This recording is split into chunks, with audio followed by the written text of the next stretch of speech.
Hello, everybody. Just as it is, it's raining outside. Not much to do, just sit indoors. I'm trapped. Can't go anywhere. Can't do anything.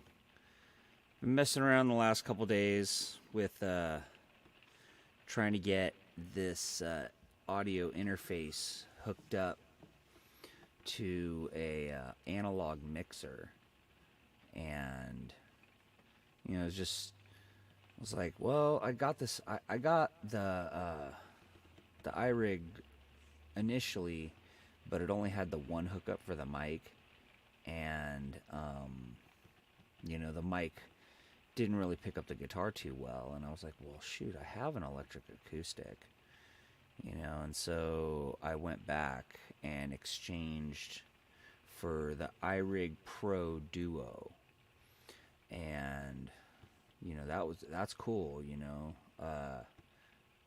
Plug the guitar and the vocals into it, and then I was like, well, shoot, I already have a analog mixer board. I'm like, I wonder if I could hook that up to it, because it takes these, the mic cable, the XLR cables or whatever. And I was like, well, shit. And so the first time I did it, I hooked it up through channels 1 and 2. And I was like, why is it not working? Why is it not working? I couldn't figure it out. And then I realized that that I had forgotten that the mic needs the phantom power. And so when I tried to turn it on, it made a weird squeal on the iRig, and I went, oh shoot. Okay, so it was something to do with the analog mixer. Well, I happen to have the mic plugged into the one of the channels that didn't have the power or whatever. Or no, it did, but I didn't turn it on. And so what happened is I got some like weird feedback, and I shut off the 48 volt power on the iRig, and then I realized that I had plugged the mic into into that spot, and was like, oh shoot, I got to turn on the phantom power. So there was a little red button, and that seemed to work out.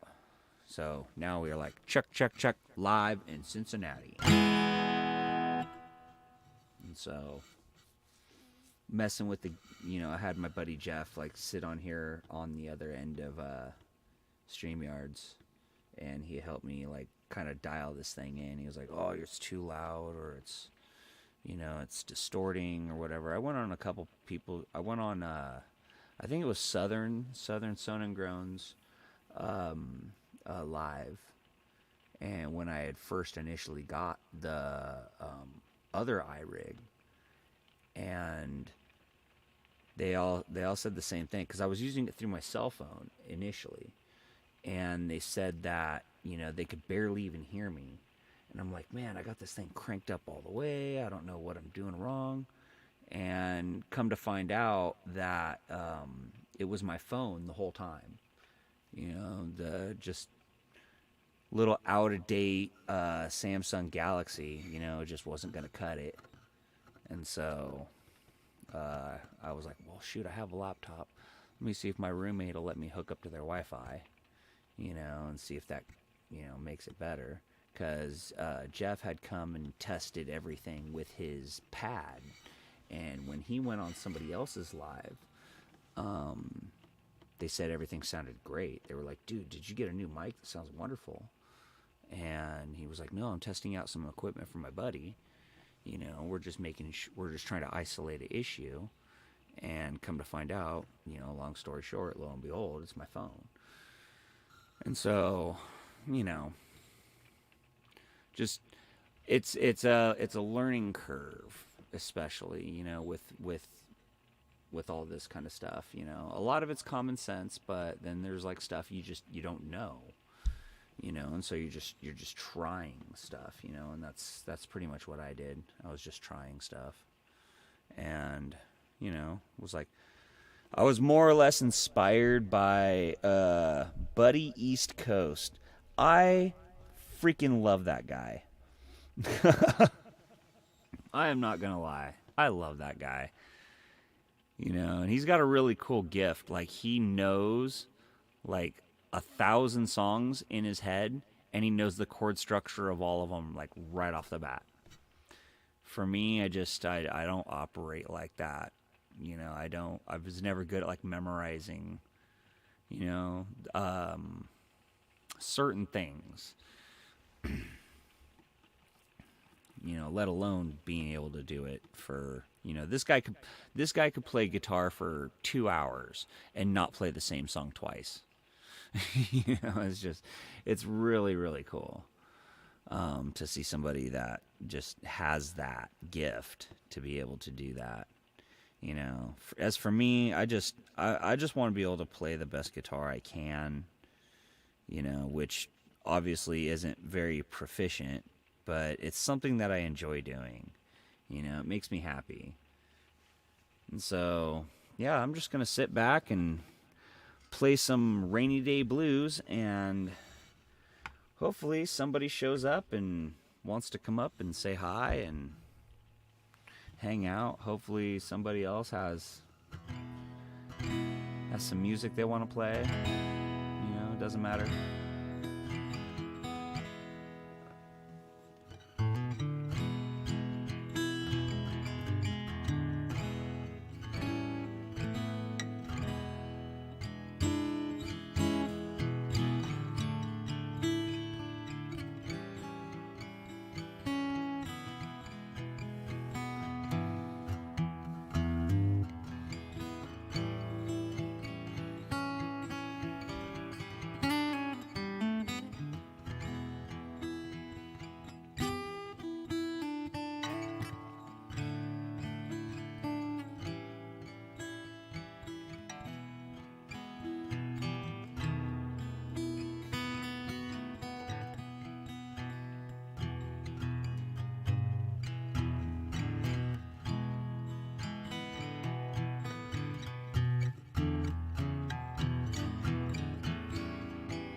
Rainy day blues, ain't got nothing to do. Sitting here with the StreamYard on.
Sounds just a little too happy.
Here, you know what? Let's do this.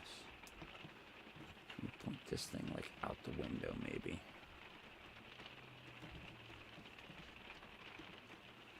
Nah, it doesn't work. Power cord's too short. Oh well, you gotta look at my ugly mug, sorry.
Ladies and gentlemen, boys and girls, children of all ages. This channel is for adults and derelicts.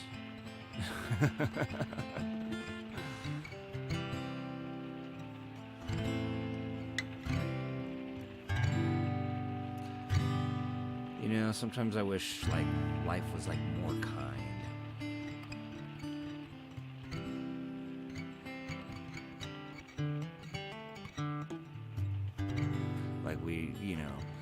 Like, we learn lessons in, like, such fucking harsh ways.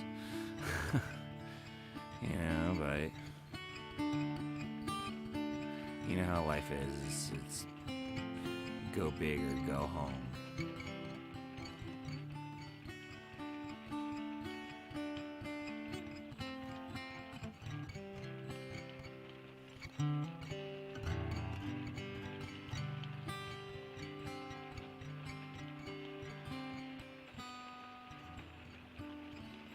I miss my parents.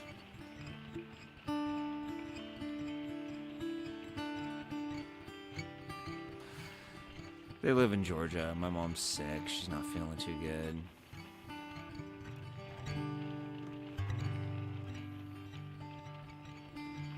I worry about her. I mean, I'm sure it's probably just a cold. She'll be fine. But still, you know, like, the older I get, the more I realize, like, even though, like, childhood sucked, you know, it was like, just try to do the best you fucking could, you know? Like, there ain't no instruction manual to this shit, dude. Sometimes life kicks you in the face, dude, and you have no choice about it. You know, you just have to take a giant bite of that shit sandwich, and it's, you know, you didn't do nothing to fucking deserve it. But bad shit happens to good people, dude, and it's just oh fucking well. I'm just tired of hearing that that's the way it is. You know? I don't know. Maybe it's just me, you know? Probably nobody else thinks about that stuff. They're just like, oh, well, you know, things are a culmination of your actions and your choices, and there's consequences and shit to your choices. But it's like, you know, if you make a choice with, like, good intention, you know, and you end up, like, having to deal with some shit that just is totally unfair, you know, and you get stomped on, is that necessarily your own fault? You know, I mean, I guess, I mean, you have to take some responsibility for it, but I mean, at the same time, it just makes me wonder, man. Like, what's the lesson behind it? Are we supposed to, like, learn a lesson from it, or something that we didn't know before, and we're being forced by life to learn it now? I don't know.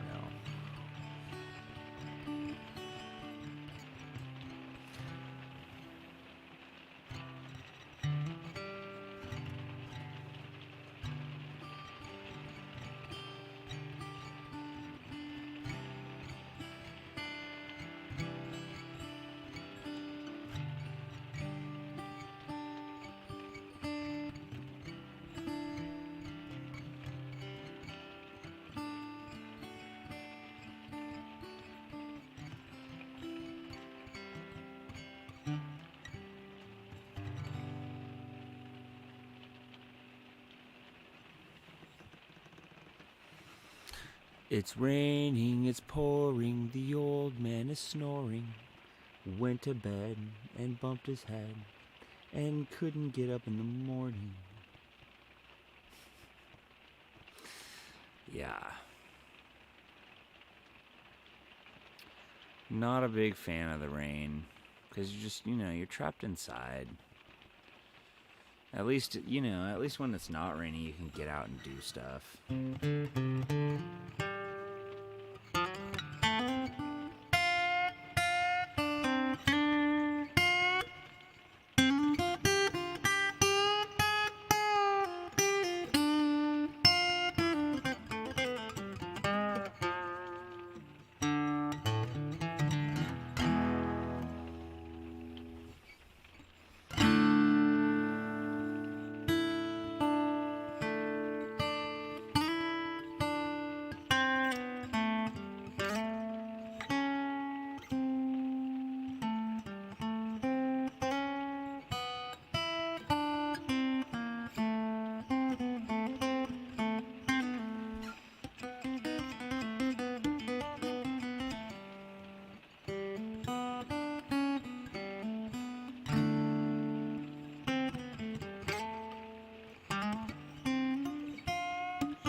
what to do.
You know what else is pretty crazy is like they're talking about war in the Middle East.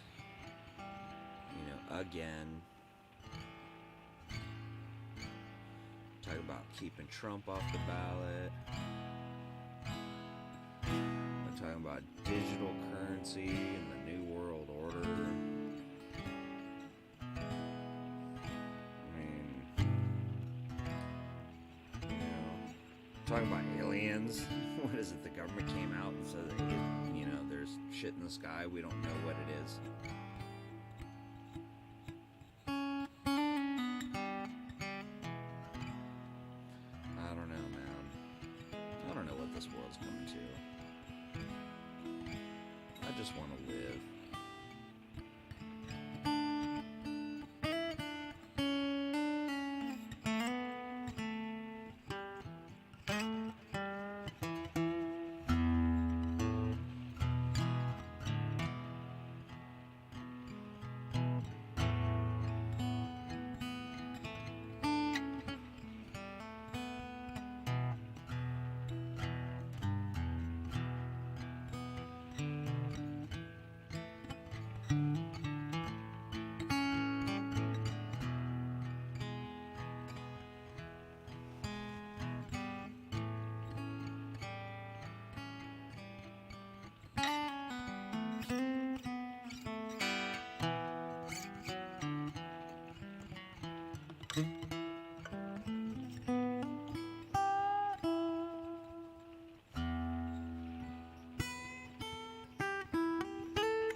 Something there, isn't there?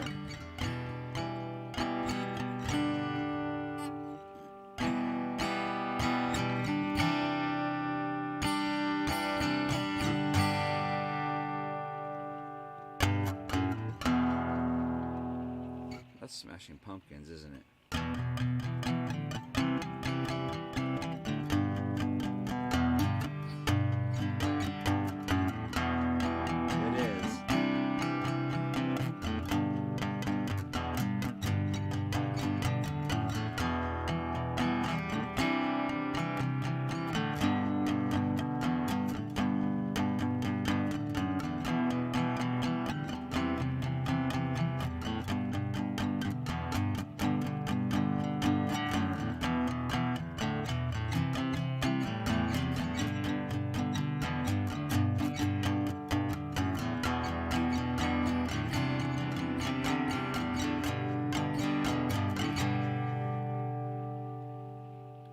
What is that song?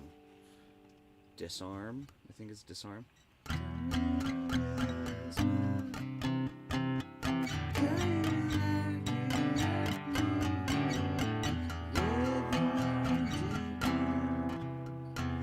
Right, I'm pretty sure that that's that song. Boy, oh boy, nobody's shown up. I was hoping somebody would get bored and want to hang out. Nobody wants to hang out with me. Oh no. My feelings are hurt. Oh boy.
I like that slight echo. That's kind of nice. Not so much on the voice. Maybe I'm not on the voice. The guitar is kind of cool. It gives it that weird. I like how it gives it a weird, like, full sound.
You know, sometimes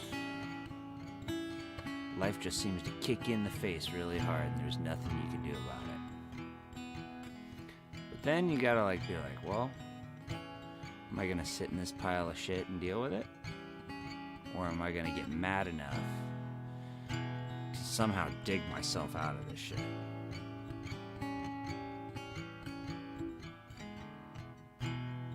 Hey, Dobbs. I sent off your package today, man.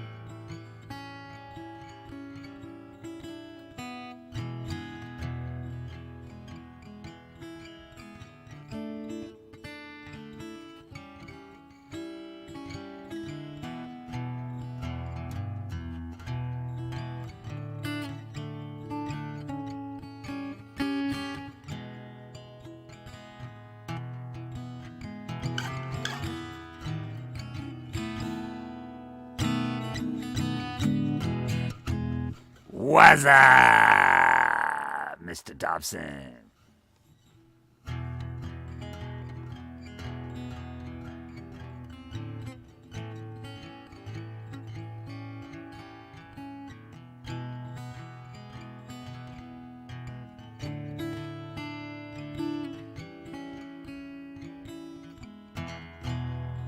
Yeah, Jeff said he tried to, Jeff said that he tried to call you earlier or whatever. I guess you must have been sleeping or whatever. He said he sent you the picture that I sent him from the UPS or whatever. So, yeah, no, it's shipped, man. Should be there, when did they say? The 9th? Something like that. So, yeah, no, it's raining here. Stuck in the house, nothing to do. Just bored. Figured I'd come on a live stream and just screw around, play some rainy day blues and talk BS. Pretty much. You know, and on that note, folks, I think it might be time for a smoke break. I'm not exactly sure, but my body's telling me something. It's definitely telling me that. Smoke break is a coming. Smoke break coming. Smoke 'em if you got 'em, baby. 'Cause smoke break coming. 1 puff, 2 puff, 3 puff, 4, babe. Give me that smoke. I don't give no. What? What's that? Nice. Nice. Hey, you know what? As a matter of fact, I think I'm going to set this down right here. And I will have a smoke with ya. Absolutely. Ladies and gentlemen, intermission.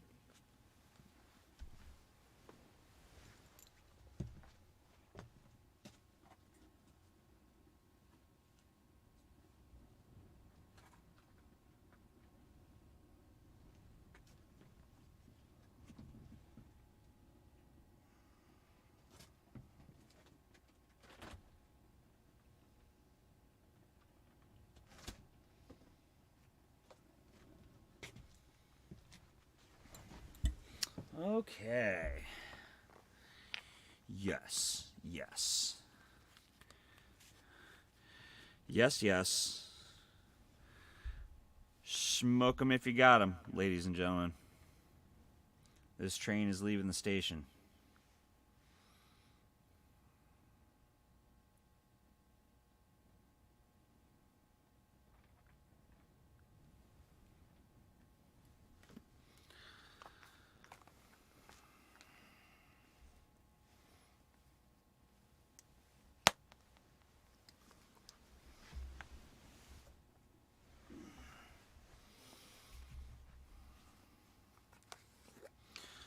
So,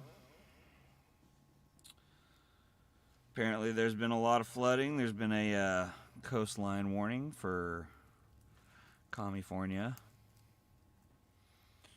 Well, I mean, you want to live on the ocean.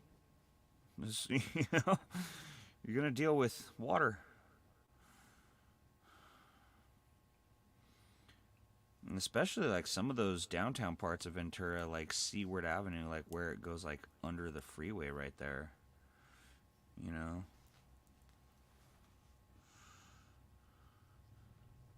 That's going to end up being pretty rough if that floods out.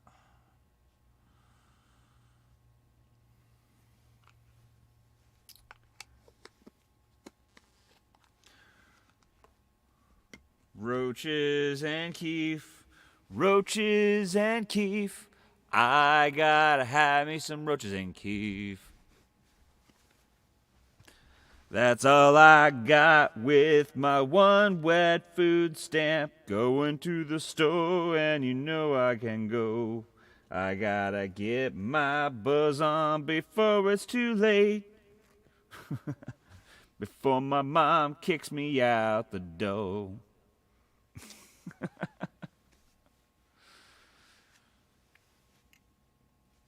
Cheers to you, Dobbs. I'm in California. I'm in my own home. Whatever.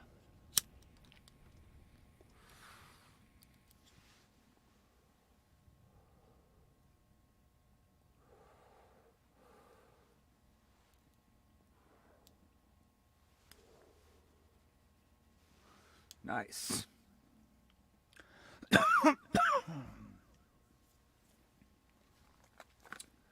So tasty.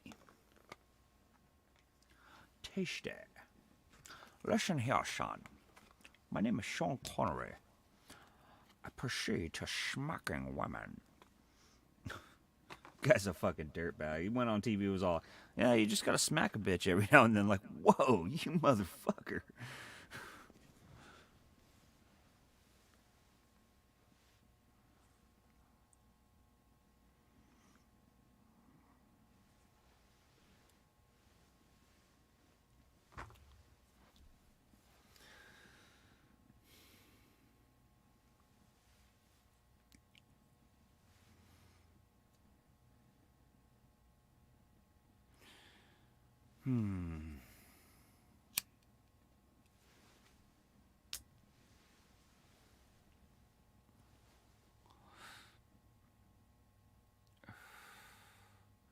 Rain, rain, go away. Man. Place turns into a mud pit around here, too. It really does.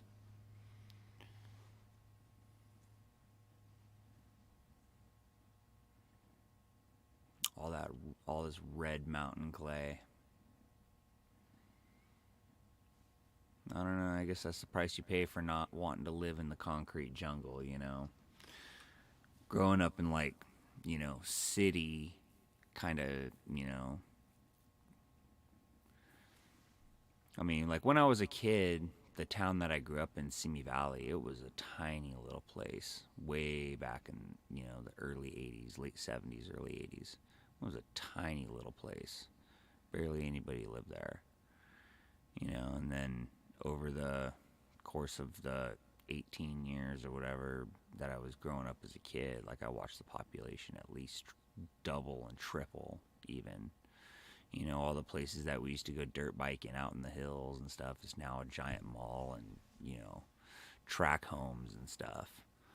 Um, it's pretty crazy. And then I was like, well, let me move out. Let me see what LA is all about, And so moved over the hill to San Fernando, and that was wild, dude. I lived right there on Roscoe and Arminta, right down that street, right down Arminta, right there, right off of Roscoe. It was nuts, dude. It was a crazy hood, man.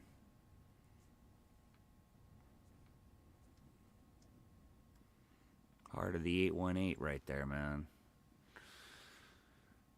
And then I was like, you know what? Screw this. I can't be around people. There's just too much going on here, man. Had to find a place that had less population for sure. And then my dumb ass was like, oh, let me move to Redding, like the Northern California hub. I was like, okay, yeah, this is even too much, dude. Like, it wasn't quite as big as like Simi had gotten, or even nearly as big as the San Fernando Valley, but it was like too many people. And I had been coming up to Paradise for shit since I had moved up here. Since what? I had visited up here in, I think it was 98 or 99 when my buddy Brian had first moved up here. And yeah, I loved it up here. And then my grandparents had lived in Redding and shit.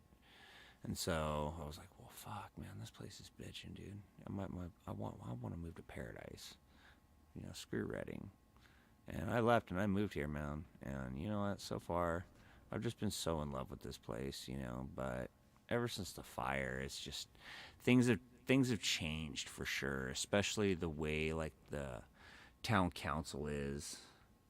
The town council and the code ordinance, and all that stuff. They're telling people that they have to have sprinklers, sprinkler systems installed in their homes, and their homes have to be made of non-combustible materials because of all the wildfires and this and that. And I'm like, I'm thinking about this, and I'm like, wait a second. There's nothing left to burn.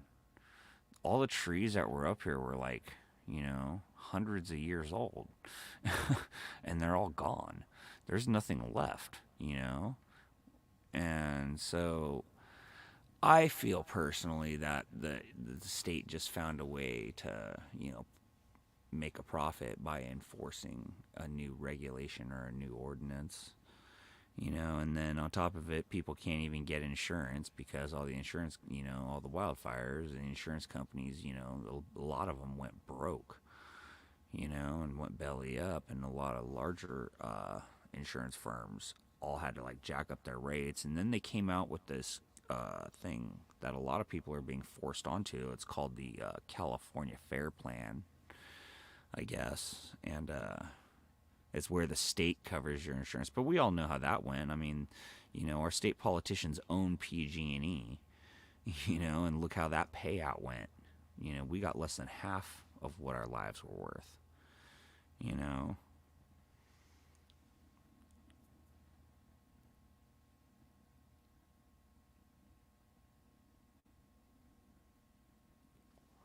I don't know. We'll see. We'll see what happens in the future. I'm not a politician. I'm not the most up to date person on all this, this or that. But one thing I do know is there's a growing dissentiment among the citizenry. The natives are getting restless, and Congress should pay attention because, you know. Yeah, no, I don't know about that, Dobbs. It's not the people who started the fires are the same people who own the insurance companies. It's not that. It's that PG&E was shown to be negligent, and they falsified maintenance records because it is so expensive to hire somebody to go walk their happy ass out 15 miles out into the brush or 20 miles through the brush tracking power lines and inspecting everything, you know. And so I don't know. I mean, that's what they say. They say it was proven by negligence due to falsification of maintenance records. The thing that chaps my hide, about it is the insurance companies were raking it in, and then when it came time to pay out when the disaster happened, a bunch of them just fled out. We're like, well, sorry, we're bankrupt, we don't have enough to cover it. But these people all have multi-gazillion dollar homes or drive Mercedes, or, you know what I mean, have massive bank accounts, 401ks, rentals, homes, or whatever. And so that's the thing that irritates me, is that, on top of not a single person going to prison for any of that, none of the VPs, none of those higher ups, none of the board of supervisors, or head of department of maintenance, or any of that stuff, not a single one of those people went to prison. And they, basically they just got away with paying us pennies on the dollar of what we lost. I mean, personally, I think they lied about the death toll as well. I mean, everyone I've spoken to knows. They're like, yeah, there's no way. There's no way. There were hundreds and hundreds of missing persons cases after the fire. And they said, oh, well, 85 people perished in the fire. I don't know. I don't know. I don't want to start a conspiracy theory and piss people off, but there's a sentiment among a lot of people that say that there were more deaths involved in those fires than what they made known to public. So I don't know. I mean, do I think the government has a problem doing us dirty? No, not one bit. The government has no qualms about killing people off. They don't care. So at this point, I don't know. Like I said, like I said earlier, I'm just trying to be as happy as I can for as long as I can, and with what little time I got left on this planet. I mean, fuck, dude. Sucks, dude. I'm fucking 46, man. And I've wasted so many years of my life just being like literally a fucking tax slave. I worked my whole life up until all that shit happened with the fire. And all that culmination of all that work, I realized, didn't mean anything. And all I did was just get older. When that fire really put things into perspective of like, I'm tired of chasing the dollar. All I really need is a warm place to sleep, some food in my stomach, an in-tune guitar, and a pretty girl would be nice. I got my smoke, I got my cat.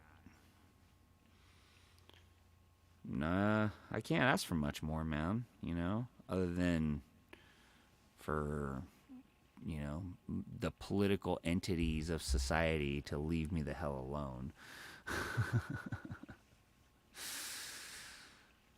Hail Oprah, queen of the Illuminati. Yeah, for sure. You saw that, right? All that land she bought up in Hawaii, like right after those fires. She turned around and just bought, giant chunks of it. A bunch of other people did too. They're literally just, they were like, well, what do you do with the poor when people are sitting on shit you want? You make them their enemy, and then you're justified in destroying their shit and vacating them out of the space you want. You know what I mean? I mean, that's the oldest tactic in the fucking world. They did it to the indigenous population here in this country in the beginning. All the colonization all over the world. It's just, it's kind of one of those things where it's no longer about if you can fight for your shit. It's if you have enough money, you can hire a giant security force with badges and guns to go and take the shit that you want. It's kind of what it seems like. It kind of seems like what the world is nowadays, because I'll tell you what, if any one of us brought any cocaine into the White House, we would never see the outside of a concrete box. You know? Or just recently, what is it? One of them got caught butt fucking their staffers in in like one of the main conference rooms or something like that. It was that was pretty wild. That was pretty wild when that footage came out, you know. And then what is it? That one Democratic senator didn't like how the session of Congress was going, walked out, turned around and pulled the fire alarm. Like, what is this? You know, we're being dictated to by these absolute fucking clowns, and we've been sold out because they have gazillions of dollars in their pockets because there's fucking lobbyists throwing money at them because they're in the position of power.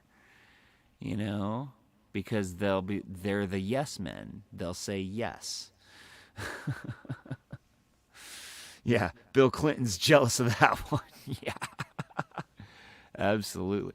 I did not do cocaine in the White House. Yeah, bullshit, Clinton. You call it bullshit, Bill. Bullshit. Do you hear about what is it? They robbed all the furniture after their tenure was up at the White House and shit, and they got sued and had to like return all the furniture and stuff. Like, that's fucking wild, man. How do you like not get charged with like grand theft? You know what I mean? Like, how do you just walk away from that? You stole shit. Like, what the fuck? No, from the White House, no less, too. Yeah, I don't know. The political system's nuts. It's so broken. You know, and I have no clue how to fix it. I wish I had the answers, man. You know, everybody's like, "Oh, I want to be president," or "If I was president, I'd do this," or "If I was, if I was head fucking honcho, this is what I would do." And it's like you look at it, and it's like, well, you have to, you're trying to fucking keep everybody fucking appeased. And so you gotta fucking appease these motherfuckers. You gotta appease these motherfuckers over here. But, then there's certain times where you just need to stand up and go, you know what? No. You have a major fucking mental disorder, and fuck you. You know? I don't know. I don't know. I don't have the answers of how to make society go around. I just know that something's fucking broken, The world that I grew up in the in the 80s, it was a completely different time, man. It really was, like, likely and leave the bar, not come back in. I mean, if you had a bully at school, and they were like, "Oh, whoa," and you finally just got tired of it and you just hauled off and wailed on them. It was one of those things where nobody held you responsible for that. Everyone was like, yeah, finally, he fucking stood up for himself. You know what I mean? It was kind of one of those things. Like, and it gave the other kids that same bully picked on a little hope of like, yeah, well, screw him. Yeah, maybe we'll, maybe we'll fight back too. And so this whole like victim mentality, you must rely on the government for your protection, and you gotta pay for your rights to be able to enact your own rights. You have to pay extra money and extra fees, and in a lot of cases the penalty for not having enough money is having to pay more money. Like, I don't know, man. The world's a weird place now. It really is. I'm having a hard time digesting it, Everybody's so offended now. It's weird. It's really weird. Like, back in the day, most of the guys I know would have turned around and looked at these offended people and would have just pointed and laughed and just started clowning in every way we could. Any little diss, anything. You would have just been roasted. Done. Like, fuck your feelings. Fuck you're offended. Oh, I'm offended. So fucking what? And that victim mentality is being catered to, and then that mentality is also being pushed through society. Oh, it's toxic masculinity. You know what? Toxic masculinity was a term made up by some man-hating, fat, ugly piece of shit. That's all there is to it. I'm just going to say it. You know what I mean? There's a reason why the head cheerleader wanted to date the quarterback and the big buff quarterback. And it's always the jealous haters who never got those opportunities, and now they've weaseled their some way into a position of power, and now they're using their victim mentality to portray that onto the scholastic system or whatever. I don't know. Maybe I'm full of shit. Somebody tell me I'm full of shit if I am. I can admit that I'm wrong. I've been wrong before. Been wrong before. I ain't always fucking right.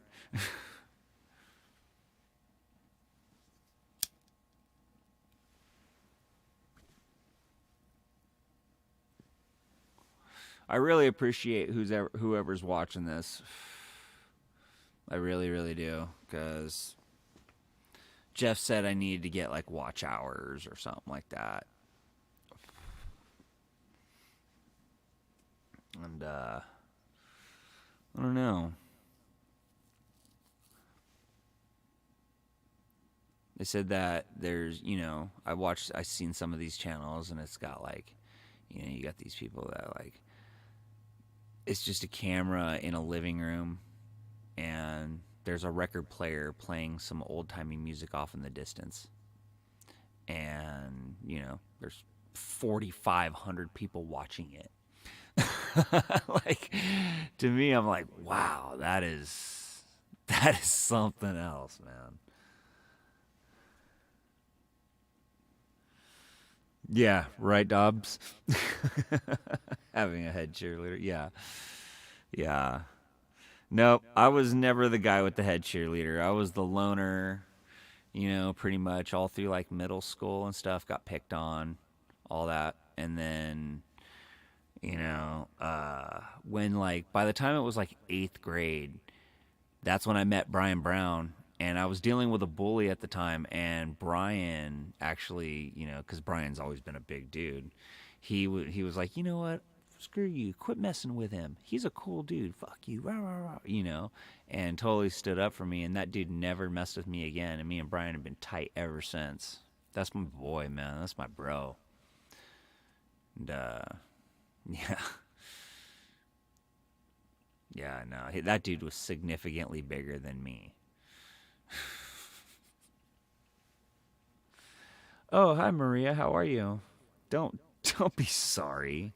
There's nothing to be sorry about in any way, shape, or form. You guys are awesome.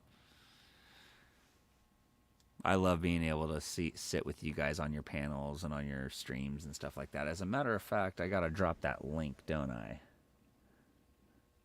I never did drop the link.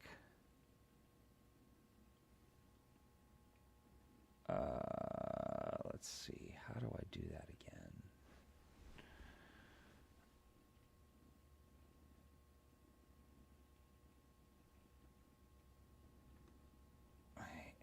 I had this problem last time, didn't I?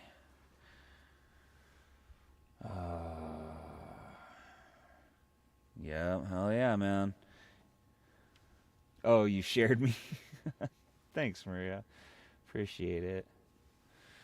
Yeah, I'm still not very good at the whole computer thing. It's very I'm a nuts and bolts guy, I'm a welder, I'm a metal fabricator, you know what I mean? If you need something done on a mill or on a lathe, or you need cut, weld, whatever, I'm that guy. Very nuts and bolts, mechanical, wrenchy. Electrical stuff, forget about it. But I'm trying to figure it out. I don't know. The revelation of being able to hook up the mixer to the audio interface was a definite plus. So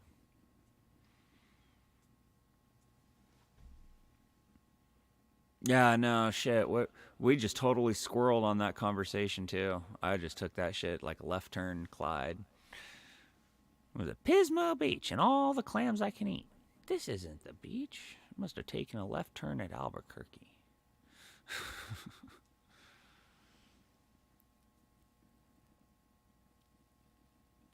I swear, man. Like some days, I'll get up and it'll be like the Benny Hill theme in my head.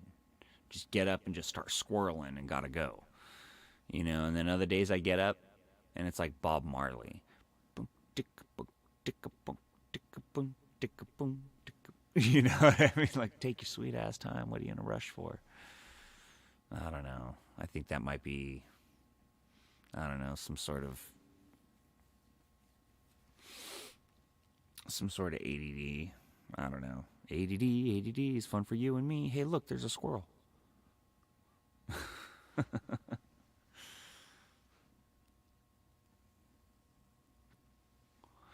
So, yeah, no, it's raining here.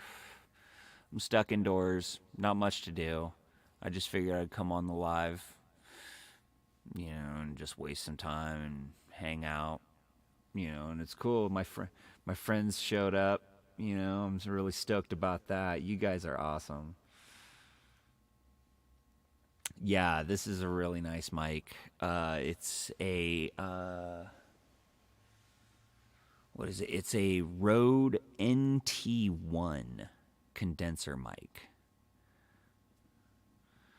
And so I was looking at some of those. I was at first I was looking at like those those FSM 57s or whatever, the Shure mics, and I was looking at those and I was like, okay, well, whatever. And then they had it was at like the end of the mic display. I was like, well, shit, there's a whole bunch of cool mics down this line.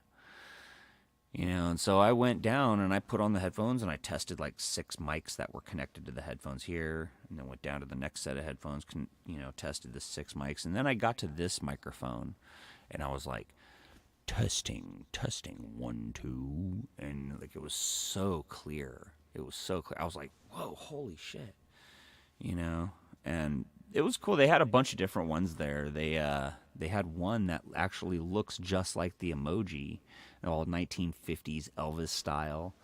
I didn't like the way it sounded though. It didn't sound very full. Like it didn't capture the bass tones. It captured it was capturing very nasally or whatever. I don't know.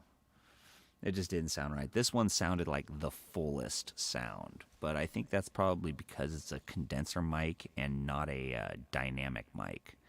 So I guess the difference between those two is that a condenser mic picks up all sound around it, rather than a dynamic mic that picks up sound from one focal point. It's all about that bass, about that bass. High treble.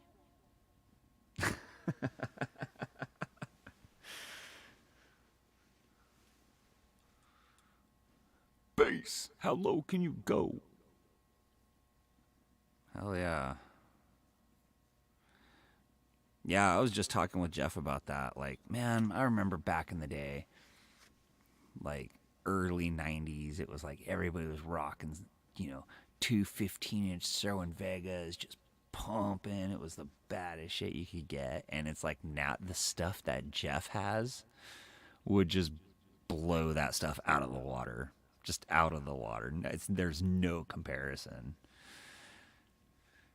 Jeff's what was Jeff's speakers weigh like 100 pounds each or whatever, and then they move 112 cubic feet of air per second or something like that. Or yeah, 112 feet of air per second. And then so we did the math and we figured that all out, and it equated to about 76 miles an hour. So basically, if you're going down the freeway at 76 miles an hour and you stick your hand out the window, that's the same air resistance that you'll be feeling coming out of the port area of Jeff's speaker box. Yeah. Yeah. I was like, you're not going to be driving with that on like that, right? I mean, I'd hope you'd want to be able to see the road straight, not have your eyeballs just shaking like a leaf, you know?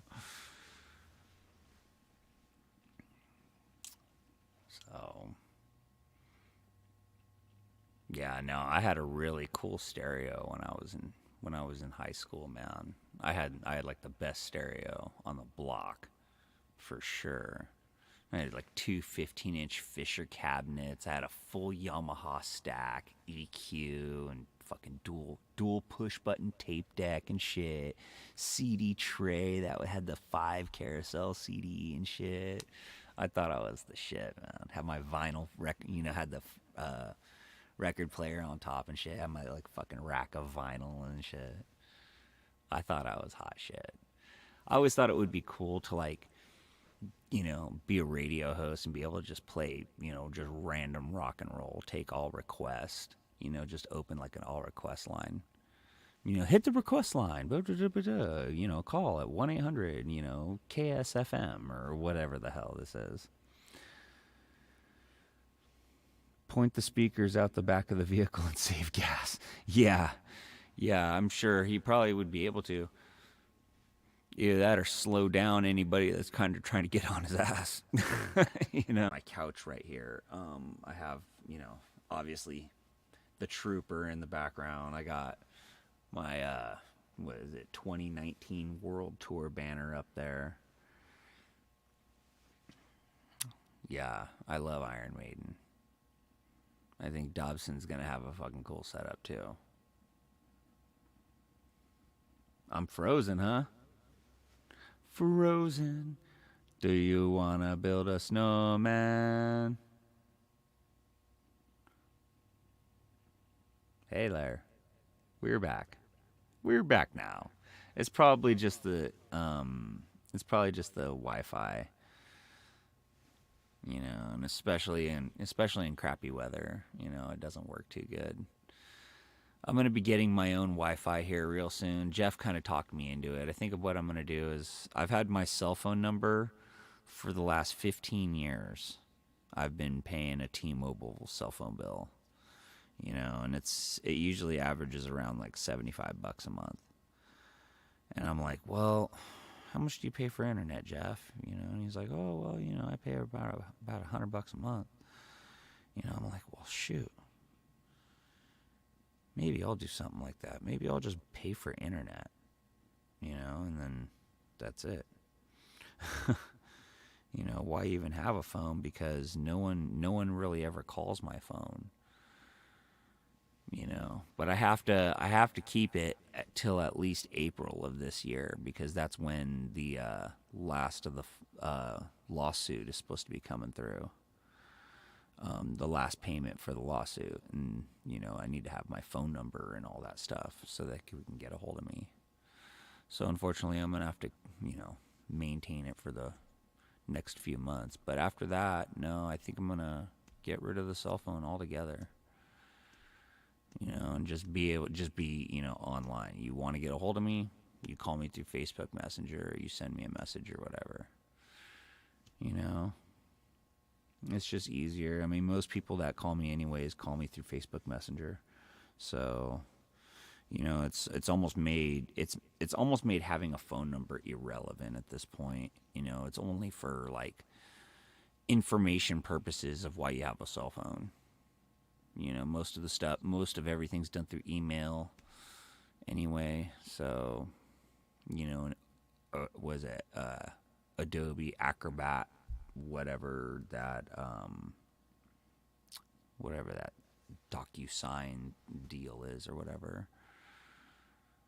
And there's like, you got Office Space on your phone. You got all these apps on your phone. There's, people don't really use phones anymore. Besides, everybody just like looks down at their phone and texts now, It's like, it's weird. It's weird. Remember when you would have like, a problem caller, like you'd have, you could just take the phone off the hook,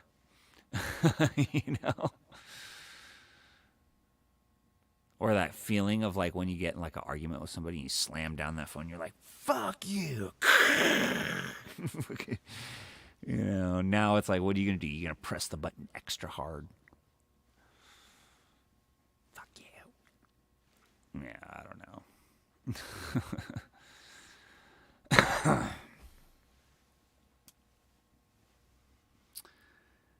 Yeah. Yeah, there's nothing we can do about it. I mean, if they turn around and shut off the electricity tomorrow, man, I mean, what the fuck? You know, there's going to be so many people that are just going to go downhill so fast because they have zero skill outside of working at their office and going to the grocery store to get whatever they need.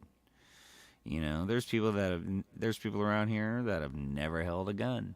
There's people around here that have never hunted or fished for their own food a day in their life. There's not a single person around that's, you know, turned around and had to sift through a bunch of sand to collect all the black sand so they could start a fire, build a clay crucible out of some water and clay, fire it, get it fucking hot enough, and then fill it with all that black sand, and then smelt all that down to somehow be able to get iron so you can make a tool and forge a tool.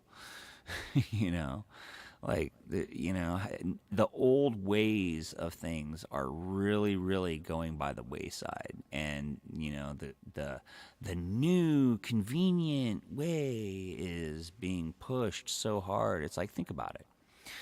How many apps or websites or whatever have you gone to on the internet and they don't work whatsoever? They get stuck, they get frozen. Oh, I can't accept this. We don't accept that. I can't. That's an invalid password. You know, whatever. You know, I mean, all this modern technology and like only half of it works. I mean, how many people have been in line at a grocery store standing there, you know, right behind the mid-40s lady dingbat who's keeps swiping the card and sorry, it's not reading your card. Sorry, it's not reading your card. Do you have another form of payment? Well, I don't know. Here, let me try another card. Oh, it doesn't read that card either. You know? I mean, for me, I'm just like, you know, and the thing about like, you know, credit cards and debit cards and stuff, not so much credit cards if you're really good about paying it off right when, you know, before the bills due. But debit cards and bank accounts and all that stuff, like, the thing that bothers me is how millions of people got duped into thinking that having to pay money to access and use and maintain the bank account with your own money was a good idea. I'll never understand it. I operate on cash. You know, it's one of those things. And it's like, oh, it's safer and you don't have to worry about. Like, I'm like, I wish a motherfucker would. You know, I have so much pent up anger in this world. I wish a motherfucker would. I really do sometimes. You know, just give me every opportunity to just go, fuck you, rah. You know, I think about it a lot, but ending up in the box is no fun. You know, you sit in a concrete box for a while. You tend to be able to keep your anger and your self-control a little better. I'll tell you that.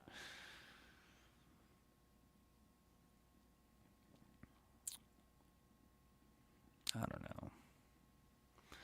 don't know, man. I'm just going round and round in circles with BS. BS. I know this. None of us are here for a long time. So let's make it a fucking good time, man. You know? Let's just make it a good time. Everybody be cool. Everybody get on the fucking train of island time. You know? All of that. If everybody could just figure out how to just be fucking cool with each other instead of, you know, being rude. You know, there's no reason to be rude to each other in society. There really isn't. You know, no one's beneath anybody. You know what I mean? And I think a lot of that is, these adults that are like that are the kids who never got their ass whooped. I'm just going to say that. The rude adults that we face in the world, that servers and customer service people have to deal with, are the people who never got their ass beat when they were a kid, who never had to deal with getting punched in the fucking face when they mouthed off. you know and I think that's something that our society is severely lacking. Is you should have the ability to have mutual combat with somebody. You should have the ability to go, you know what, I am tired of your bullshit. You've decided to be, offensive and derogatory and all these things, not being a polite person in society. I think you should have the right to hand-to-hand combat.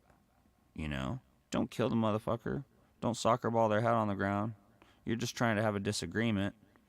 Let's have a good old fucking fashion fist fight until you're fucking one of us is done. Either that or you can pick up your teeth and go back to your car. I don't know. I mean, I that's the thing. It's like in jail, if you fuck with somebody, there's repercussions. Like it could cost you your fucking life. But out here, people fuck with people and they just think, oh, there's nothing going to come of it. You can't do nothing to me because I'll just call the cops. And if it weren't for the fact that I love my freedom and I love my friends and I love my family, I would have ended up in jail 10 times over. 10, 15 times over, just like you, Dobbs. I mean, that's to me, that's the mark of what a good man is. When you are dangerous as a motherfucker and you choose to restrain that shit out of the respect of not only your family's preservation but self-preservation and the preservation of society, because maybe you don't know if that person's wife just left them and they're just in a pissed off mood or whatever. You know what I mean? When you're, you can't call yourself a good person, because basically, like, if you can't do any violence, not doing any violence doesn't make you inherently good. It just makes you a fucking pussy. You know what I mean? Like, let's face it.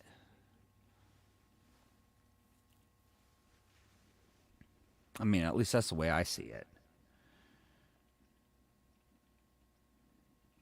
I mean, what is it? Jordan Peterson says that. Joe Rogan says it. A bunch of guys say it. A bunch of, social influencers and, famous people and stuff say it. But I found it to be absolutely true. It's not just like some bullshit thing.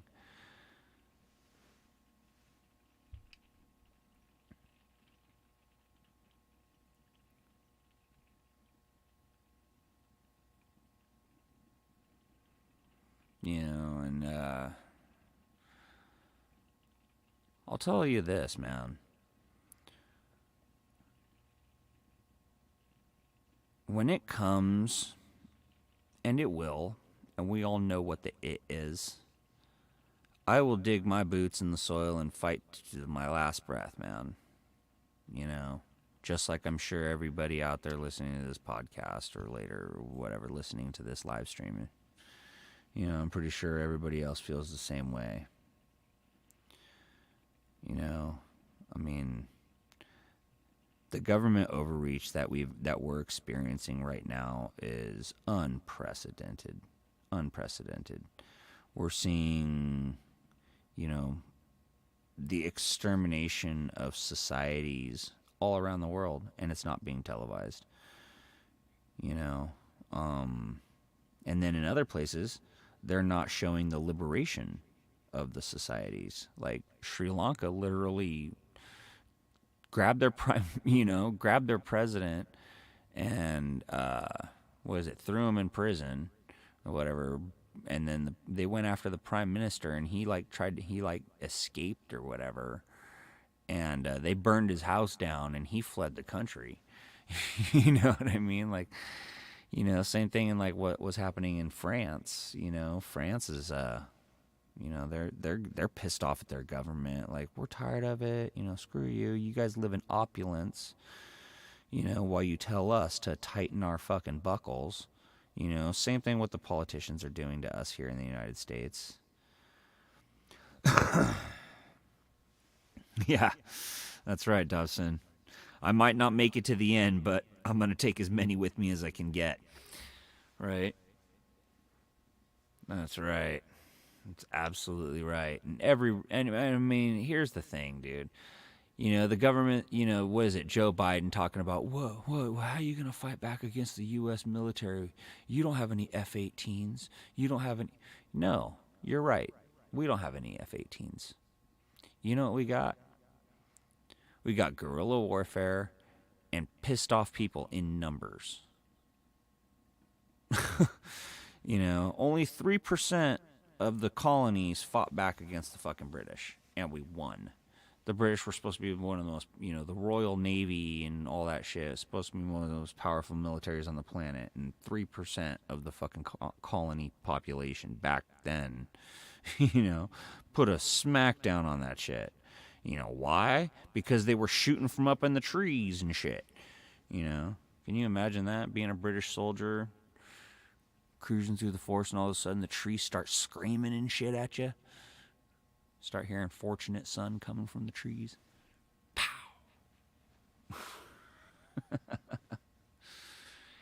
Yeah.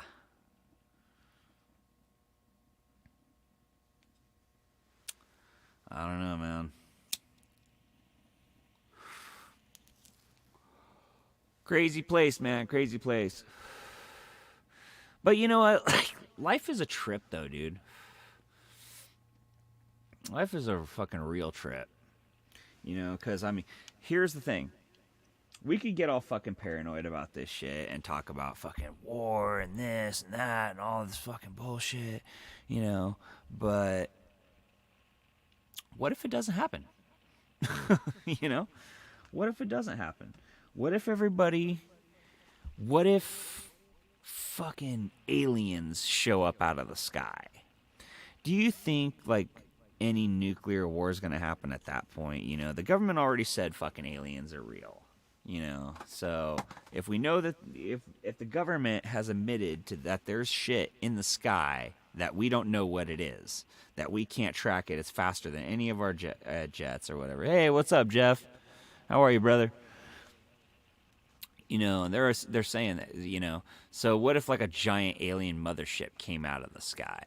Like, it would make all like divisions of wealth, race, creed, color, religion, all that shit would dissolve instantly. Instantly. Because think about it. We are literally bacteria on a fucking rock floating through space at spinning at 1,000 miles an hour and traveling around the solar system at 17,000 miles an hour. So, and we have a hard time getting to like the moon and Mars and shit like that. You know what I mean?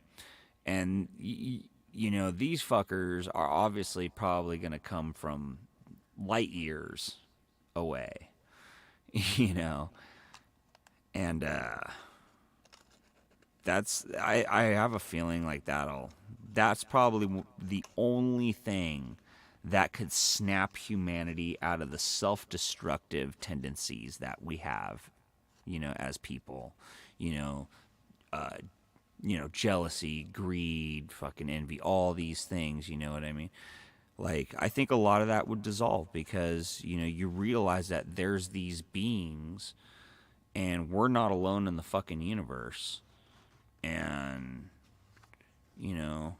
like it really puts that bacteria on a rock perspective. It makes you realize like, oh shit. Maybe that was the whole time, that was the thing, is we were supposed to be just happy being alive.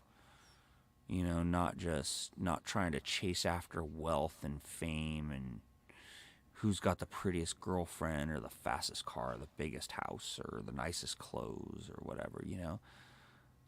I just want everybody to have enough, you know. Want to have enough food, enough warmth, enough shelter, enough car under their ass, enough money in their pocket. You know, I don't want to be rich. I just want to have enough money to not give a fuck about what the price of the guacamole is. Yes, I want it. Put it on there.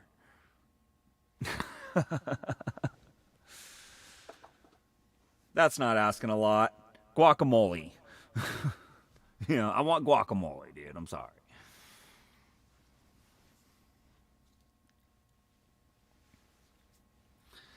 But Kim Jong Un is not normal, and he got nukes. Yeah, no, I saw that testing of the intercontinental ballistic missile system that he's firing off. But here's the thing, man. You know, we have satellite stations and forces ready in Guam, Japan, you know, Hawaiian Islands, the Aleutian Chain in Alaska, you know, all up and down the West Coast. There's no way that they're going to send one of those in and it's not going to be intercepted. It's just not going to happen. My biggest fear is that they do intercept it and it goes off over the ocean, causing like major catastrophic radiation damage, you know, to the fucking ocean wildlife. You know, kind of like what they did in the Bikini Atoll test back in the 50s. You know, killed a bunch of wildlife. You know, the place is fucking still radioactive, what, 70 fucking years later? You know. I don't know. It's just... I wish fucking people weren't just... I wish people weren't fucking greedy. I wish people weren't greedy. I wish people weren't rude. That's all. And I think that would solve 90% of fucking society, is that if people weren't greedy and they weren't rude. You know.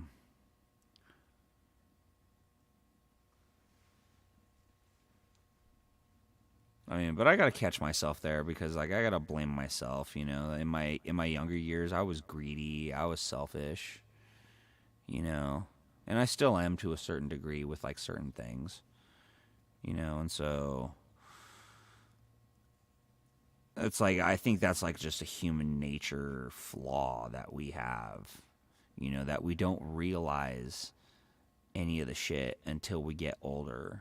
When we've been through enough garbage in life, you know, that's when like we earn those wrinkles in our brain with each one of those fucking levels of bullshit that we've had to deal with. You know, and so we get smart too fucking late, you know, a lot of the time. Like, I think like I'm 100% a different person than I was when I was in my mid-20s.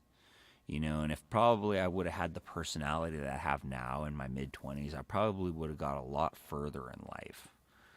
You know, and I probably wouldn't have been so abrasive, and, you know, probably would have had better friendships, you know, in like business and investment and things like that.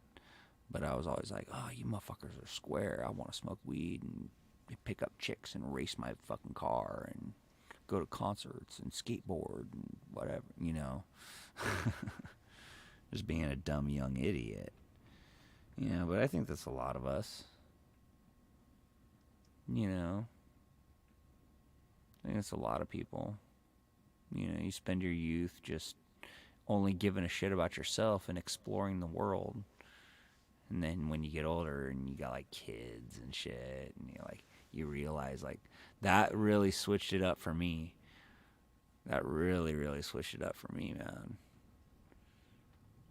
I was 28 years old, man, when my kid was born.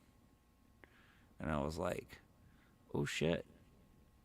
Life just got real quick, man.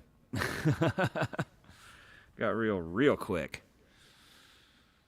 You know, it was definitely like, okay, well, maybe I'll get to go to a concert maybe I'll get to have a day off. Maybe I'll get to, you know, because everything was just from that moment on. It was all about what I could do to try and gain more money and better my life and you know, provide my child with everything that they, you know, wanted or needed.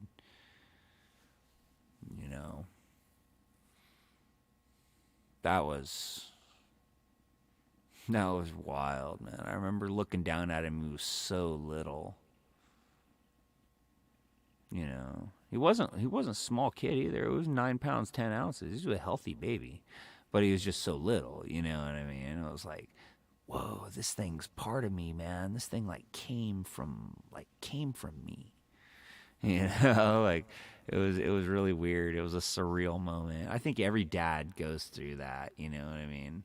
Every dad goes through that moment, you know, and it's like individualistic. Like nobody can like really like put it into words what that feels like because everybody's experience is unique to them, you know. So it's kind of one of those things.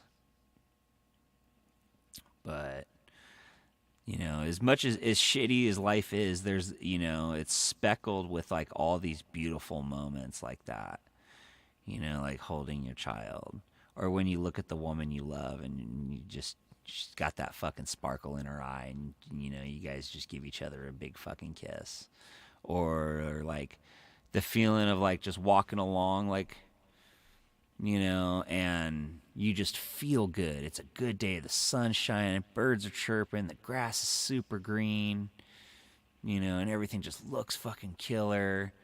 You know, you got a good buzz on, fat dude, good weed, you know. I don't know. It's kind of one of those things. Like, we endure the negative, you know, this whole big pile of negative so we can enjoy, like, this little bitty moments speckled throughout of, you know, with just extreme positivity and love. You know, and it's like those moments, like, you know, make the bullshit worth dealing with. It's kind of a self-reflection moment. Wow. Psychoanalyze myself live on a fucking StreamYard. Good job, Aaron. Yeah. Well, I ain't gonna hide who I am. This is who I am, you know. I'm as real as they come. You know, I want everybody to know that I do not act different in front of this screen than I do in my private and real life, man. You know. What the hell does that say, Dobbs? Bullshit. Yeah, fuck you, man.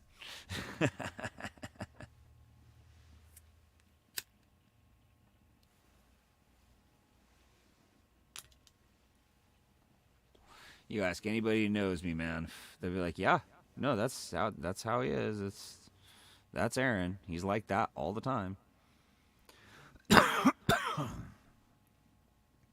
Fucking weirdo. You're not allowed to Thanksgiving dinner this year. You pissed off my cousin last year. Yeah, no. Shit, I ain't seen my cousins in a long time. Ever since Grandma passed away, man. That was the last time I saw my cousins, was at her funeral. Great grandma.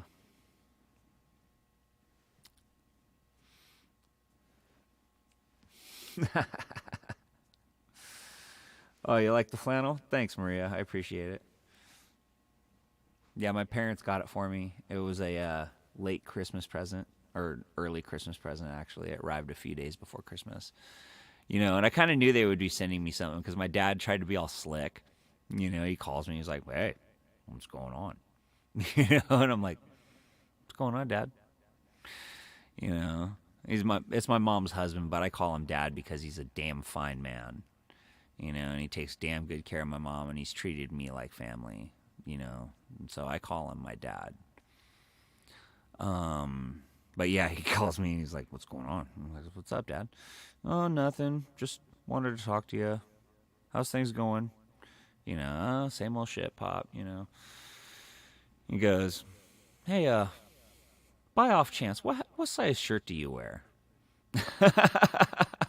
I'm like, okay, XL, you know, I'm a tall and skinny dude.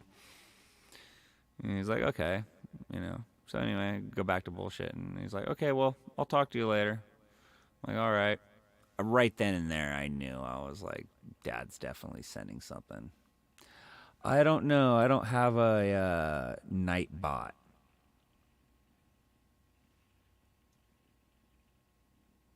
I don't know. Yeah, no, my the stepdad, my mom was married to my stepdad, the gentleman who raised me. My biological father, I didn't really know him. You know, I only met him like 2 or 3 times my whole life. You know, a day here, a day there, you know, kind of shit. My mom's second husband, my half brother's, dad. Yeah, no, he was an iron fisted fucking tyrant bastard motherfucker. He was he was very, very abusive. Loud, screaming, bully, pushed his way around, fucking smack, smack, whatever, fuck you, do what I say. He was a do as I say, not as I do, motherfucker. I hated that shit, dude. I was like, you hypocritical motherfucker. When he caught me smoking weed and he busted me and I had to fucking do like a month restriction in my room or whatever.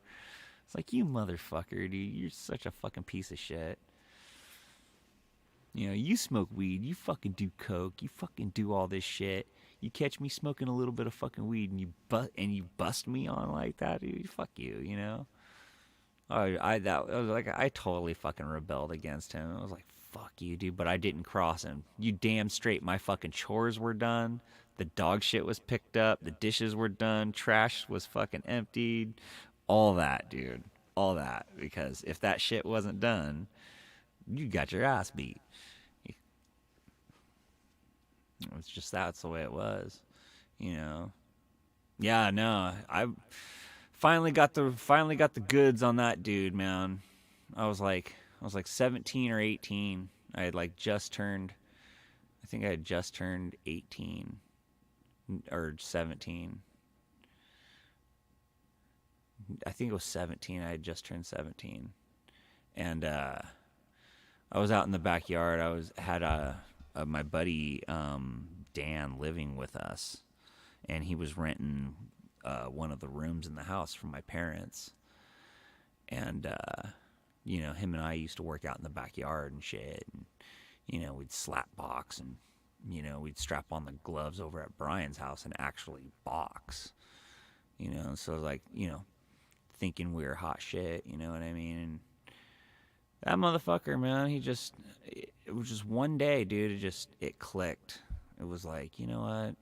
Fuck you, dude. He smacked my mom in the house. I saw it. I was out back, and I saw it through the sliding glass door that he fucking smacked her.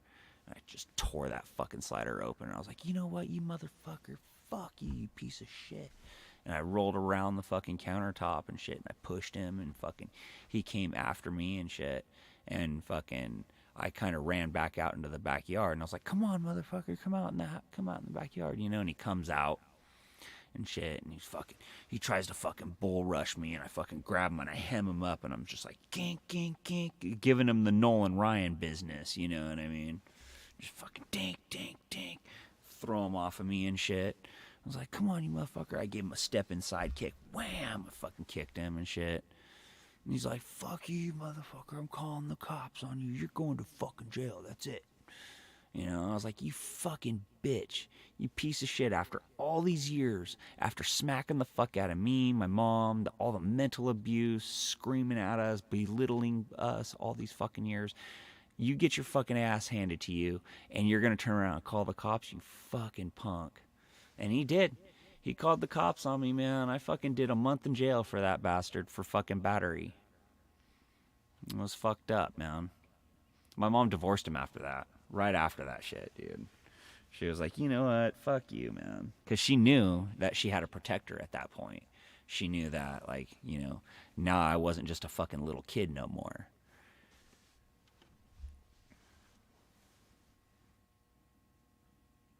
Yeah, no, that was a great feeling, man. That was a great feeling.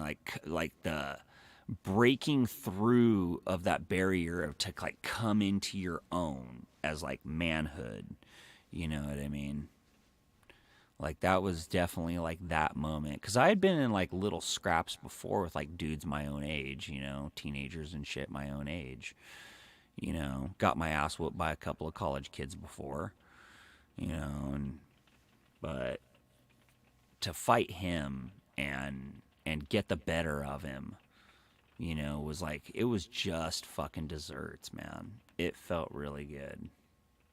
I don't know. I haven't looked at the chat in a while. I'm probably missing all kinds of shit. Let's see here. Dabo Jack, I like that. You were lucky my stepdad was a piece of shit. My real dad left when he was 2 years old. Doesn't even deserve to be called a man or yeah. Yeah. Stepdad was the size Ben Davis gorilla. Yeah. Yeah, no, my stepdad, he was 6'1", fucking, you know, 300-pound dude. You know what I mean? He wasn't little. You know, but I mean, then again, I was a tiny kid. I was, you know, fucking 5 foot, 100, fucking 100 nothing, not even 100 pounds probably. Shit, I was probably like 85 pounds. You know, all growing up, you know, just being a stupid kid. But yeah, no, when I was 17, I think I was like 150. I think I was about 150, 100, you know, 155 pounds, 160 pounds maybe. I think I had gotten up to that weight at that point because I was, you know, like I said, I was working out and we were like taking like the protein drinks and shit, and that was when like creatine like first hit. Like nobody knew what that shit was, and so we were, you know, we were taking it and working out, and we were getting fucking swole, and you know. It's like that one guy on YouTube. I like that guy, dude. Robert Frank on YouTube. He's like, on Tuesday, we do arms. That guy's hella funny.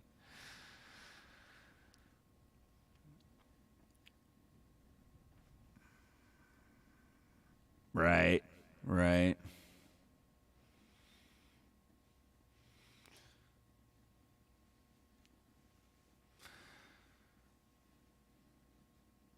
Yeah, no, I mean, you know, the bigger guys always had the size factor. So it was always like an extra weapon for them is the factor of intimidation. You know what I mean? You just be a big, loud dude, and no one wants to fuck with you because everyone's like, oh, well, he's bigger than me. You know? But I never had that option. Never really did have that option. I was just a short, skinny towhead. You know, and especially when we lived out in Moore Park, man. When I went to Chaparral Middle School, dude, I was like maybe like one of like 20 white kids in the whole school. That was rough. That was rough. We got beat up a lot there by the Mexicans. But I gave back. I gave back.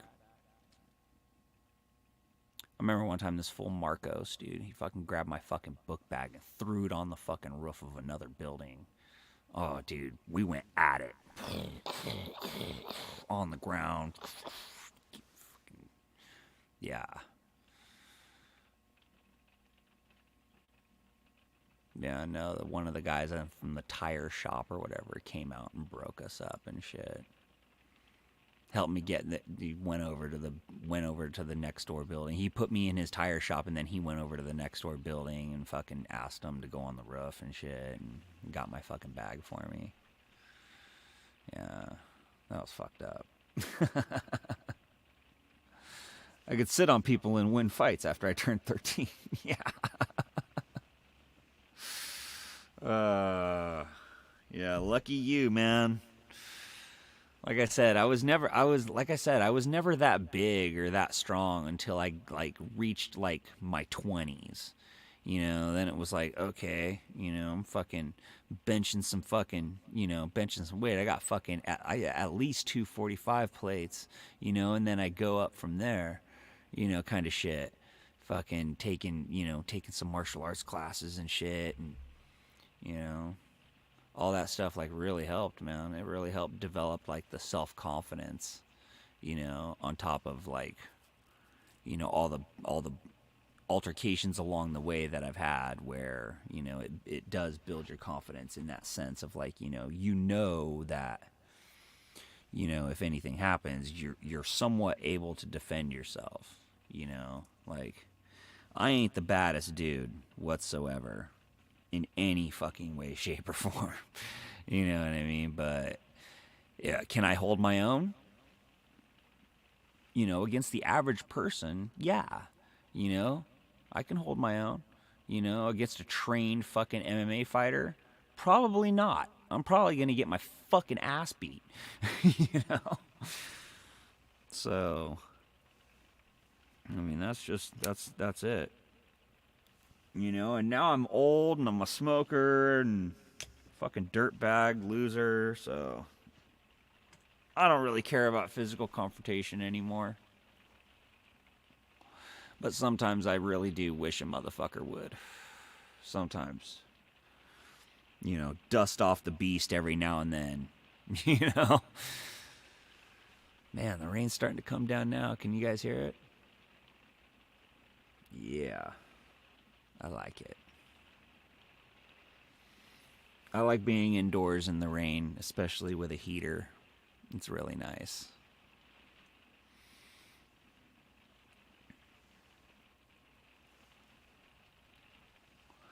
When I got jumped by 3 bullies, I was at recess. And I walked away and didn't hand a brand new attitude. Handed them some ass, huh? Yeah. Here is your own ass. Take this. You're going to need it. Now go take your pride and move along.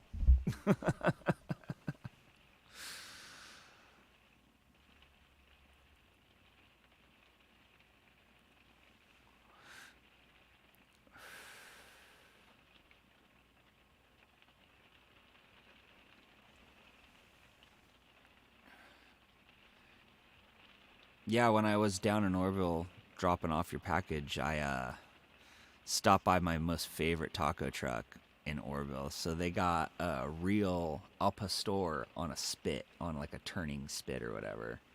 It's absolutely amazing. It is so good.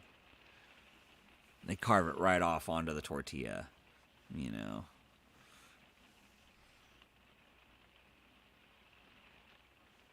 As a matter of fact, I got 3 of them bad boys left over, still waiting for me in the microwave. I want to see if I could still do it just one more time. Yeah, no, I agree, man. Sometimes it's like, do I still got it? Do I still got it? I'm to the age now to where I'm realizing like I am diminishing rapidly. Like my physical prowess is diminishing rapidly. I mean, I still got fucking horsepower, good old fashioned muscle. I still got that, but like as far as like reflexes and timing and nimbleness and speed and all that shit, it's going. It's going fast. Old gray mare just ain't what she used to be, ain't what she used to be. Yeah. Orville Redenbacher. That's right. The poppinest microwave popcorn. Yeah. That dude. That guy was funny.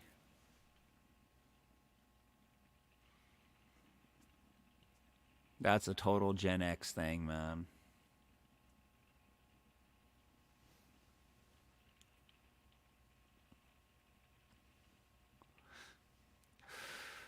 Or, it's Cal Worthington and his dog Spot. You want to buy a car, go see Cal. If you want to get a car, go see Cal.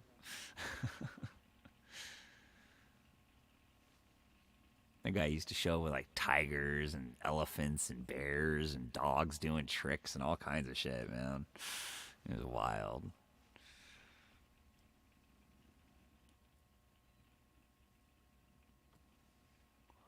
Or what was another one that was really popular growing up? It was Larry H. Parker got me $2.1 million. I'm Larry H. Parker. I'll fight for you. You know? Yeah, where'd Jeff go? He was like, yeah, I'm out of here. Probably another one of his streams came on. He was telling me he's like Gandalf watches like 4 and 5 streams at one time. I was like, no fucking way. He's like, yeah, that guy's a beast. So I'm imagining Jeff's probably starting to do the same thing, you know. Which, hey, I'm fine with that. I don't care, you know.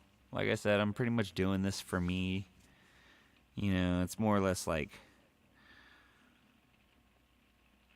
it's a way for me to like do like video log of like my thoughts and shit, as well as like be able to like showcase like with my friends and shit like that. And I want my money now. Nice. Right, absolutely. Absolutely. Call JG Wentworth. 877 cash now. It's a hell of a cool jingle. Or was it plumbing problems? Call Jack Stavanovich. It's Stefan. Jack Stefan. Roofing leaks? Call Jack Stefanski. It's Stefan. Jack Stefan. We're in the white pages.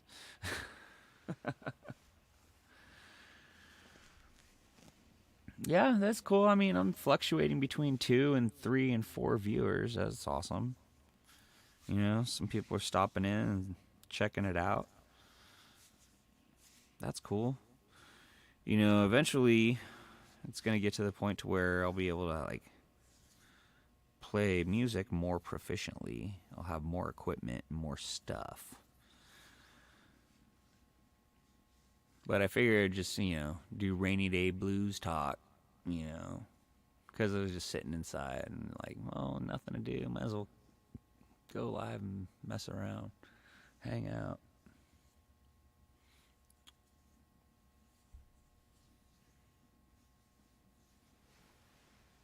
As a matter of fact, I think I'm going to turn on a light.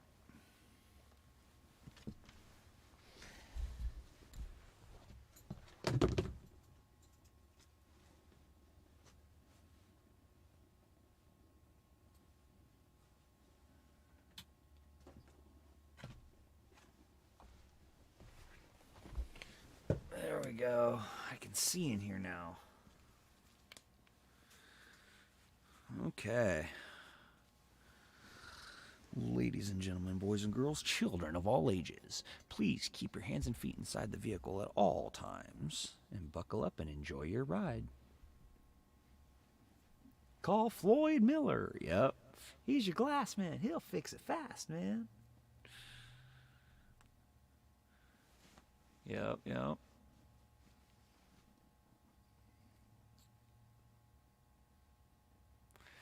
Have any of you guys ever like been to like the real circus? Like Circus Vargas or Ringling Brothers and Barnum and Bailey, like when they had like elephants and tigers and the trapeze artists and clowns and all that shit? They don't like, I haven't been to a carnival like that in so long, or a circus or whatever. Last time I went to one of those, I was a little kid, man. It was cool. I got to ride an elephant. Got to ride an elephant at the San Diego Zoo. That was pretty cool. They got weird, itchy, stiff, bristly hair.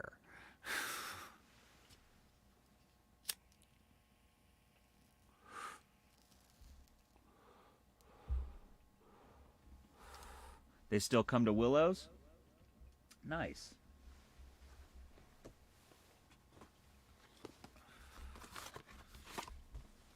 Yeah, I'll have to go to the circus. I haven't been to the circus in a long time, man. It would be cool.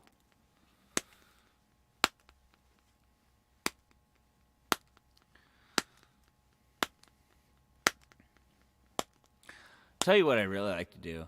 I really like to go to Louisiana and actually have like real authentic Cajun food. in Louisiana. You know what I mean? I love that shit. I've been to quite a few Cajun restaurants. There was this one place that was very authentic in my hometown, Simi. Uh, it was a place called La Louisiane. It was ran by this old dude, Frank, and he had a cane and shit, you know. But he talked like this, just like that dude from Waterboy. He talked like just like that. He fucking Creole or whatever they call him, Creole or Cajun. I don't know, but yeah, no, that place was good, man. Place was good. I fell in love with ham and shrimp gumbo, I think, and then he had crawfish scampi and hush puppies and shit. Like, dude, it was fire. That shit was so good.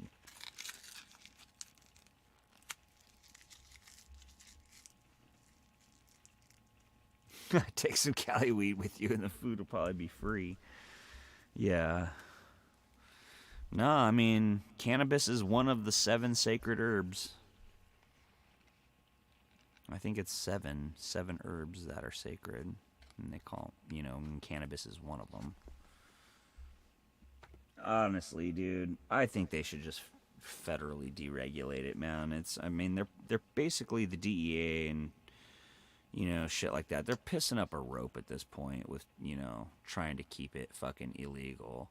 And the only reason why they're keeping it illegal is because, they can still profit off of it. Just like they did, they can confiscate it. They can, manufacture tickets or offenses, criminal offenses or whatever.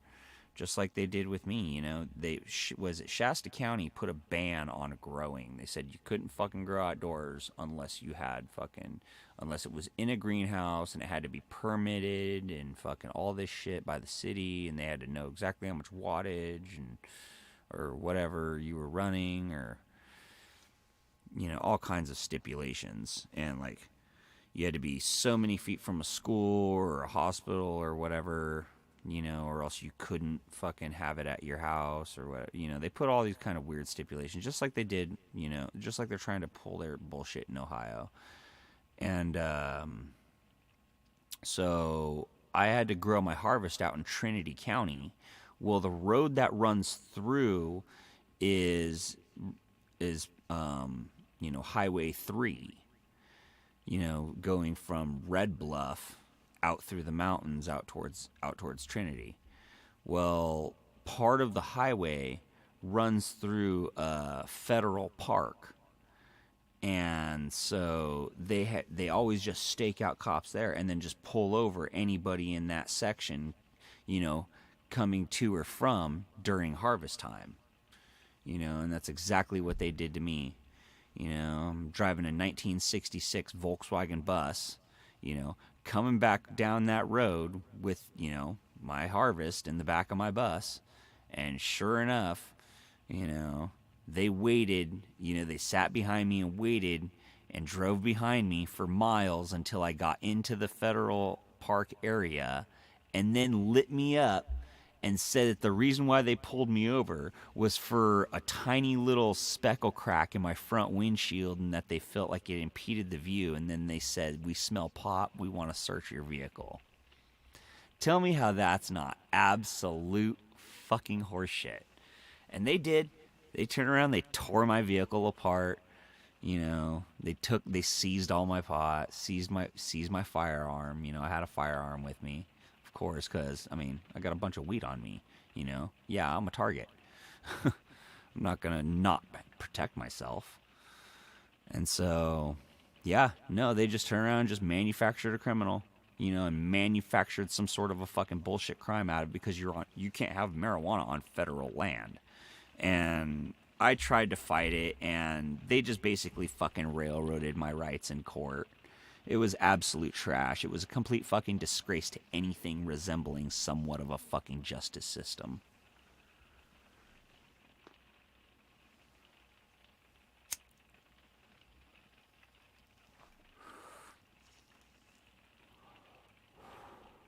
Like, I'm not a fucking criminal.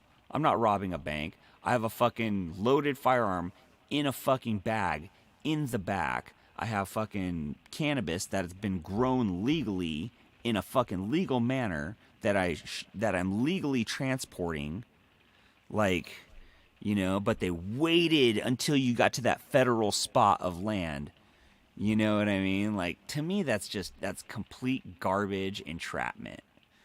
You know, and because they make millions of dollars a year doing that kind of shit to the average citizen all over the fucking nation, that's why they'll never legalize cannabis. You know, federally. They'll never federally deregulate it until we get the majority of states. You know, right now we still have, like, what is it? We need 4 or 5 more states to legalize recreational cannabis before we can force Congress to fucking hear it from the people to say, no, you have to federally deregulate it because now we have a majority, you know. Or they have to put it to a vote. Like, it has to be voted on nationally or whatever now at this point, because more than half the states have a majority to put it on the ballot, I guess. So, I don't know. I mean, I think that's what Joe Biden's probably going to do as a last-ditch effort to try and save his fucking ass. Is he's just going to be like, okay, well, let me appeal to all the fucking weed heads out there. I'm just going to federally deregulate cannabis. Here you go. I'm going to make it fucking legal. You know, so you can try to fucking save some sort of resemblance and get reelected. You know. Oh, yeah, absolutely. I want you to do a live mail call. You shit, yeah. Absolutely, dude. You know? No, me and Jeff got together, and you're talking about 2 guys that really know how to pack a fucking box got together and packed this fucking box. Stuffed.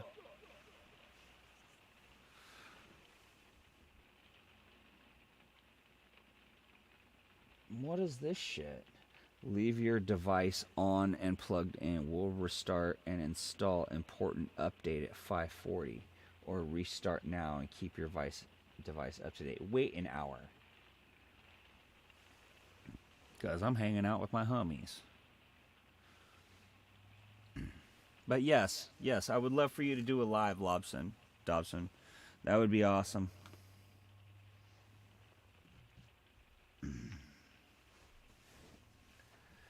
It's like when I sent my parents their Christmas gift, and I had my mom video messenger me, so that way I could watch them open their gift live.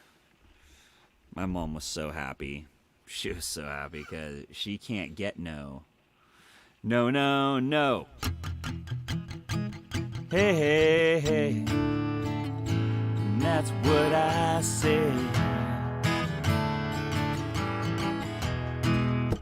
So, yeah. She was happier than a pig in a slop trough, man.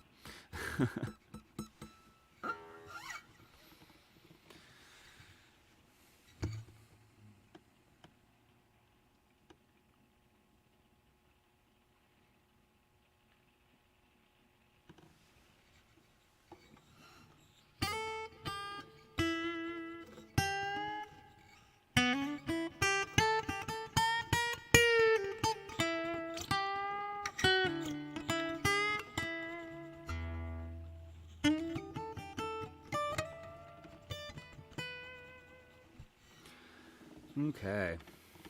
Well, shit.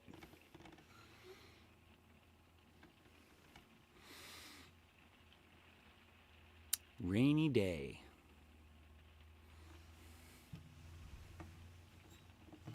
I'm tired of the rain. That shit got me all wet.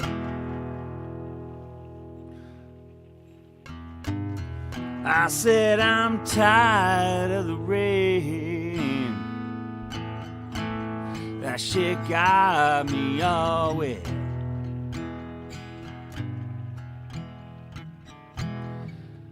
I I need to stay dry in front of a heater with my good wig on.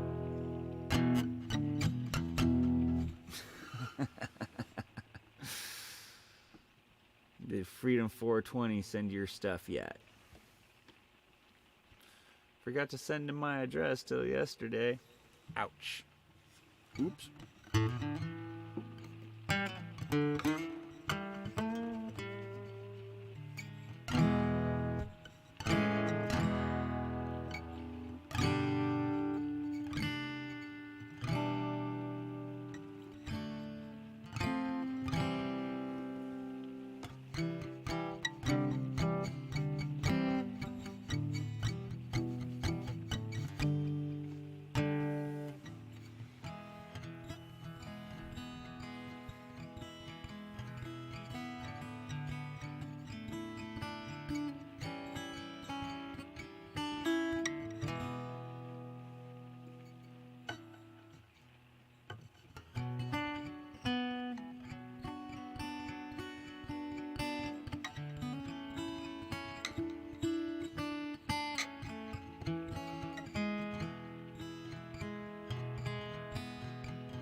What does that say?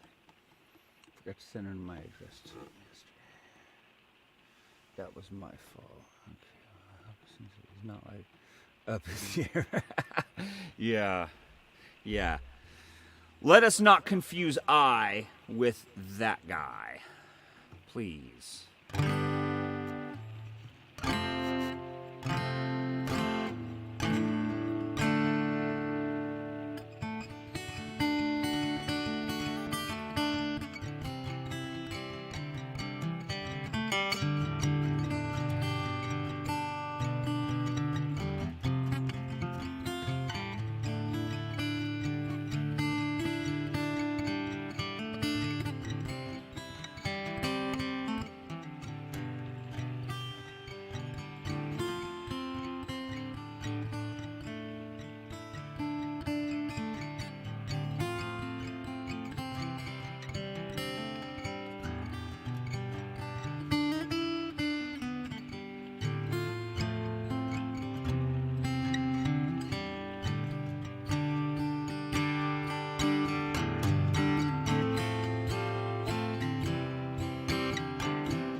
Okay, well,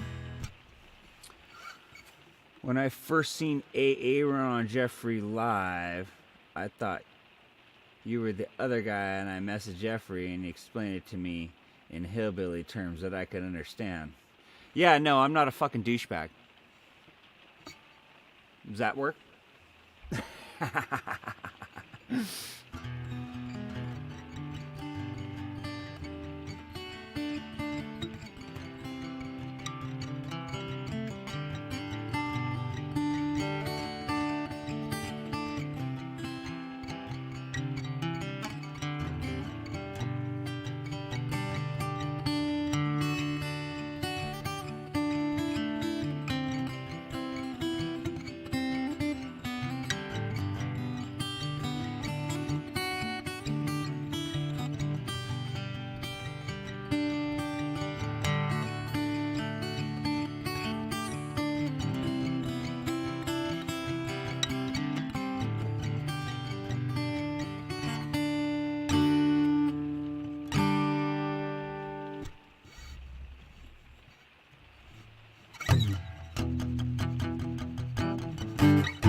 I know that now, silly. Silly man. You so silly. You're just such a silly guy.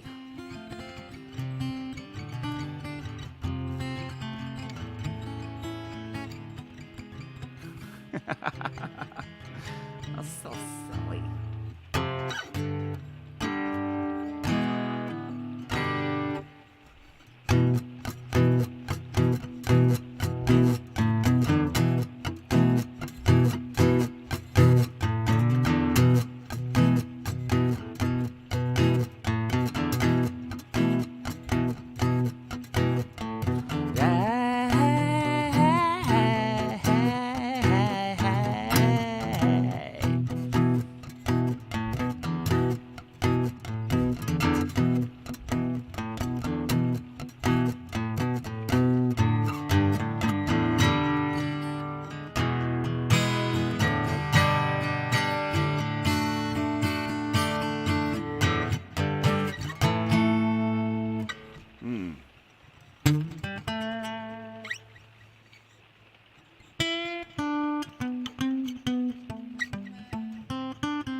Jeffrey, it's past 5:30.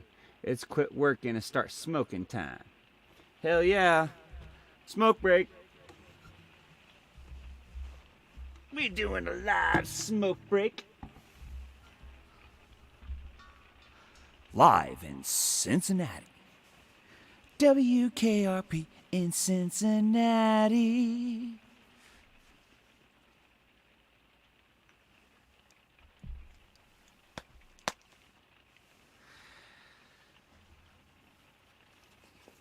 Smoke them if you got them, folks.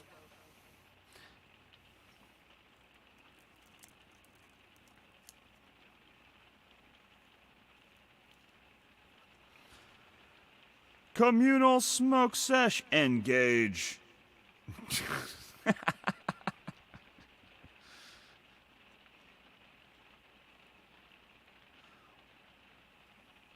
Whoop stoned, Captain Sulu.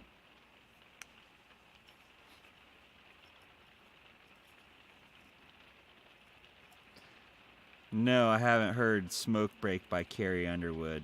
Sorry, man. I'm a little behind the times on the Carrie Underwood. I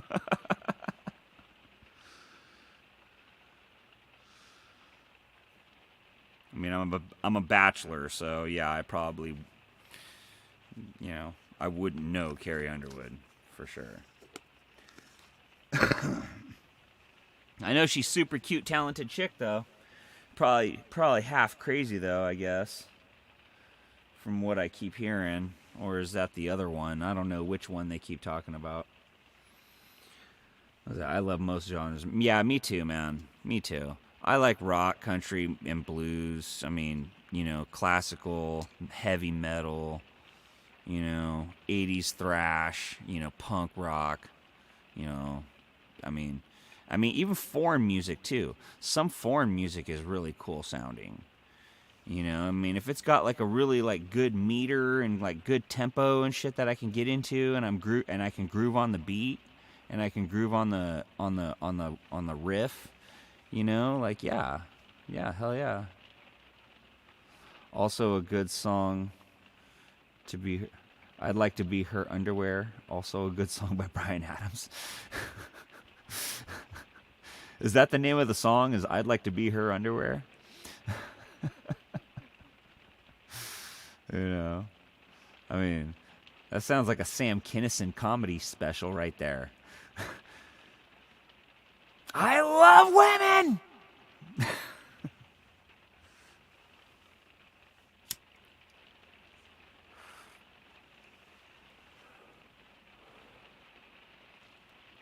I know.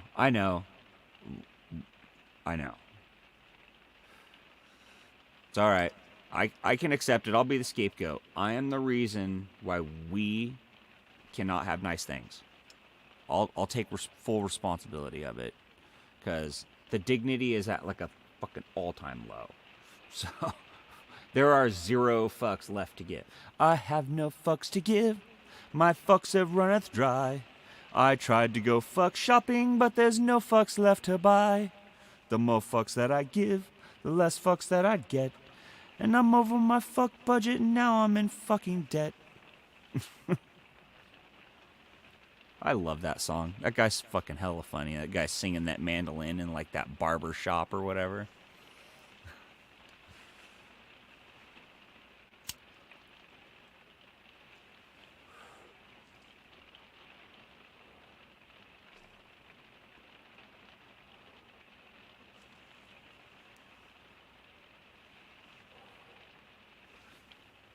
Yeah, smoke break. We be smoking. Smoking, smoking, feel alright, mama, I'm not joking.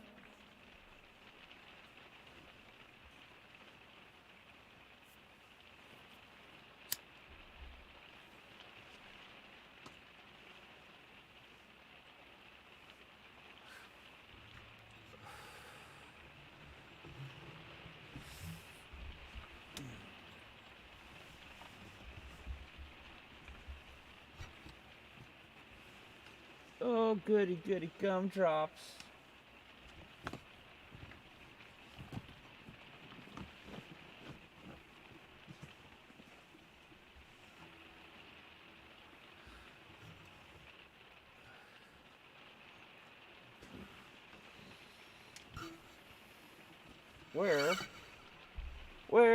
Where did the capo go? Oh, where can it be?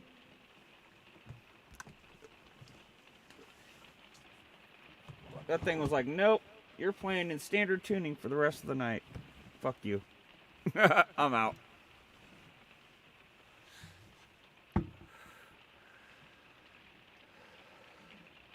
Aha. Aha, you tried, didn't you? You tried, you little motherfucker.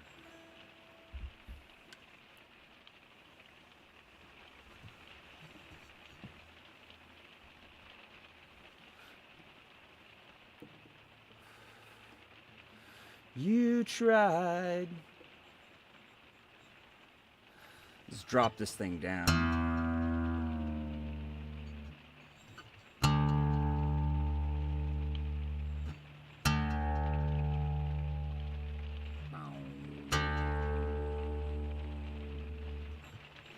Sounds all loose and flappy. I knew a girl who sounded like that. See, you guys see the video of the chick? She's like standing there in the duck. She's got like a coop, like a chicken coop, but she's got ducks in it, and they're all quacking. She's like, "Let me see if I can communicate with them." And she starts bouncing her ass and queefing. And it's all quack, quack, quack, quack, quack. I'm like, oh shit. That was a wild post, man. Yeah, I know. You don't gotta tell me. You don't gotta tell me, I know. We shouldn't be talking about that stuff. Can't help it though. I mean...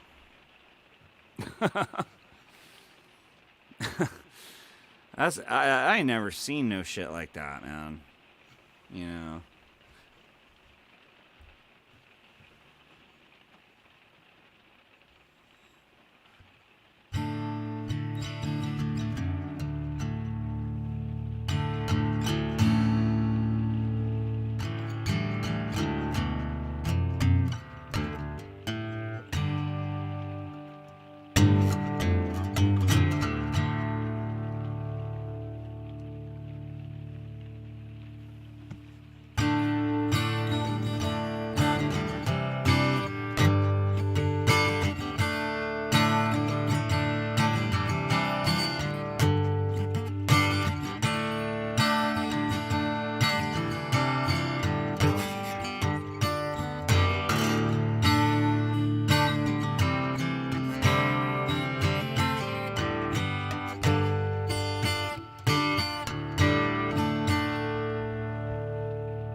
I like Drop D280, man. It just sounds so tough.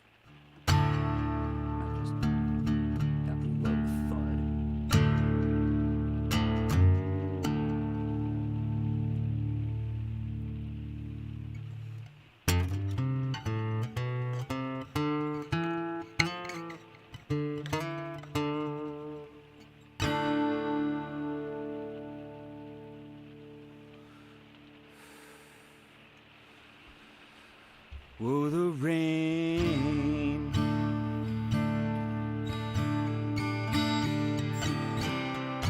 That shit, it won't let up.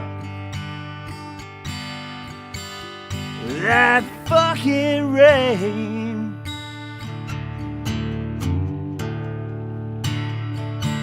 Making everything soaking wet. And I can't go outside and do no work. I don't think Jeffrey is listening. Safety meeting. You must be safe at all times. At all times. Make sure you have all of your proper protection equipment.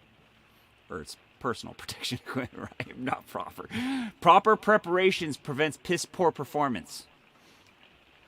Facts.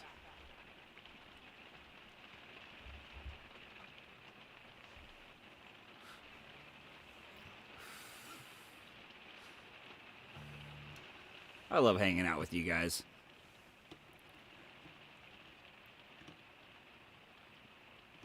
Gotta like have like a fucking a midway get together in like fucking Wyoming or something. Me and Jeff will cruise out.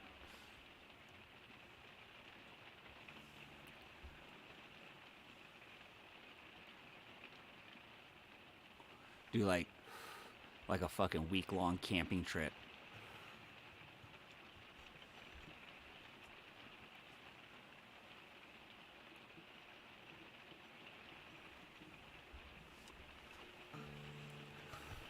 By the end of it, you guys would be like, take the fucking guitar and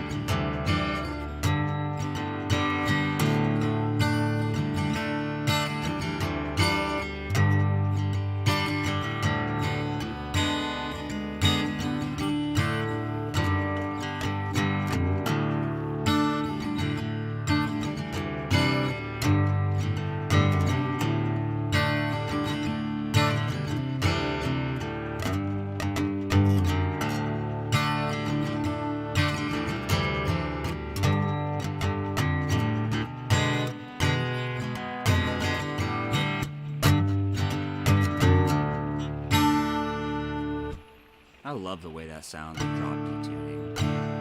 Or not, it's not true drop D tuning because I dropped the E2, so it's like what they call it, dad gad or whatever. But it fucks up the scales. Like that's the only thing. It makes that like, it makes that note sharp.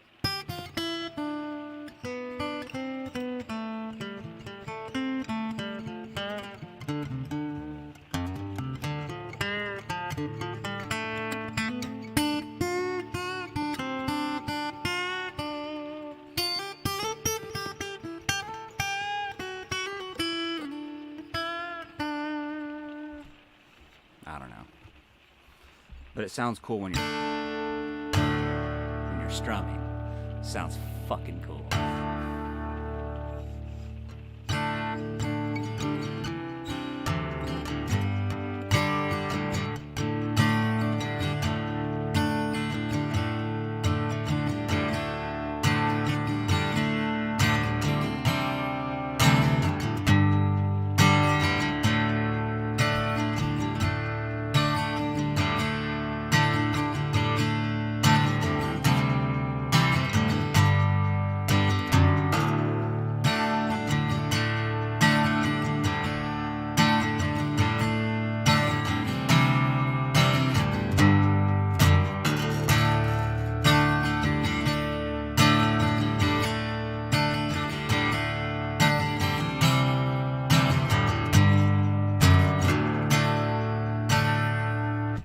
Yeah, sounds all fucking like old-timey fucking cowboy fucking kind of shit. That's like the kind of vibe that I get from that, you know what I mean?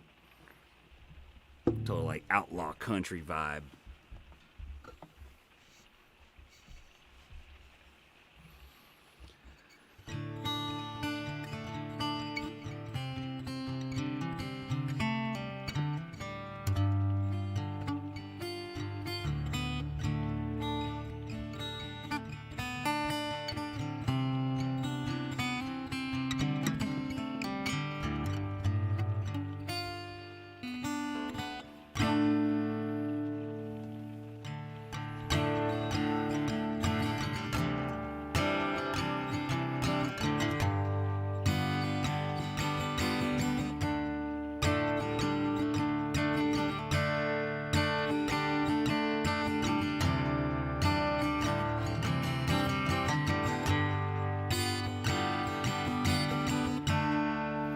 I like this fingering better, rather than doing like the C add 9 in the drop tuning. Like it has like more of a ring, rather than,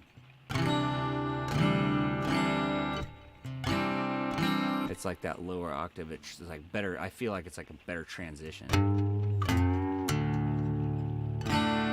the D. I don't know. Into the D. You want the D.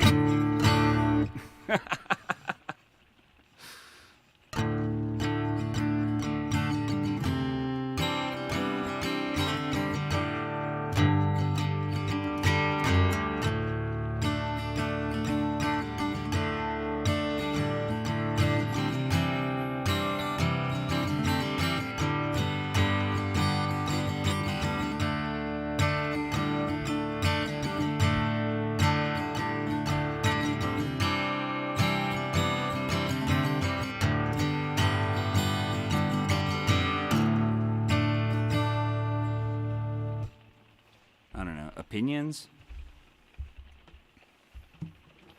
I don't know. I'll just shut the fuck up. Nobody wants to hear what I got to say anyway. Shut up and play, man. Okay, please.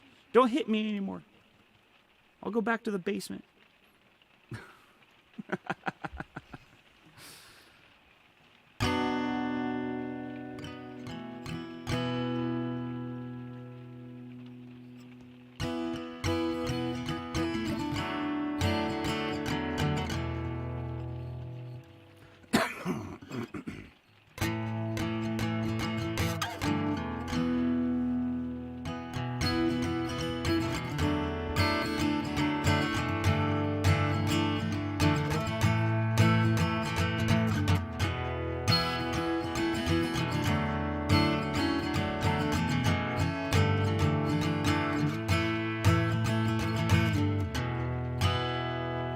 It's the same thing, just capoed up on the 2nd fret.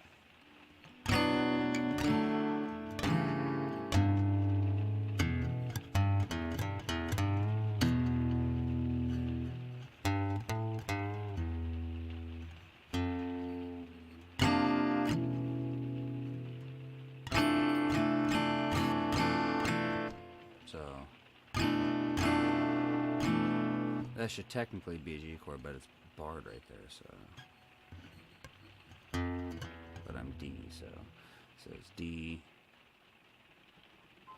D sharp, E, right, E sharp, F. So yeah, it just basically puts it back to.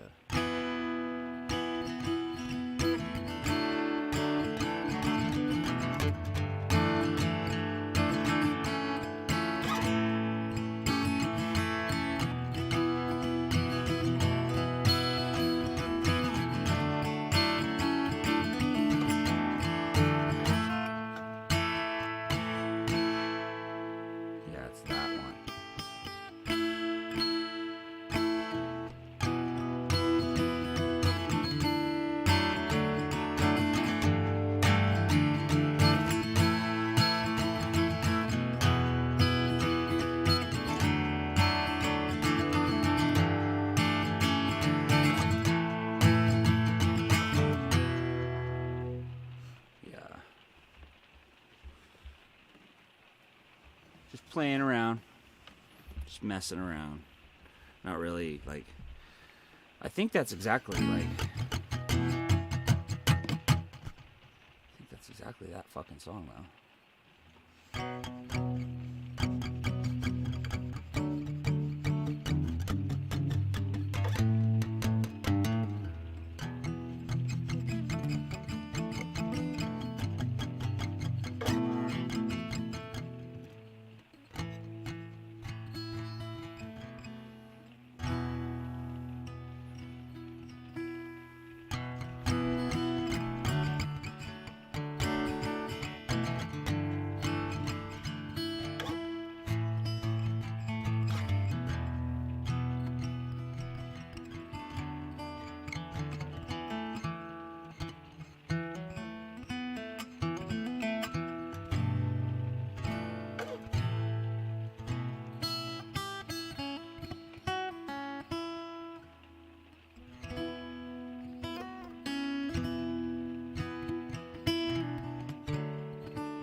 fiddling around.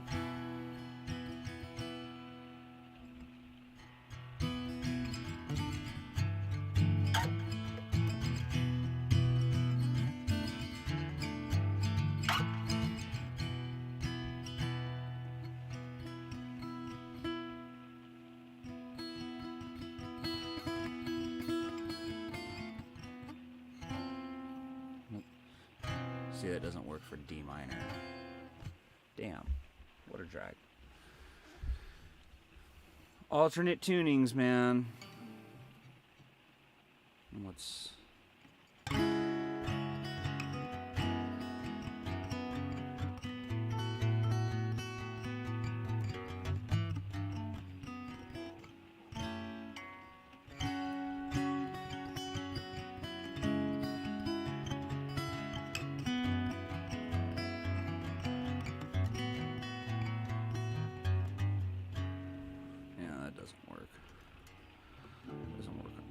only on the second. Only on the second does that work.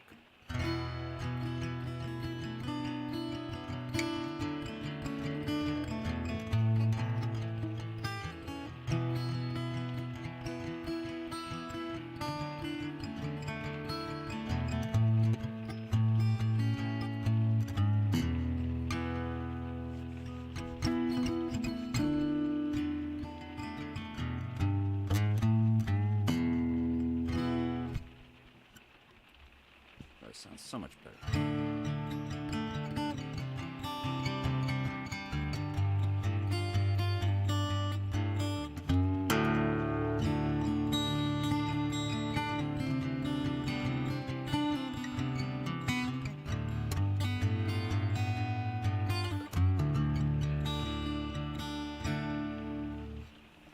Roaches and Keef makes the kitty queef. That's right.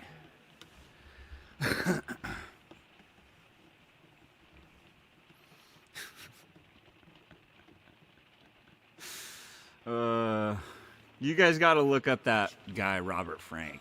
You guys gotta look him up. That's super funny.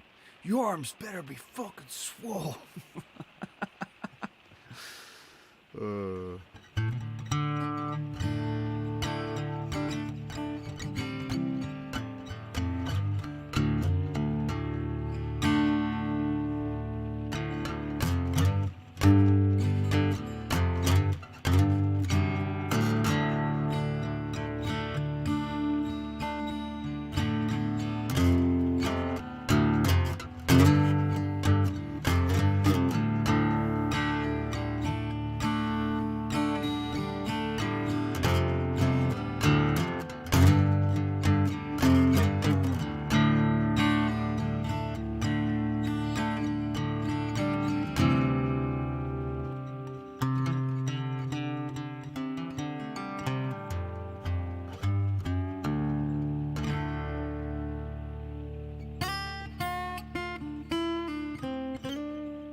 What fucking song is that? Right. I think that's what that came from. The little towns all around this land.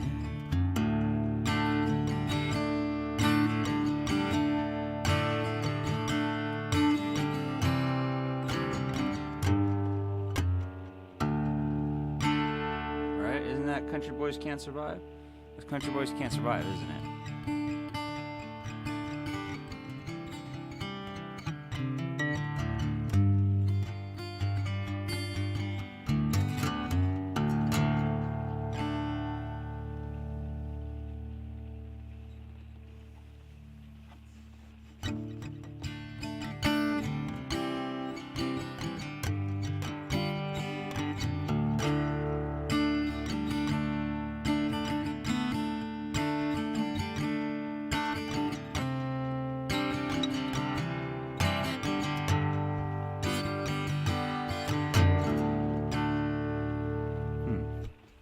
Sounds like Country Boys Can't Survive, I think, a little bit.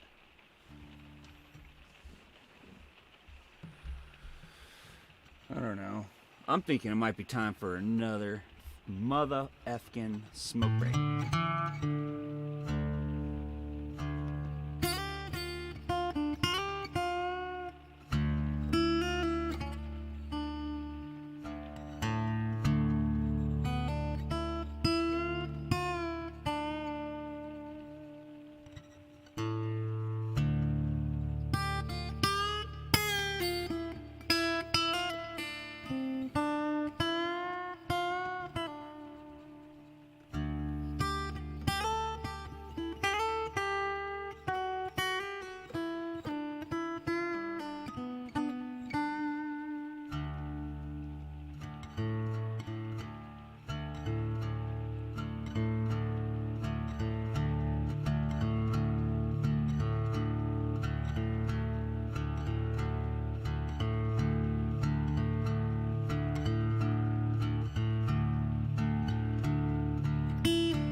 Ooh, that almost sounds like Middle Eastern.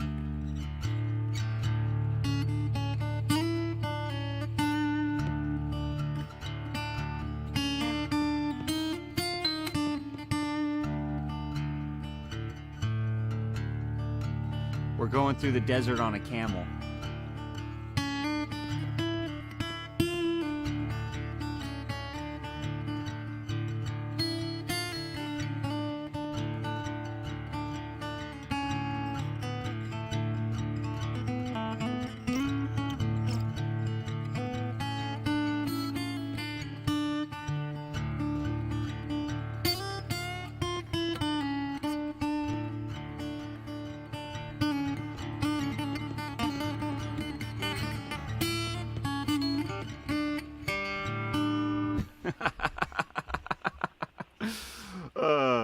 I'm sorry. I'm sorry. I lost control there. I lost control. I'll admit it. I kind of let myself get all into it. My bad. You started fucking it up with the trills, man. You were doing all right until you started doing that shit. Smoke break. Smoke break. Sound check. Smoke break.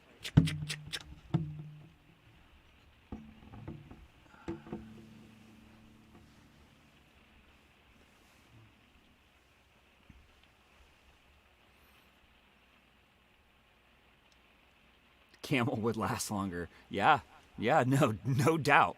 A camel would last way longer than a horse in the desert. As a matter of fact, I think I can play that song. Hold on. I think you got me, Maria. Oh wait. Here. Where is this? Let me see this. I think I can play that song, Maria. Hold on.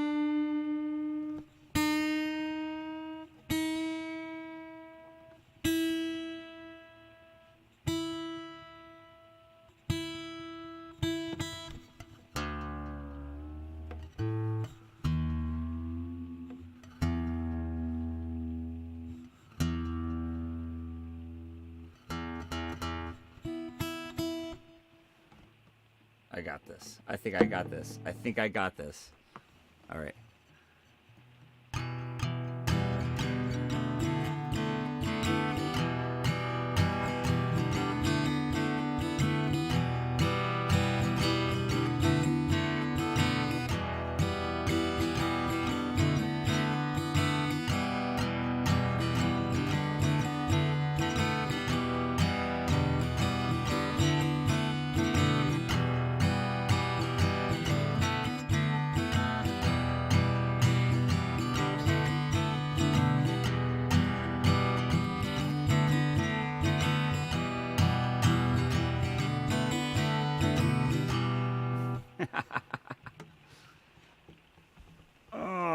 fucking computer. No, I don't care about your important updates.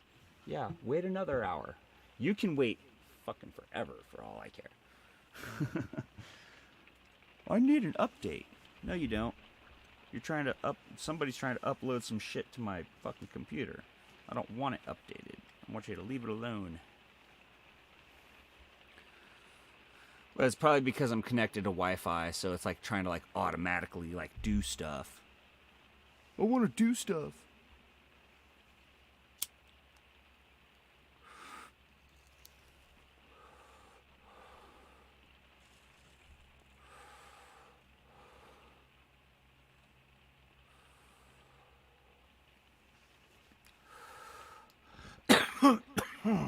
Yeah. Smoking, smoking. Feel alright, mama, I'm not joking.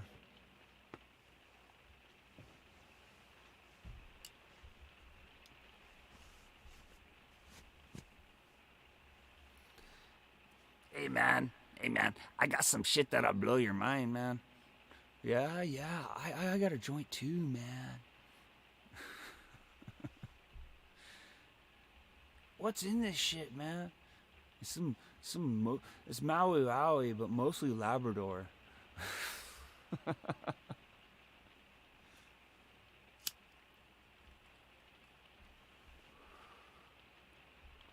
Know any Jackal? No. No. I like I said, I'm not a shredder. I mostly sit around and just like play pentatonic blues and like a lot of like easy folk songs and kind of stuff like that. I never really like learned like any like really heavy riffs. I never really like took the time to like learn any songs. Like that's what I was telling Jeff. I was like I was so interested in like learning like how to play the instrument, you know, like what keys fit with what positions, where, what scales, how to fit this, adding blue notes, trills, fucking suspense notes, whatever. You know, like I was so engaged in that I never really like took the time to like learn songs. I just wanted to like learn how to just play the instrument really good. My passion is blues. Like I love to play the blues. Like I'll put on like Thrill Is Gone backing track right now and just rip to it.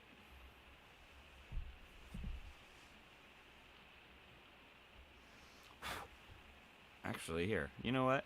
Jeff was telling me that he could hear me and he could hear that when I was doing it the other day. And so let me go here. And I don't know how it'll affect me if I'm using the same... Nice. Nice. Hell yeah.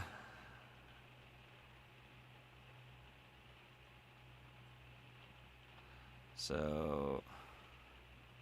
No. No. Where is that?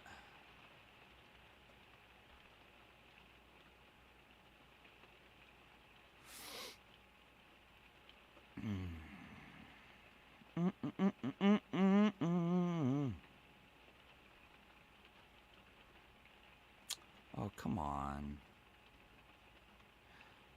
Yeah, it's because I was watching other ones, right? So now you won't suggest that one that I really like. Of course you won't. Ha.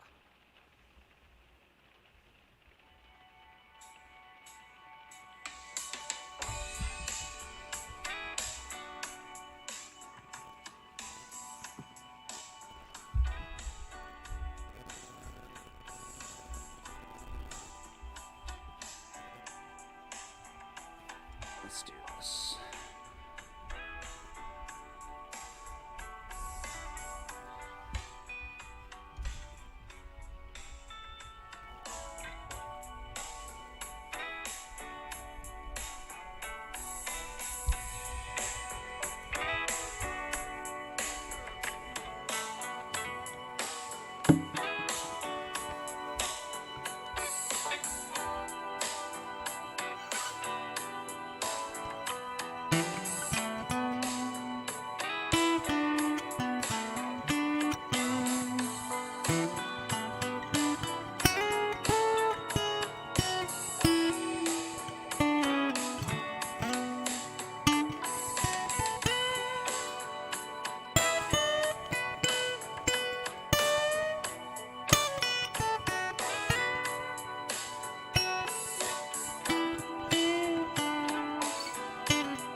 basically like that's what I like to do. Just sit around and mess around, play blues and pentatonics and shit.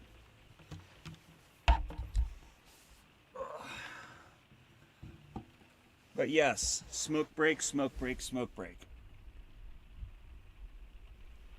Like actual smoke. Have a smoke and a pipey there, bud.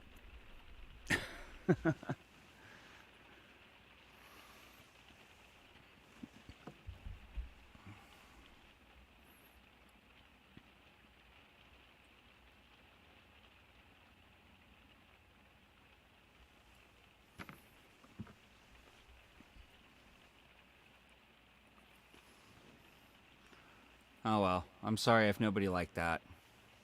My bad.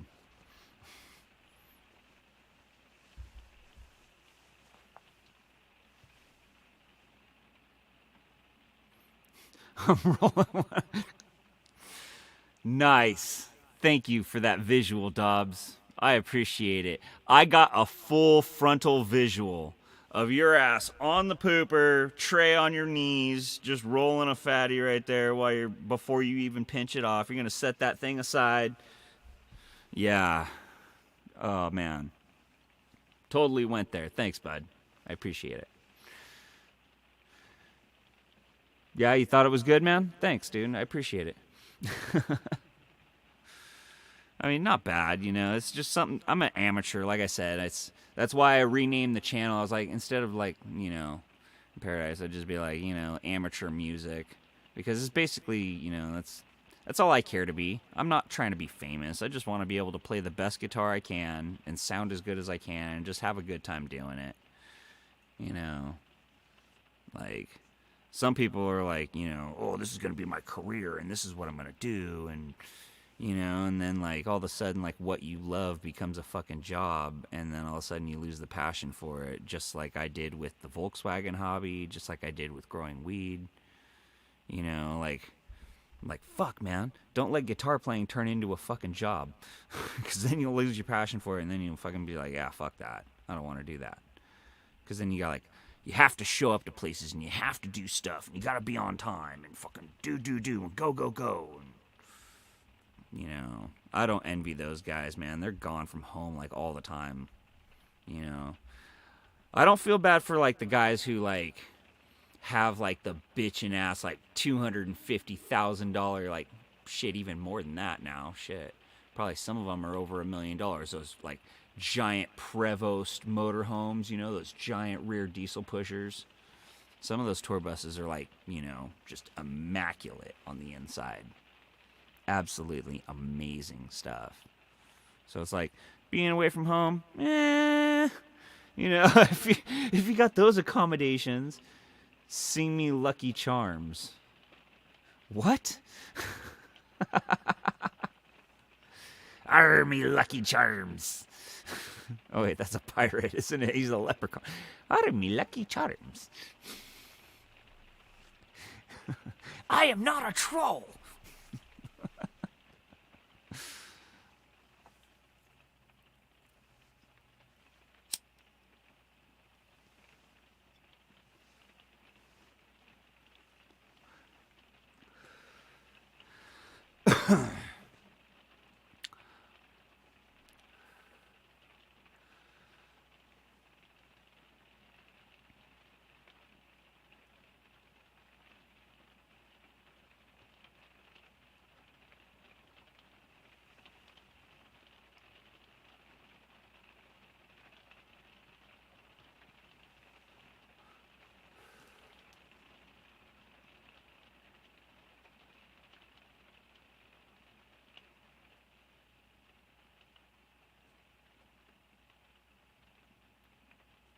The sound of the rain.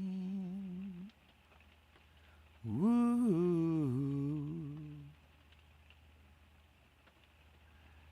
And I think it's gonna rain, children. Whoa, didn't it rain?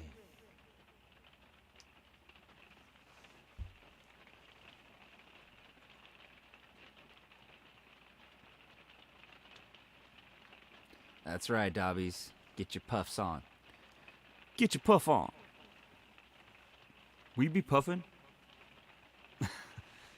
Everybody on the live smoke something.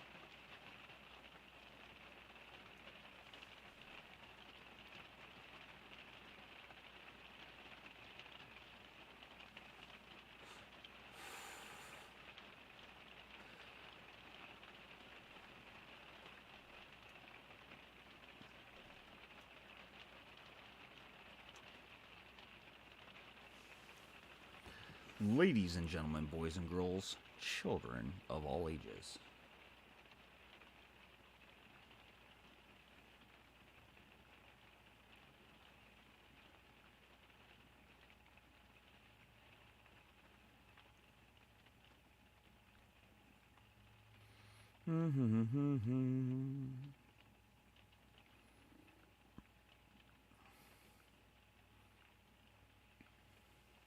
Thank you for the subscribe, Maria. I appreciate that.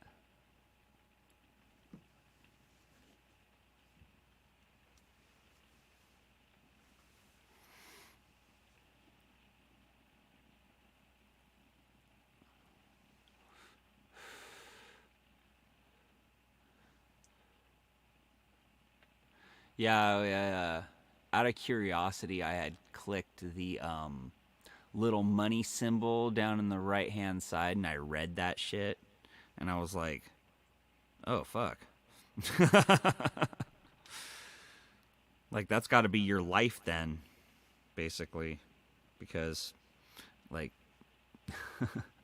that's a lot of stuff you gotta a lot of prerequisites you gotta fill, you know, a lot of criteria, you know, like all the shorts and watch hours and subscribers, and like how many people actually, like, you know, what the average time of like people like watching your stuff is, you know, like that was kind of weird. Like I don't understand how that's like how that matters. I guess it's like for the YouTube's algorithm or something, so your videos will pop up, I guess. I don't know. The more people that watch them, I guess the more suggested it becomes, I'm assuming. Ass you meeting.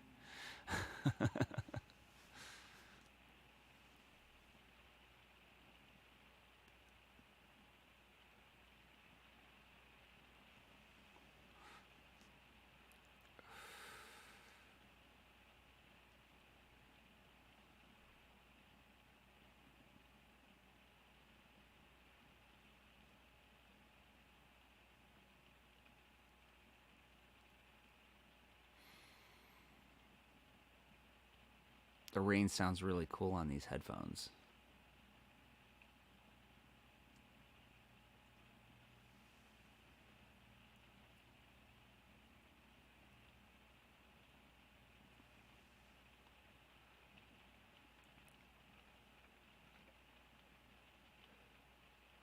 Wow. 3 hours. 3 hours and 14 minutes. Trippy. It goes by so fast, you know, especially when you're just sitting here bullshitting, you know, and strumming away and just having a good old time, you know.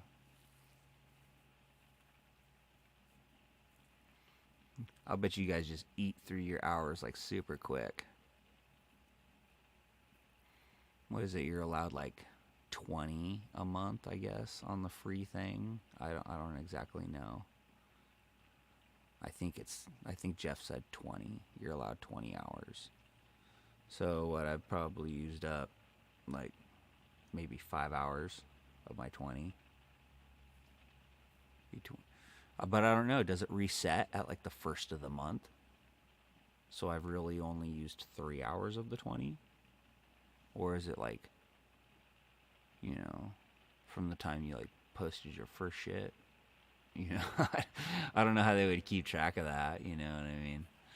I would think it would just go by the calendar month, you know, it would just reset by the calendar month. You know, but I don't know.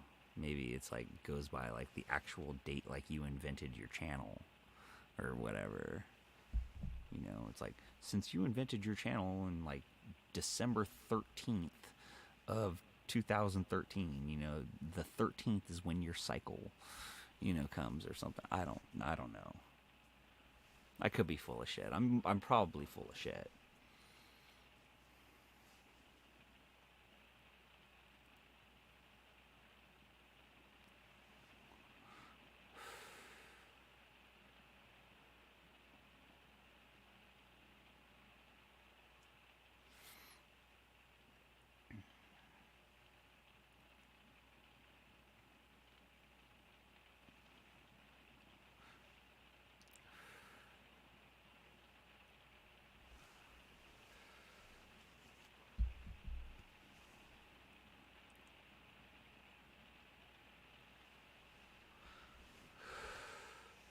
Okay.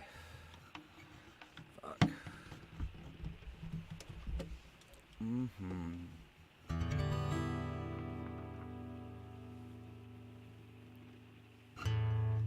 Maybe now. That'll. Oh wait. Maybe there.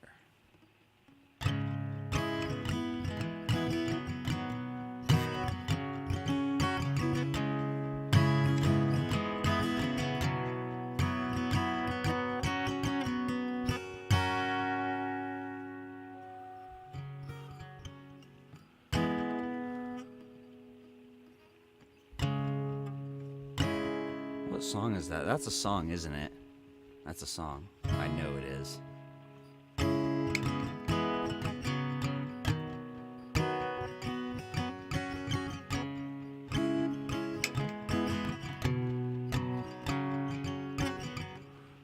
Mama always said I was born on the wild side. One foot in the grave in the truck trying to walk the line. Can't say I didn't see it coming, I can see the warning sign. Mama always said I was born on the wild side. Right? That's that song.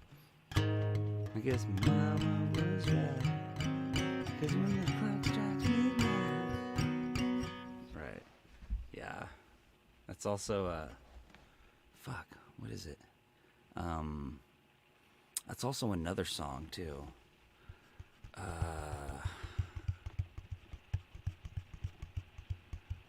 Shit. I hate when I brain fart. And they reset 30 days after you start using them. Oh, okay. Okay.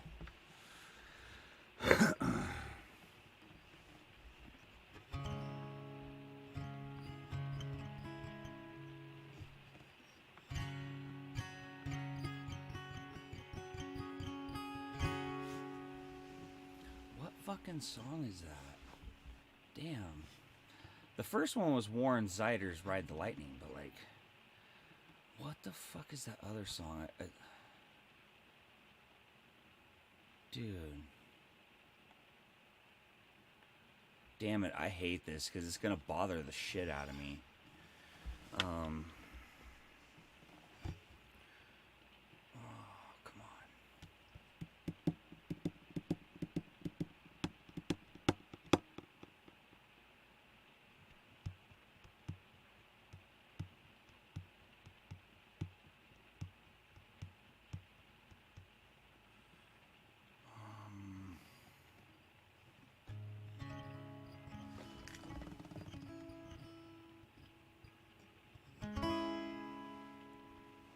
Oh, did I not drop the link?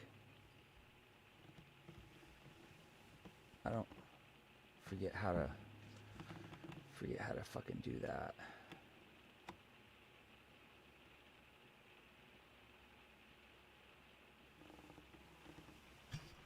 Shit.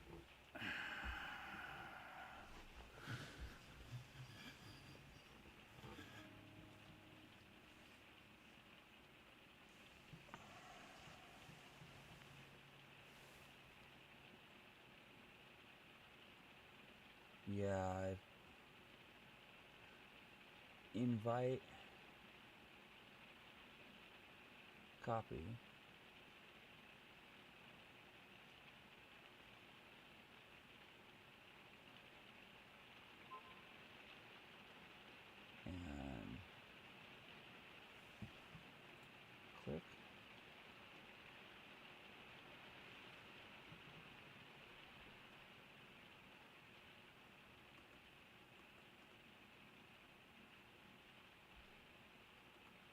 Damn it. I did it last time and I forget how I freaking did it.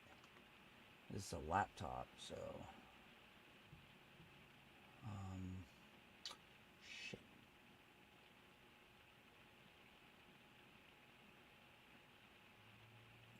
No.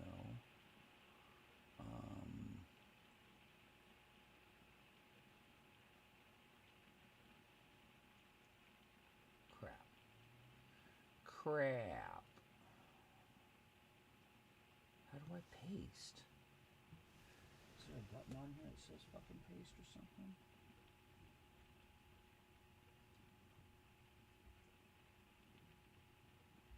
No.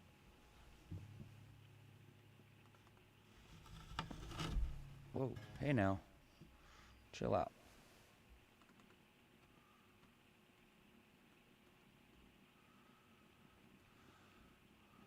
Crap. I forget how to do it. I forget how to paste. I know you go over to invite, you click it, it copied, but I forget how to.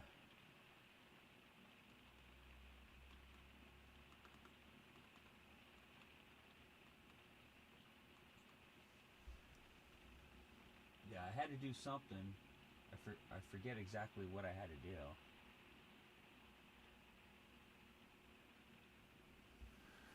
Crud. Cruddy. Cruddy, buddy.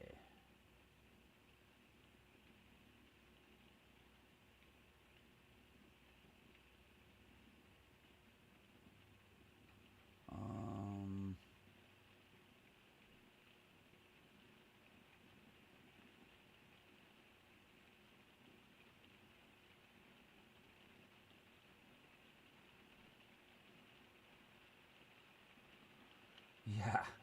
Tappy tap. Tap tap taparooski. Yeah, I know. Oh yeah, I have to touch it with 2 fingers. That's right. That's right. And paste. Boom. There it is. Oh. Got it.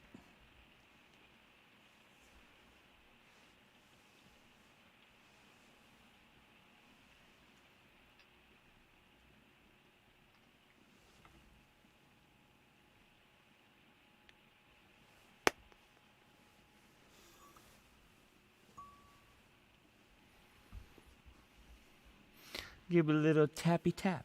A little taparoo. A little taparooski. Just a little tappy tap. Why don't you go in the hole? That's your home. You don't like your home?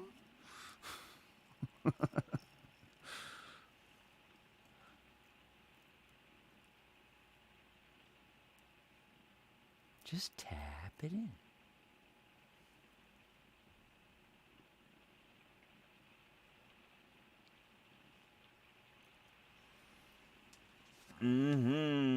There we go. There's Dobby's. Just Bam. tap it in. Just What tap up? it in. Give it a little tappy. Tap, tap, taparoo. What's going on, man? What's up? What's up? You'll be all right. We were all rookies at one time. Yep. There's a learning curve. That's for sure. Right. Jeffrey will wake up 5 o'clock in the afternoon. I'll be like, "You going live?" I was going to, but I slept too long. It's 5 p.m., man. The fuck Right. you talk about? So we all got our issues. They're right, Jeffrey.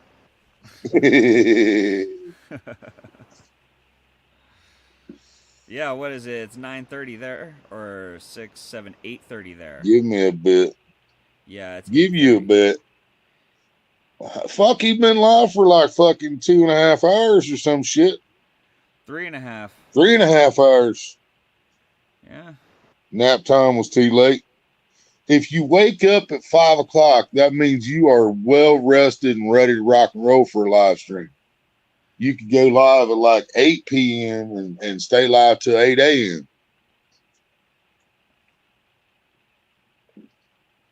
I want to rock.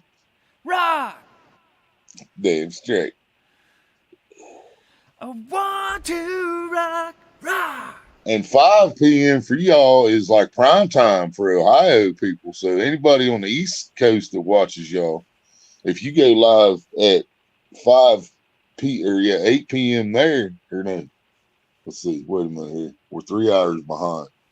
So You are your 3 hours? yeah. Okay. Yeah, it's 9:39 here. Yeah. And yeah, you guys are at 12:39. No. Right. No, we're at 6:30. Yeah, they're 3 hours before that. Oh yeah, 6:39. Yeah, that's where Yeah. I keep fucking that up. Yeah, you guys are 6:39. We're at 9:39. Right.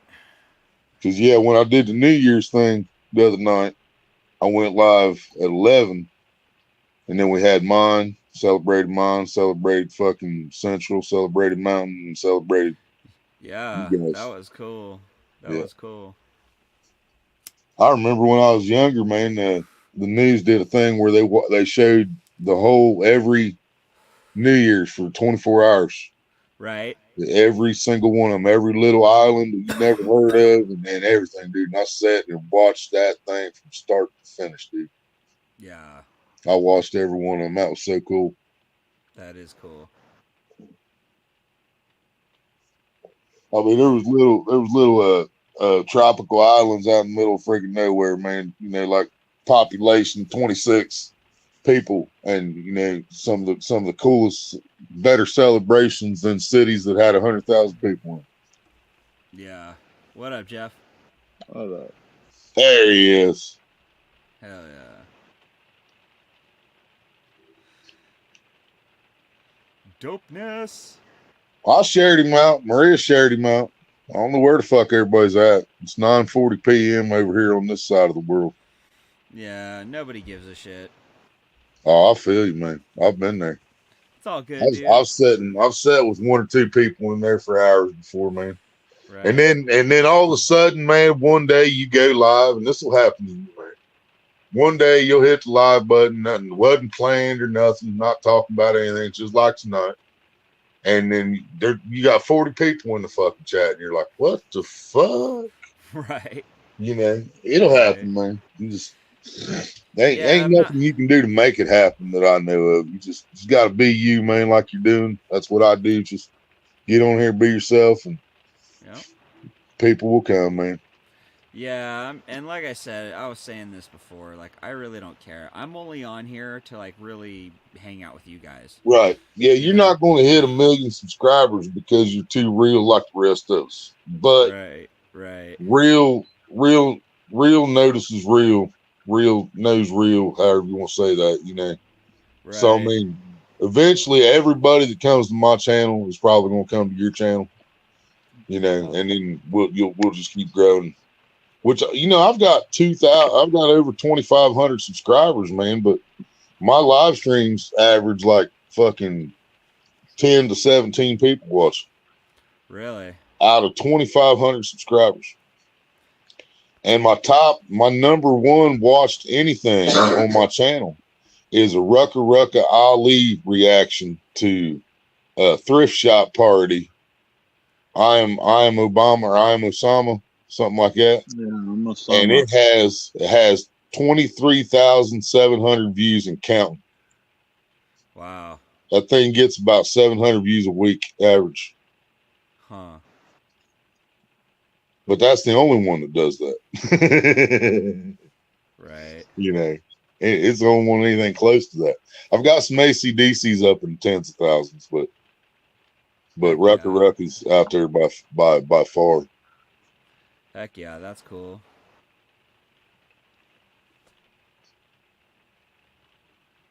And that video has been up for roughly about 3 years. 3 years and change. It's been on YouTube. Been monetized the entire time it's been on YouTube. Fully monetized because Rucka don't do copyright bullshit. So it's been fully monetized for over 3 years. 32,700 views. And it hasn't even made me $40 in ad revenue yet. Yeah. No, I was looking at it and I was reading into it and stuff, and yeah, no, there's so much criteria that you have to meet to be able to make it to where it's mostly. Oh yeah, dude, I read all that to where shit it's when I became a absolutely partner, profitable. man. I was so excited. And it was 30%. They took 30% of all your intake. And I was like, all right, that's too much, but fucking it's their house, it's their platform, whatever. Right. But now they're taking 50% plus, man. Yeah, well, It's like fuck. death and taxes, man. Death Yeah, and it's taxes. like being in America or something, dude. Yeah. Like what the hell? Nah, it's your pimp, dude. Yeah. YouTube's your pimp. Facts. Give me half. Yep. You take all the dick, but give me half your money.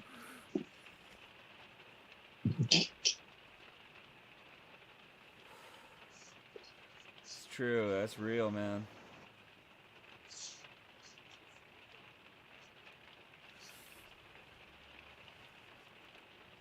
$9:38 p.m. Jeffrey said. It's 9:44 now. You must have been talking about my time. Yep. When will it rain? I think I'm going insane. What? Going There's your time. insane. I'm going insane. Insane in the membrane. I'm going insane. Insane in the membrane. I'm going insane. Insane in the membrane. Got no brain, must be insane.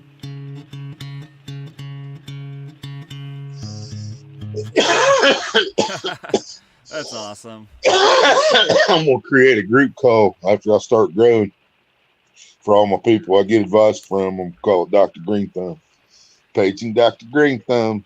Yeah. Oh yeah. Dr. Green Thumb sizzling screen. You won't have to hide from those pesky porkers.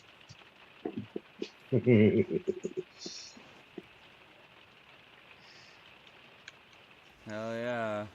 No, dude, I remember when that song came out, I was like, oh shit, that's so awesome. Mm-hmm. In the hills It's like where the taking trees a grow hit wild from the with bone, green fields. smoking like Cheech and Chong. Right. There's water inside, don't spill it. I love some fucking Cypress Hill, man. When the shit Fucking goes with piss ears holding the down, blue you better steel. be running. Greenhouse effect with the weed connect. DEA can't keep the green thumb in check. HPS, God bless the whole crop. Please, God, don't let me see no cops. Truckload ready to hit the highway. Truckload, don't let the eye in the sky fly my way. Oh, we're gonna have big trouble, that's no shit.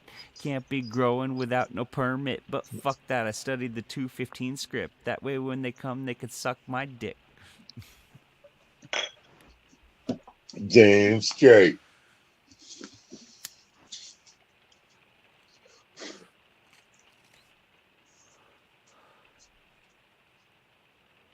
Still there, Jeffrey? Hell no. They must go. Hell no, Jeff's like, fuck you guys, I'm out. Later. Just like, I don't want to be associated with you motherfuckers.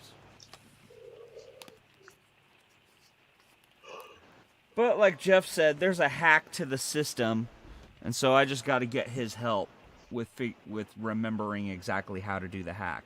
Right. What system? Yeah, we was talking about music genres and shit, dude. I could go to a concert if they were playing Beethoven and Hank Williams Jr. and Cypress Hill and AC/DC and Right. fucking, Slayer all in the same concert. I'm going to sit there through that whole fucking concert. Right. Right. I'm going to watch every bit of it and fucking love it.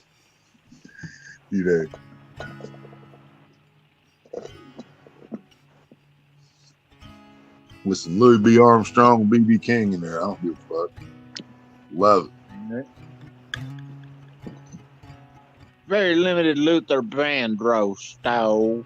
Some Fats Domino. I found my thrill on Blueberry Hill.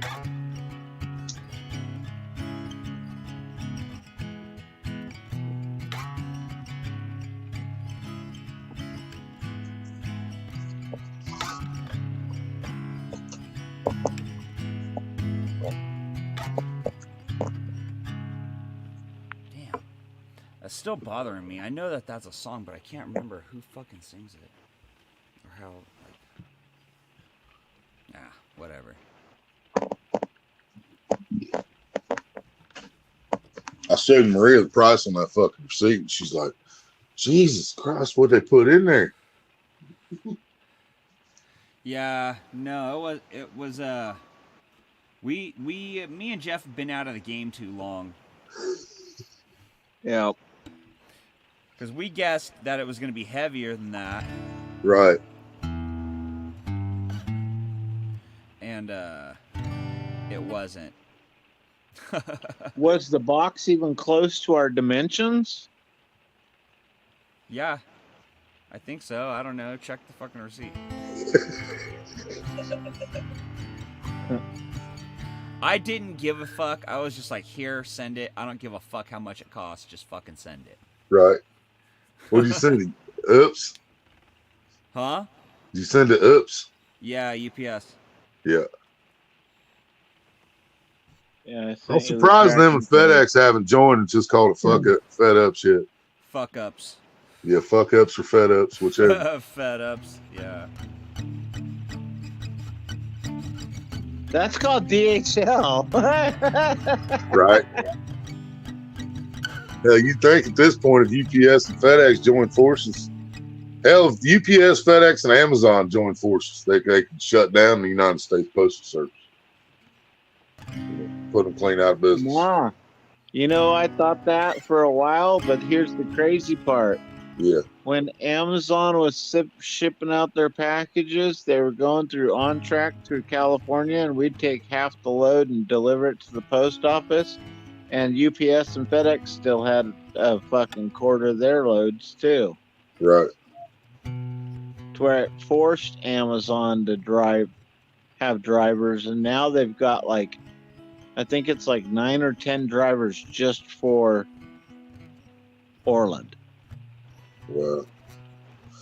And see, Amazon Prime, and normally they used to be, they did their scheduling a lot better. It used to be one truck would come through here around 4 to 4:30 every day. Yeah. And it had multiple packages for this whole fucking area. Yeah. Well, I think they changed personnel or something in their fucking people that schedule shit. Because now you'll see a Prime truck come in here at fucking 10:30. You'll see another one in here around fucking 3 o'clock. You'll see another one about 4:30. You might even see one about 6 or 7. Yeah. So somebody's got them all screwed up now. Got them making way too many trips to the same area. Well, what it is it's the way they do their the loading and load their computers. Well, yeah, and not only that, I do forget sometimes, people with money to do it can do that express delivery and probably get shit brought to them same day, because we have an Amazon distributor within 22 miles of us. So, dude, to overnight my parents' gift to Georgia was $161. it cost me that much to mail a fishing pole to Kentucky once. Jesus. Just a rod. And what pissed me off was we mailed one almost exactly like that just a few months prior. And the post office wanted 103 or 106, something like that. But UPS or FedEx, because they both, you can ship either one at the same location here. But one of those two shipped it for like $36 compared to the 103 or 106 that the post office wanted. Right. So a few months later, we do another giveaway another rod, package it the same exact way. It's pretty much the same exact length. So we take it to Watson's first. We're like, yeah, we already learned last time. We take it to the fucking Watson's and try to send it UPS or FedEx. The cheapest one was 160, 170. Oh wow. Something like it was between 160 and 170. And I'm like, what the fuck happened? You just mailed one just like this a few months ago for $36. So I go over to the post office and it was still 147.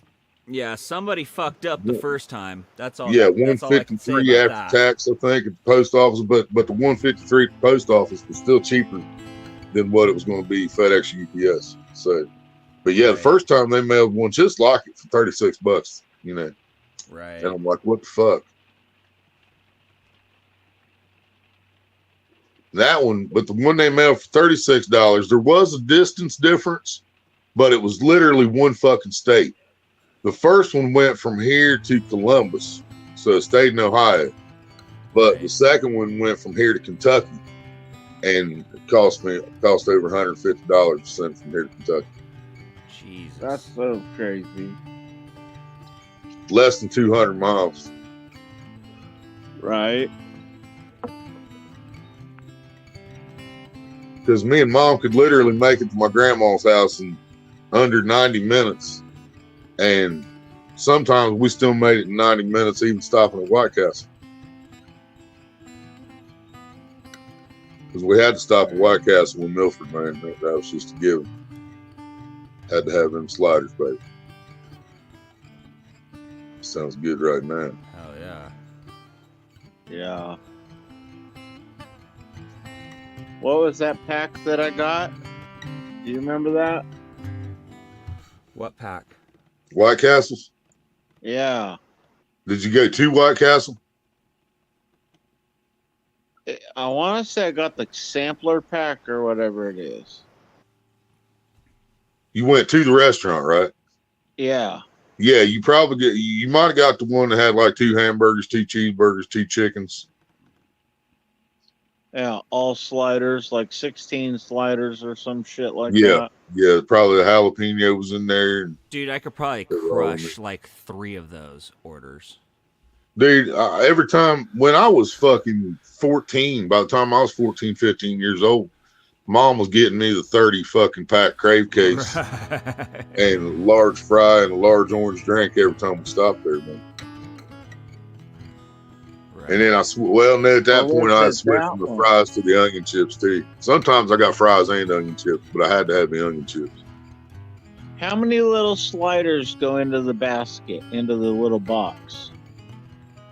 The crave case is 30. It's a 30 pack, Okay. but they have different Is that sizes. the little cardboard box that looks like a donut box? It almost looks like a suitcase. Yeah. You can kind of carry it like a suitcase.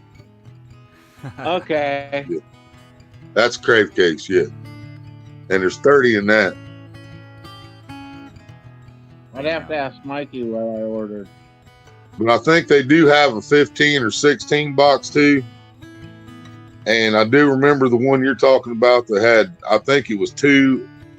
It was either 1 of each or 2 of each slider they had, which was the chicken, each kind of hamburger, the jalapeno, all that shit.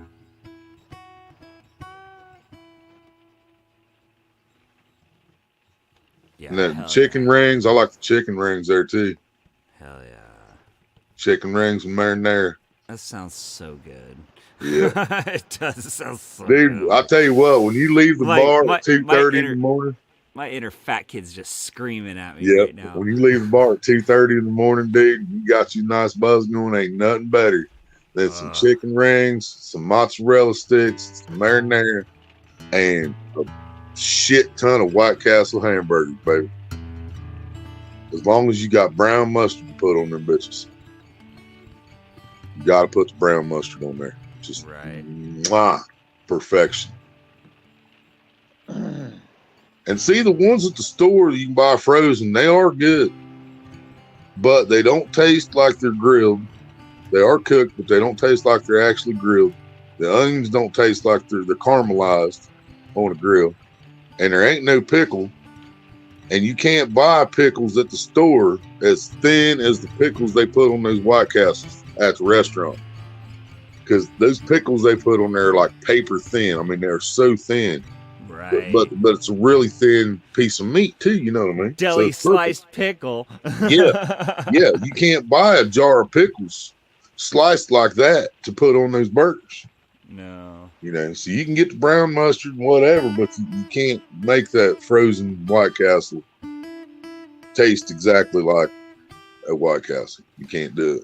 Well, what I've I do tried. is I take those frozen White Castles and you bake them. You put them in the oven. That's Yeah. the way to do it. You let them defrost Yeah. all the way, and then you put them in the oven.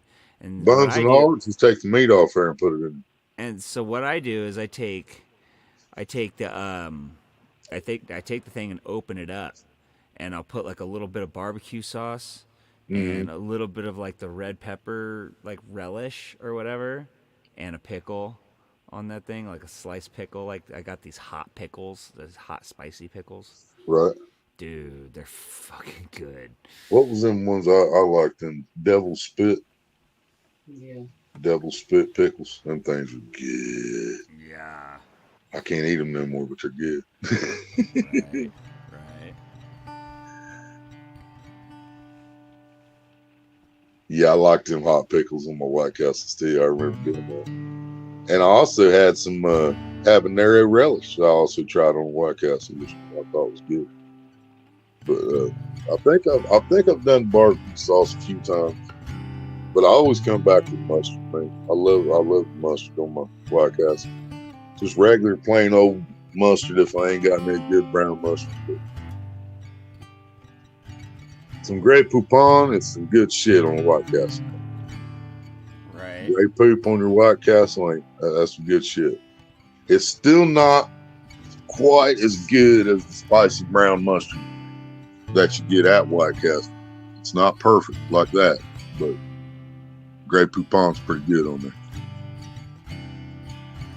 I bet them rich folks used to do them commercials. I bet they'd flip their lid if they knew I was putting a Grey Poupon on a 59-cent White Castle.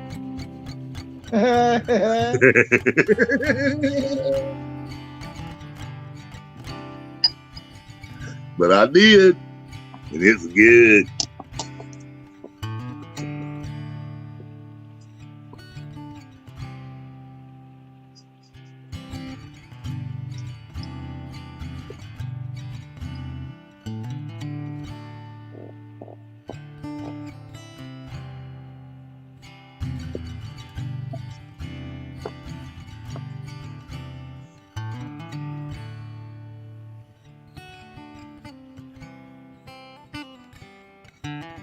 But yeah, the way StreamYards does it, man, is as soon as you set it up, the day you started it, then that starts your 20 free hours. And then when that day of the next month comes around, then it restarts your 20 hours, completely resets. Okay. Oh well.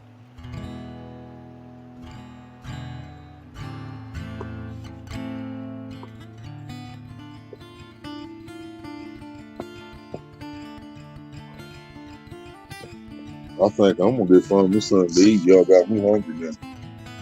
So I'm gonna hop off here for a little bit.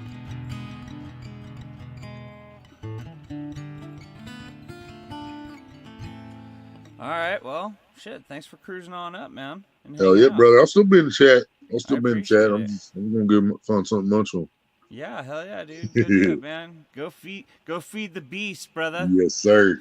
I'll talk to you soon. Love La Familia, baby. La Familia. Familia.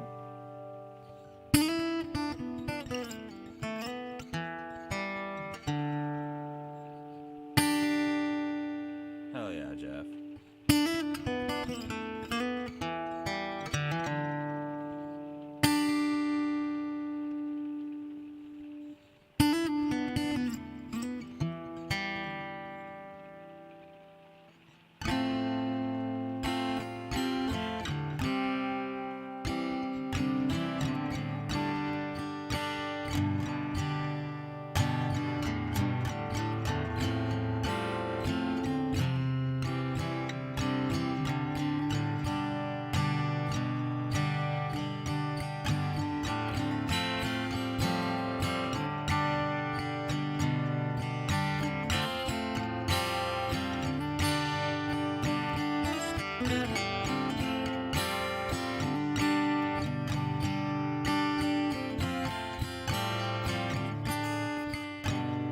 You remember that song, Jeff? I love that song, dude. Mad Season, River of Deceit. River of Deceit goes down. Yeah. The only direction it flows down. Whoa, down.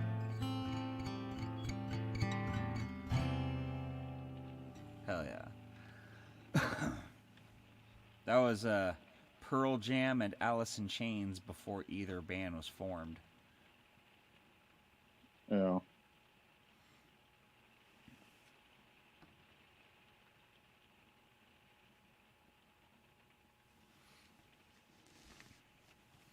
How far did you get on the closet?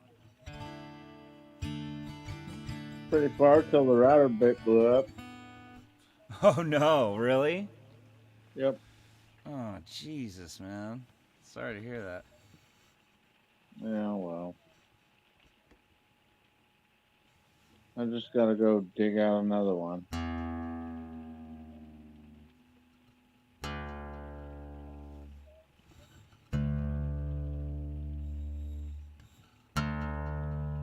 Brown note.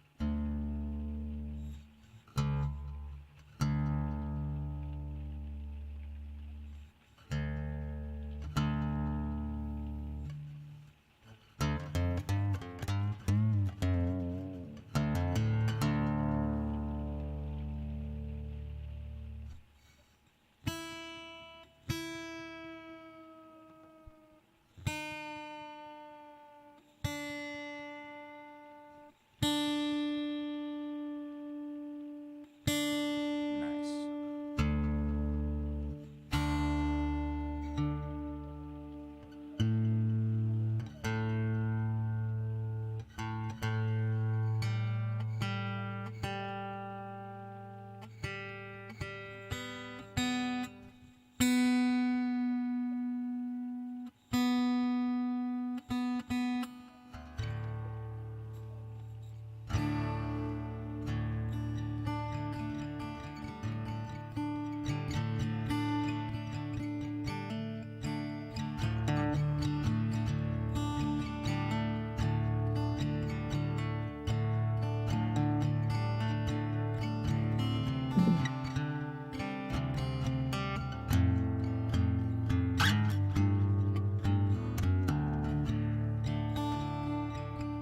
Come up with some lyrics, Jeff.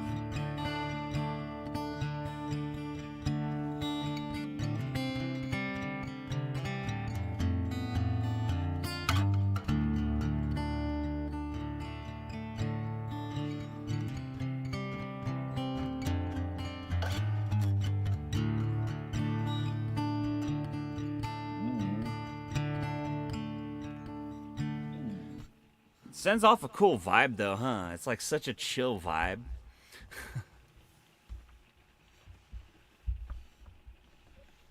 Yeah.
Almost reminds me of music you'd see for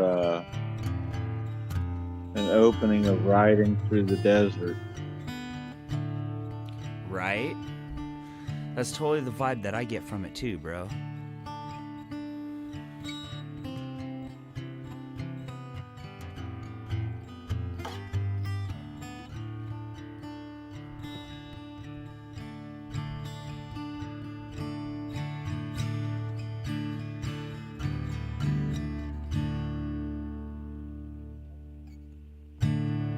Miners in the mountains, chasing after that gold.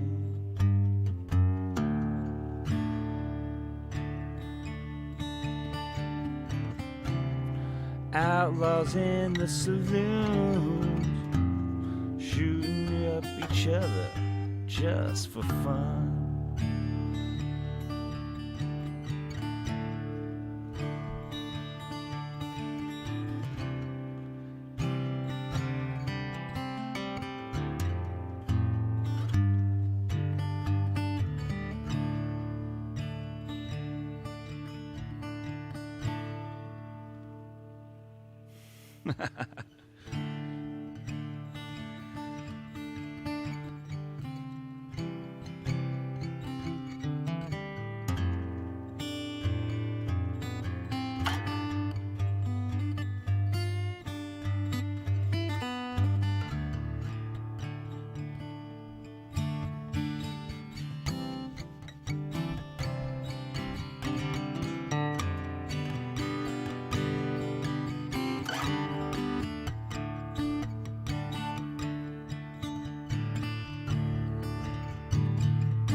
Riding through the desert on that camel. Went through the desert on a camel with no name.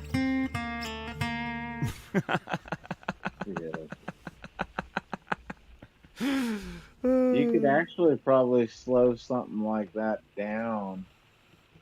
Slow the singing down to match the type of song. Right. I went through the desert on a camel. With your no name.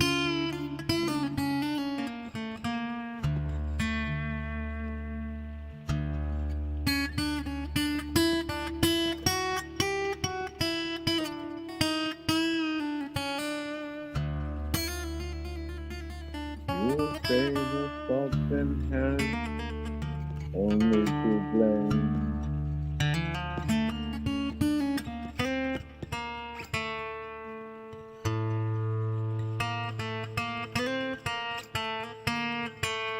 but I am just a lonely cowboy without no name.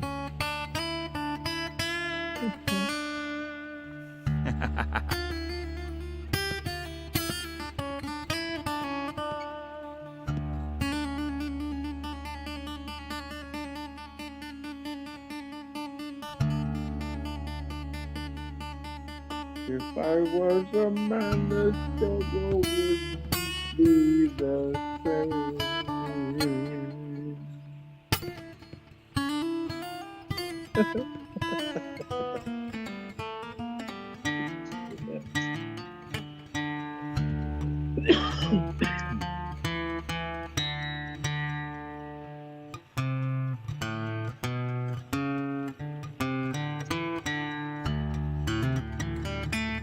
We get banned for life.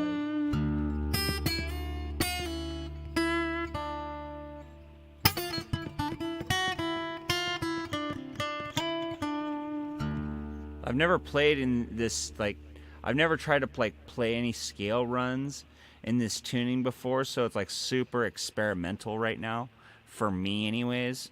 Like probably like there's some like super fucking like good guitarist out there watching me, and there's like he's probably like they tuned in and was like, dude, you're fucking playing in this key, this tuning, fucking nothing special.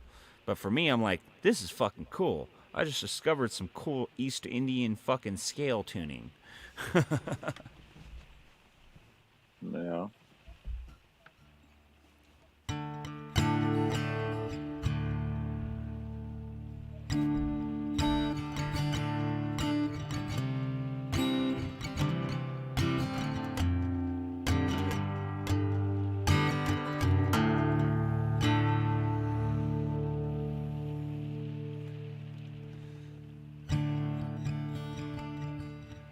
And we can skin a buck, we can run a tri-line, and a country boy can't survive. Country boys can't survive.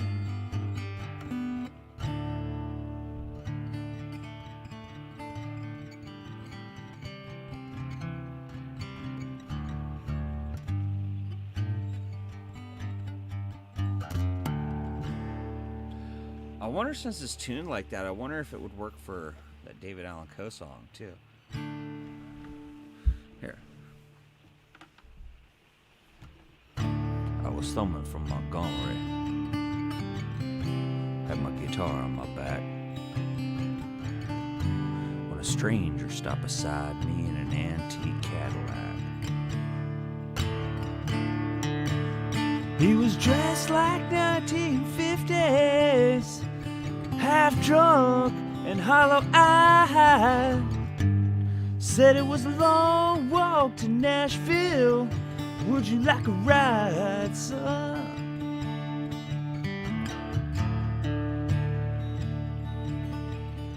And I sat down in the front seat, turned on the radio. Them sad old songs coming out of them speakers, solid country gold.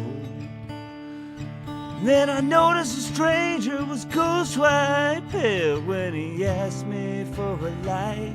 And I knew there was something strange about this ride.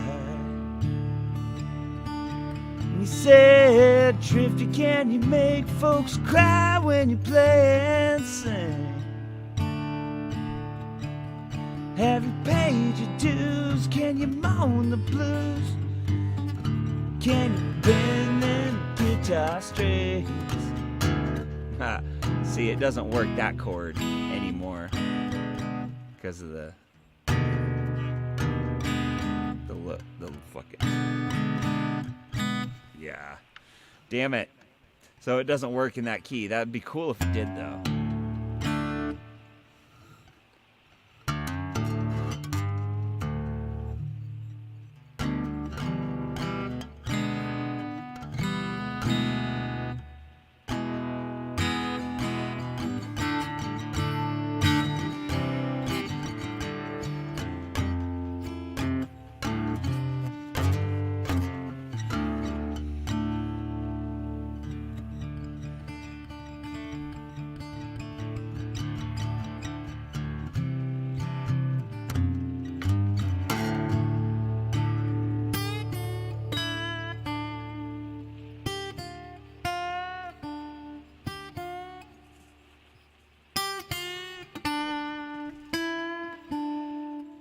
fuck's up? Oh, Mr. Furzy, his furry wet. Oh, his soaking wet.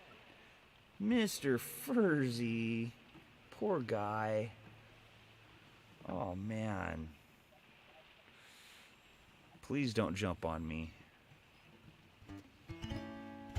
Oh, but Dad, come here. Feed me. Feed me.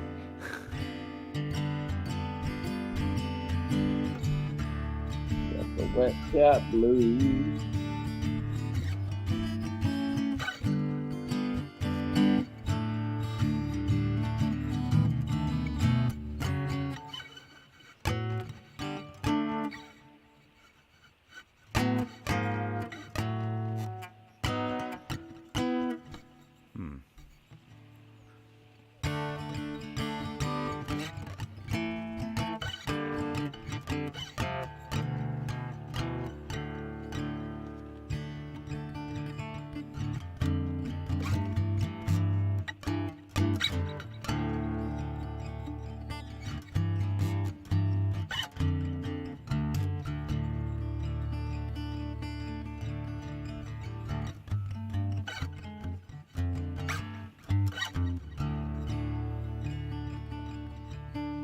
The wet cat blues, totally.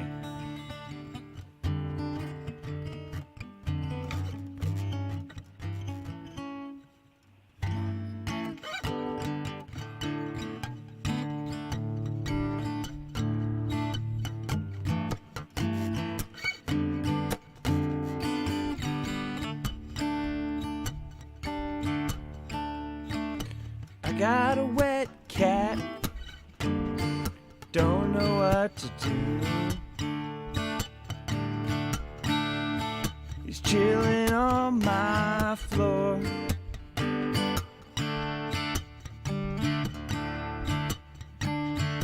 Looking up at you.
Furry wet kitty.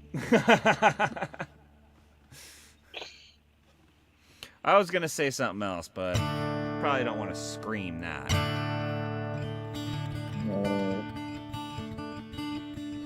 Or say it, 'cause I think that's one of the words they took you off for.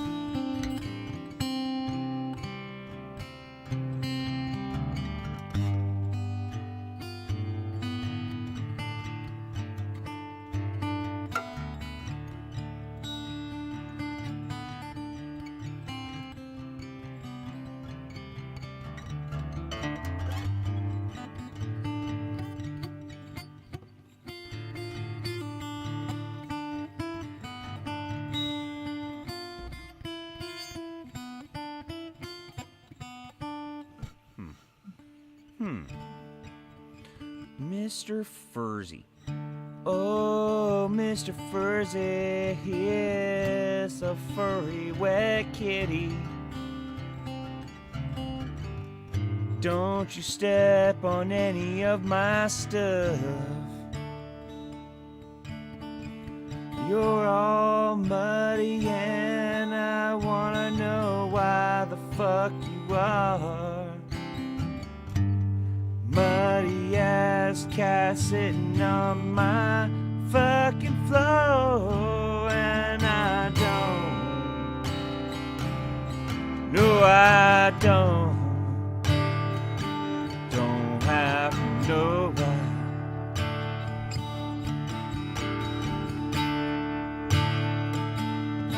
Said I don't know fucking why I got a wet cat.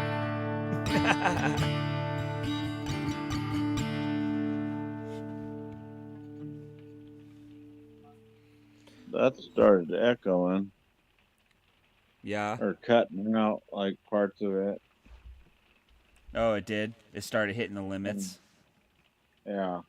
Yeah, okay. I gotta remember not to be like, ah! Yeah.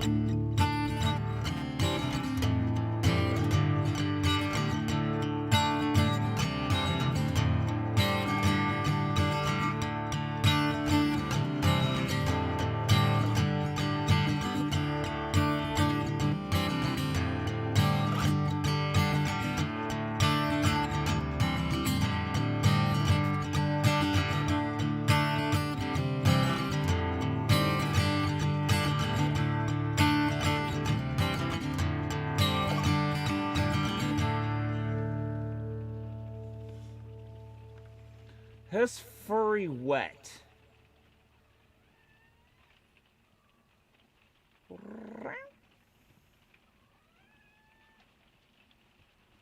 Who's a furry wet guy? Hi, I know you want to rub up on me, but you're so wet. Hi, Mr. Furzy.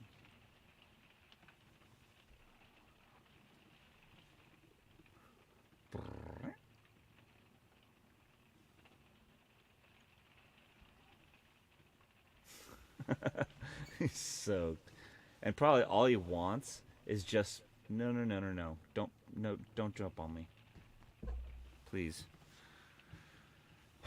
All he wants is food. All he wants is food because he'll just eat and then he'll take right back off out into the rain. Weirdest cat ever. He's like, hey man, I gotta get my showers in. Shit. You want me to smell like shit, or do you want me to smell like fresh bathed cat? Hmm. You know, I get it. I get it. He's keeping himself clean. Good kitty.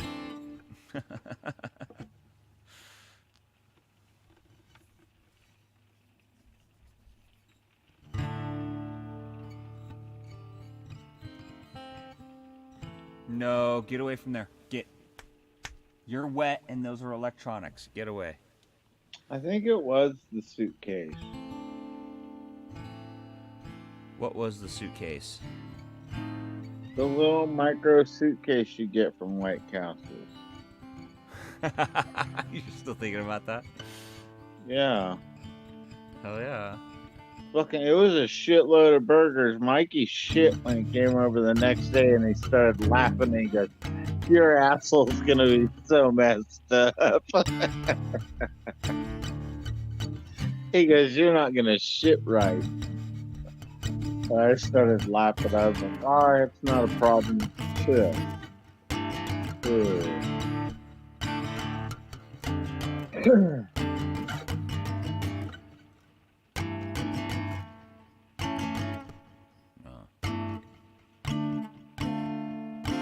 I think it's funny that Dollar Tracks in the name of In and Out, but I don't think they have them back there.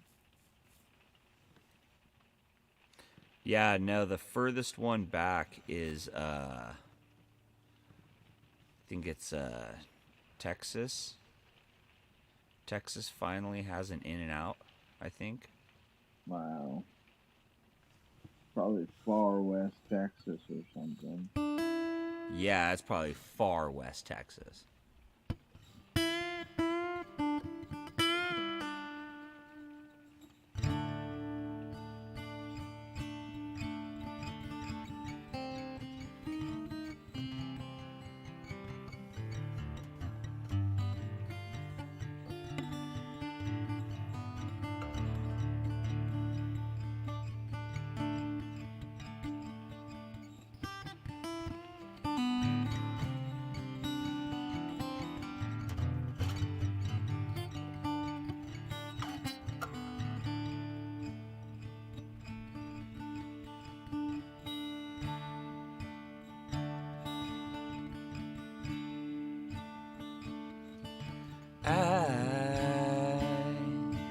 I got the fucking blues. Well, that's what happens when you get kicked in the face by life. I know I'm not the only one. Many of my brothers suffered the same fate. But I'll tell you, this will rise the next day.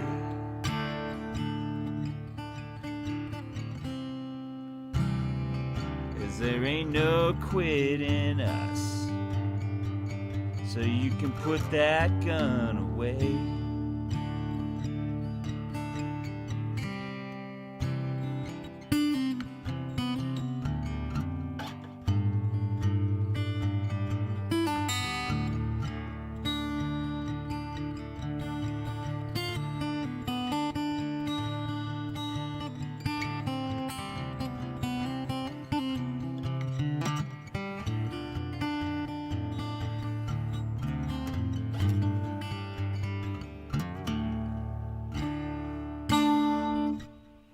I don't know what to do with that, but I really like it. But it's like the basic chord structure of a lot of songs. So it's like you can't really use it, you know? Wow.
which sequence I like better.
His furry wet.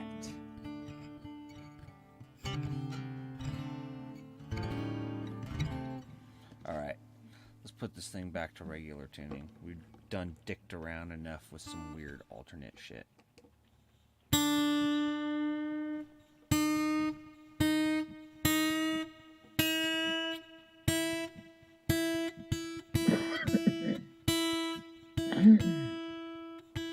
Done dicked around too much.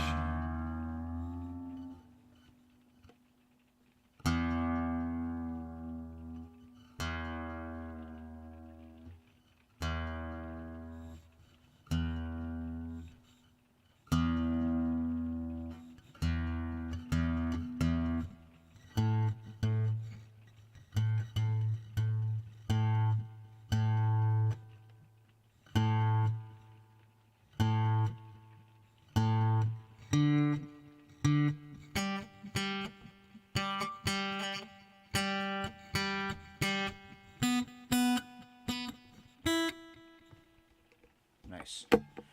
Boop, done. Okay.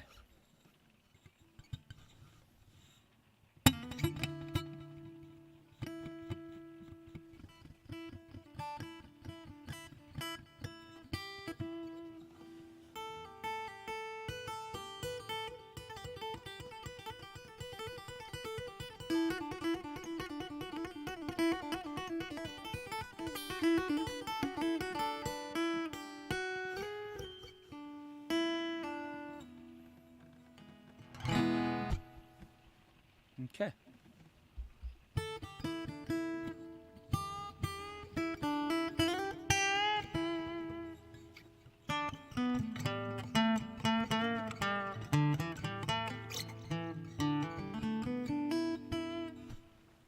It's weird, like, it keeps fluctuating, like, the number of viewers. Like, people will come in for, like, 2 seconds and then leave.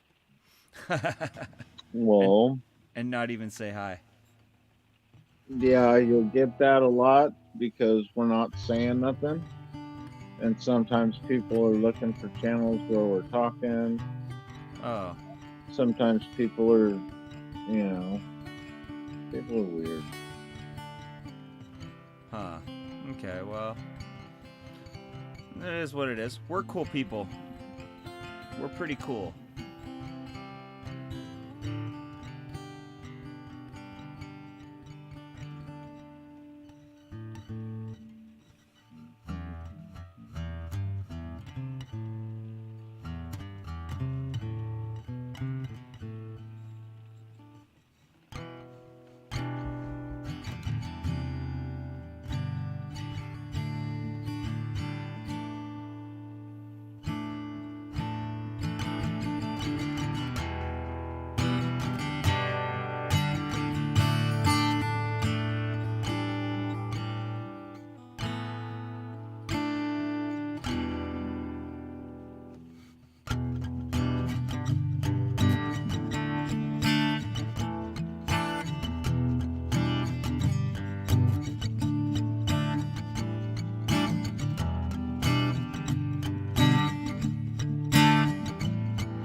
screw off. I do not care. The What? computer keeps trying to automatically update. Hmm. And I keep telling it, wait an hour.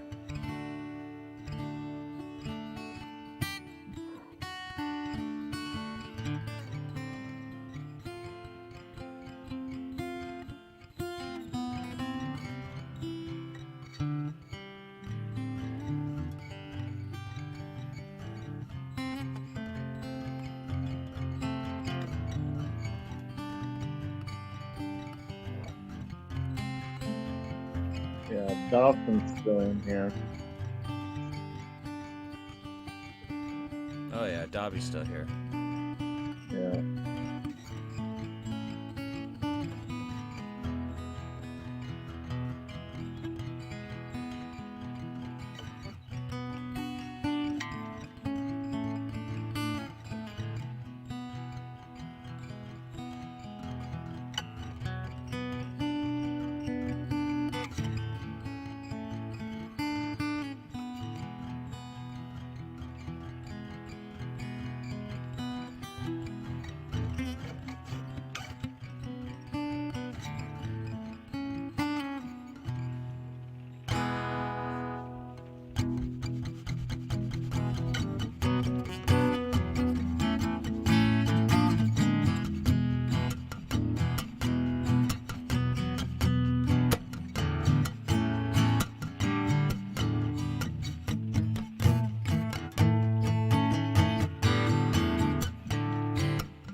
Well, shit. It's raining.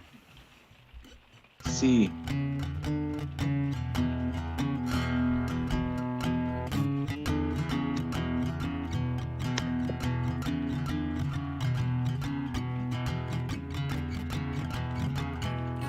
Whoa,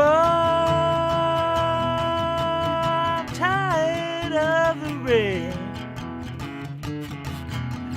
I said I'm tired. Tired of the rain. Go away, rain. Don't bring no more pain to me.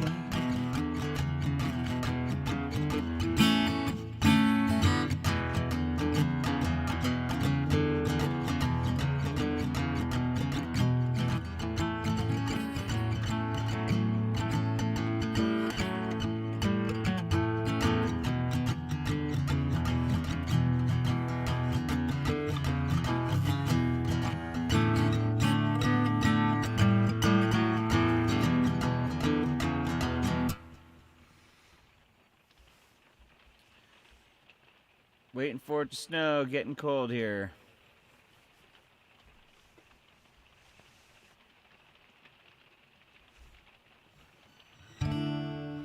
It's alright, everybody can just leave me. It's okay. I know, I fucking suck.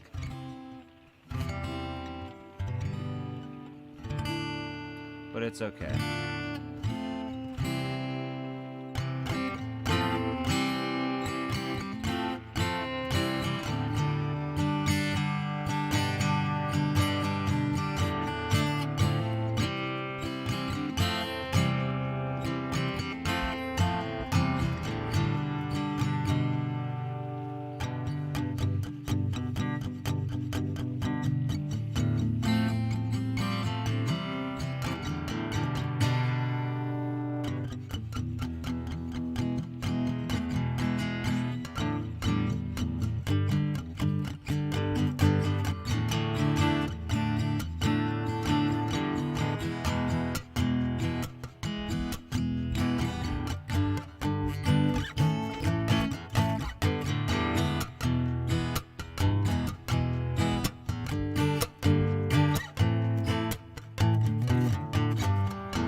Something sounds out of tune right there.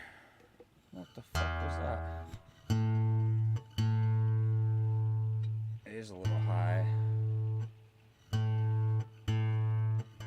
No one wants to sit here and listen to you noodle. Okay. Okay. Senor Buzzkill.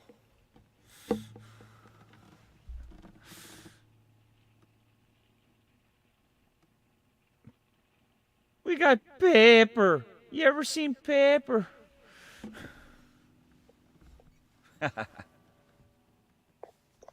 It's paper. It's Paper. Paper chicken. Yeah. Paper wrap chicken. Paper They wrap got rid chicken. of the foil. Right? Paper wrap chicken. Paper wrap chicken. It tastes good. Paper wrap chicken.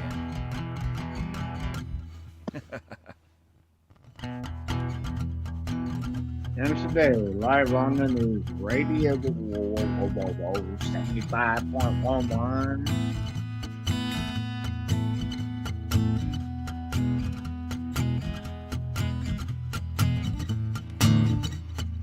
Yeah, paper. We need some rock. Please start this Tuesday.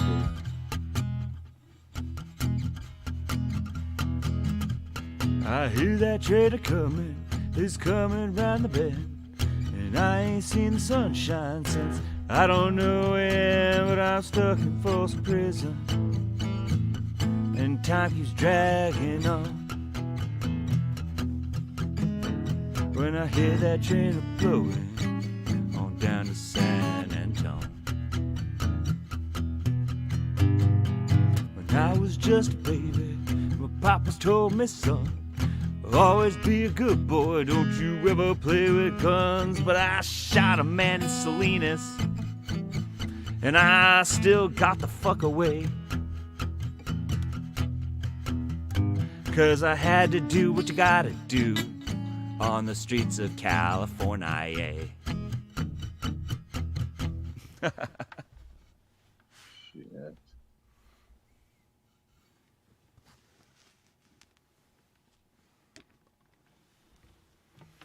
Alright, I'm gonna stick this aside and we're gonna hang out and bullshit. No one wants to listen to me fucking play guitar anyway.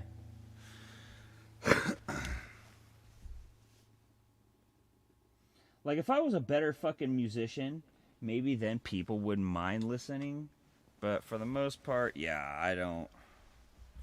I'm like, fuck, dude. I'm cool to, like, hang out with and strum around the campfire for an hour or two.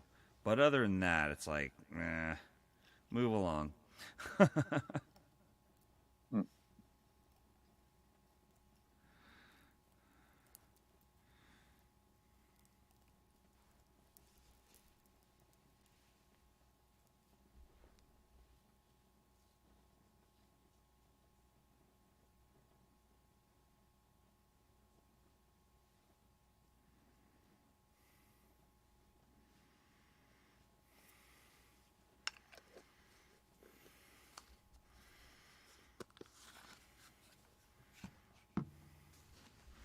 Smoke break.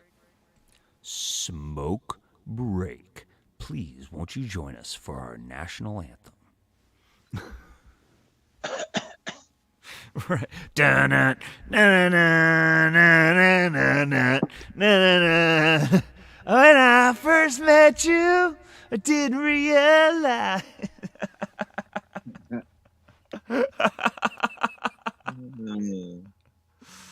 Oh, that's funny. The stoner states of America. Yeah.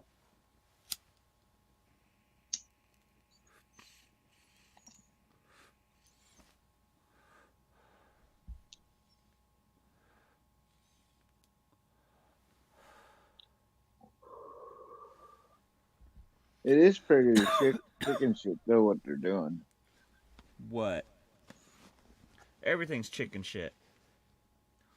With the laws. It's 11 o'clock over there for Dobbs and Maria. They're probably fucking jumping off. Later, motherfuckers. Who knows? It's getting late. It's getting late over on the East Coast, that's for sure. It's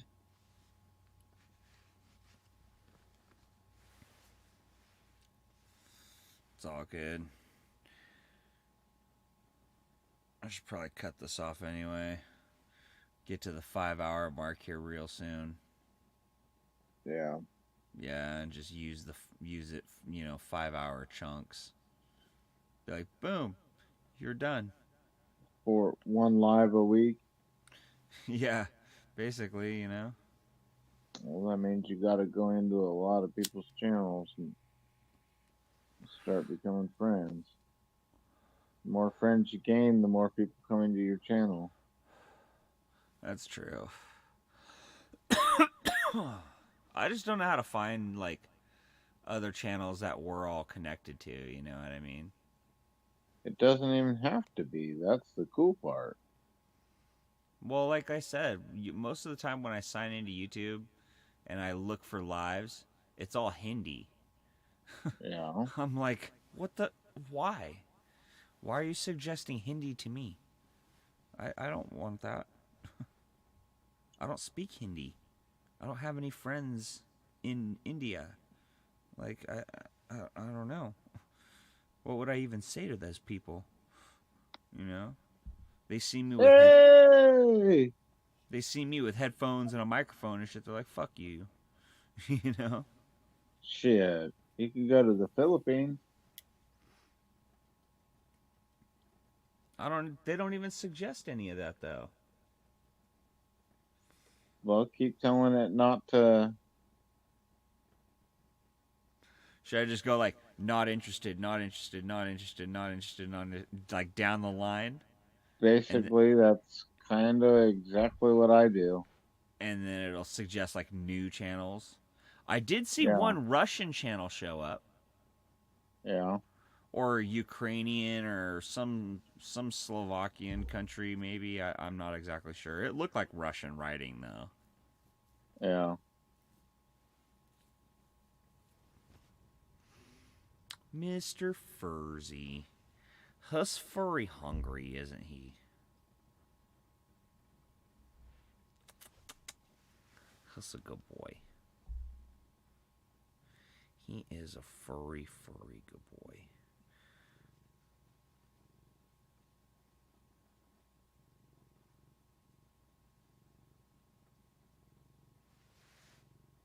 He was so little when I got him too. He was just a tiny little fucking puffball. Yeah. Yeah. Now him's a fat kitty. I'm willing to bet he probably weighs a good, like, between, 8 and 10 pounds somewhere. Yeah. It's a pretty decent sized kitty. He ain't no Gouda cat, but no cat is a Gouda cat. Except for maybe Ted's cat. Maybe Ted's cat is like almost like a Gouda cat, but still not even as big. Yeah. Yeah. Gouda cat, oh Gouda cat, boop boop boop boom.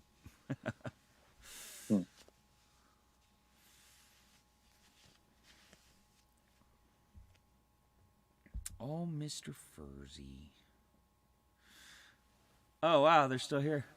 And don't forget, if you have 1 minute left on StreamYard, you can go live until you feel like stopping. Oh, nice. Mm-hmm. Yep. That's hilarious. That's hilarious. Yeah, no, this will probably be like the longest one. This will probably be like one of the longer lives. I won't do very many like these, that are hours and hours and hours long. If people can't, it's probably got to be short lives. So I got to send out like notices. Oh, shit. I don't know. Or do the hack, try to figure out the hack. So I don't know. That is funny as heck.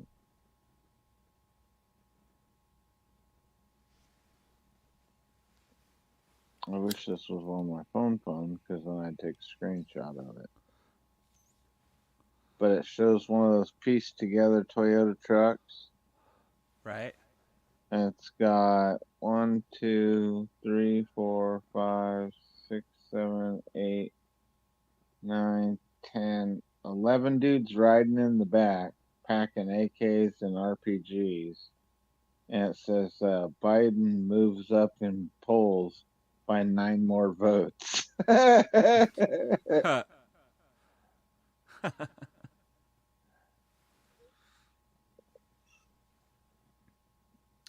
Yeah. No, I mean, this country's such a shit show right now, dude. Yeah. It is. It's such a shit show. Yeah, thanks to our governments. Right, right.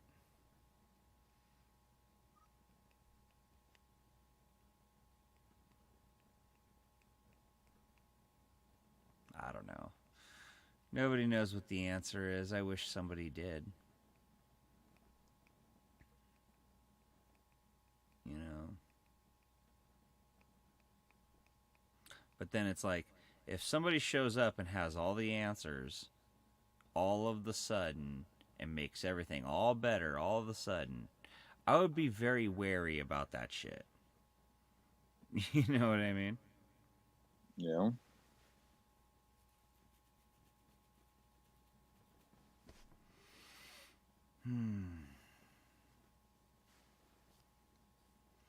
So we got 15 minutes. What do you want to talk about for the next 15 minutes? I mean, I don't give a shit. Lips, tits, and assholes. It doesn't matter. We're talking about hot dogs right now, right? Let's see. I just saw a new post come up that dude's talking about.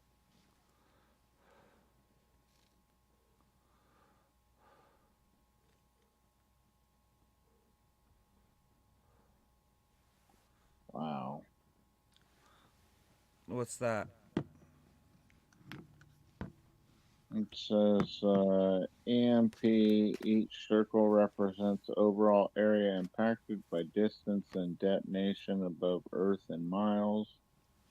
90% of satellites travel in the low Earth orbit or around 1,200 miles. Around Right. 11K satellites as of last year were orbiting the Earth. The purpose communications 4823, increase of 53.84% since January 2022.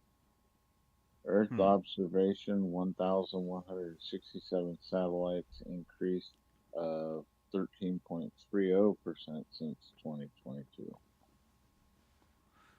Tech development and demonstration 414 satellites, increased 7.53%. Navigation positioning 155, an increase of 0.64%. Space science observation 109 satellites, increase of 0.93%. That's wild. So Earth observation 13% increase.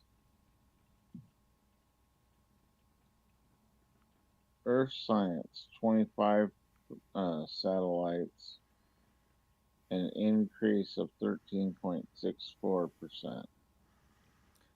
Yeah. So that's just, yeah. So having satellites watching us for science and for observation is both 1313. And then other is purposes question mark 25. The United States has 4,511 satellites. China's 586. God, dude. I'm The willing to bet like UK is I'm willing 564. I'm willing to bet Russia's if like only 177. aliens do like drive by Earth, it probably looks just like a fucking floating trash dump, all around Earth. 62 from India, 56 from Canada, 48 from Germany, Luxembourg with 45, Argentina with 38, and Israel with 27.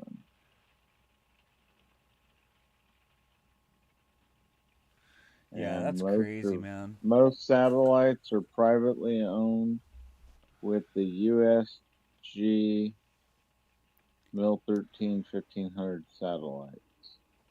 The Chinese weather balloon connected to a U.S. based company according to the assessment to send and receive communications from China, primarily related to its navigation. Officials familiar with the assessment said it found that the connection allowed the balloon to send burst transmissions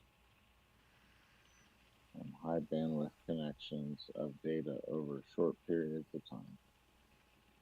Hmm.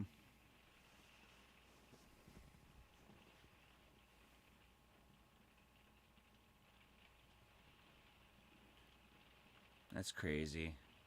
We've like completely littered a pristine environment.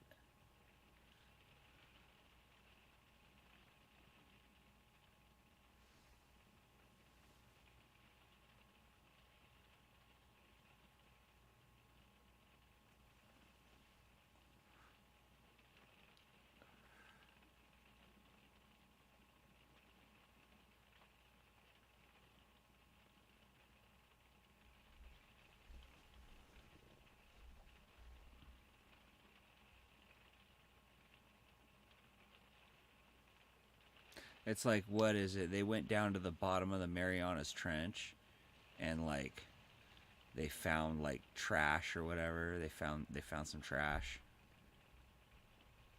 Like deepest part of the ocean, you can't get away from trash that humans have made.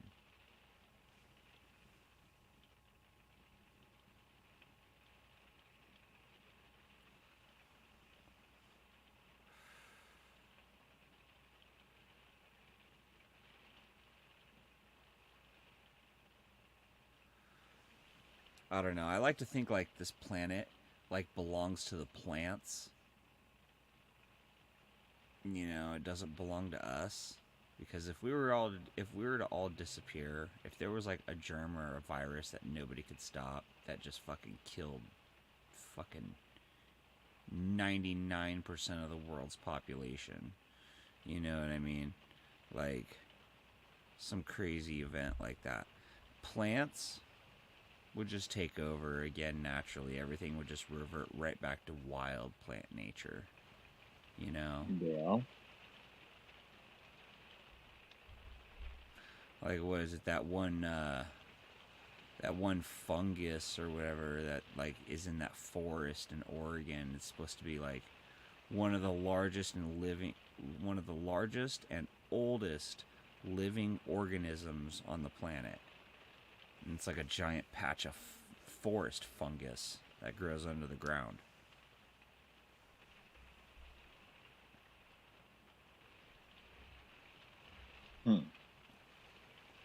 Right.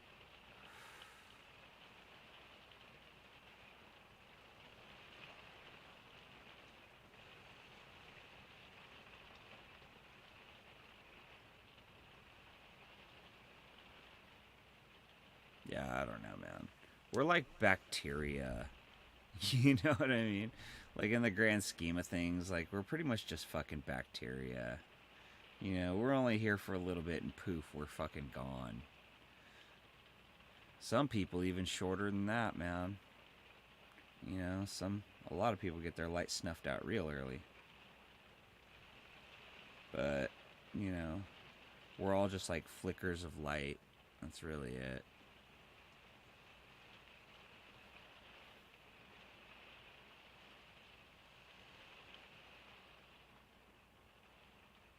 I think that's why I like growing things, growing plants and shit.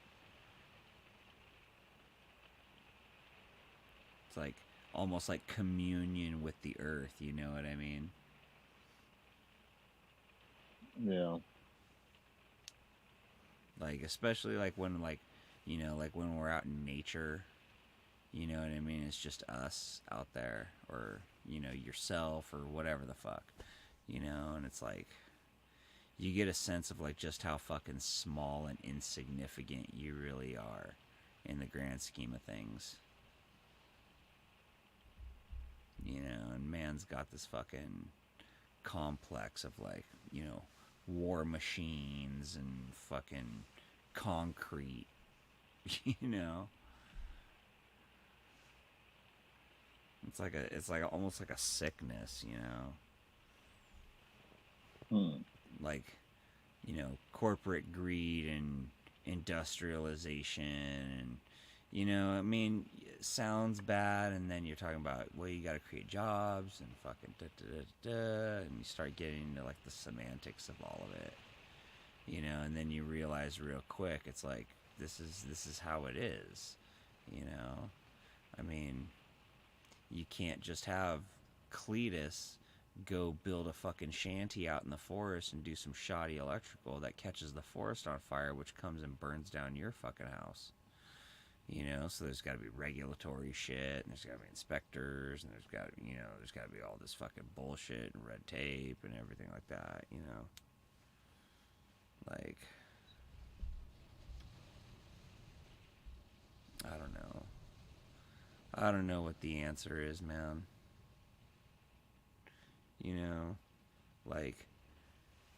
Like people say fucking rent control should be an answer. And I'm like, well, who are you? Think about it. You busted your fucking ass so you could like have like a supplemental income so that way it frees up your time so you can spend time with your fucking family and still pay your bills and still live a fucking decent life. So you rent out this fucking house, and you got to charge this much just to cover the fucking, the mortgage and the insurance payments on the fucking thing.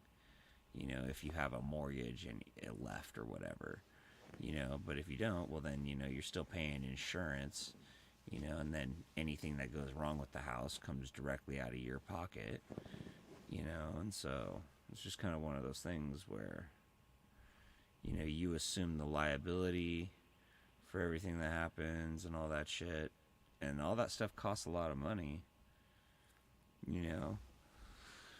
and especially if like you're like a landlord that like, has like a property management place taking care of your stuff, then definitely there's higher fees involved with that, with having to collect the rent and all that shit, so that way you can take off. But it's like at the same time, it's like, here, so you have people screaming about rent control, but it's like, who are you to all of a sudden say that you get to devalue this person's hard work because they became prosperous, and so like I understand the gripe of like both sides, and I don't know what the easy answer is.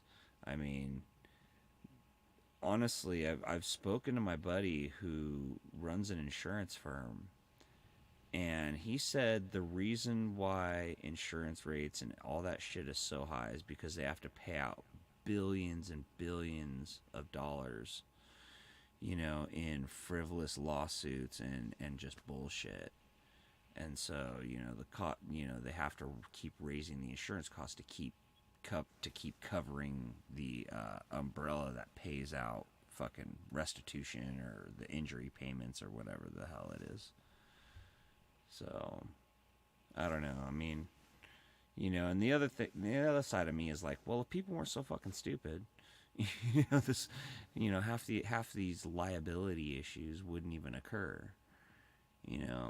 I don't know. Like I said, I don't know what the easy answer is. No matter which way you go, you're gonna piss somebody off.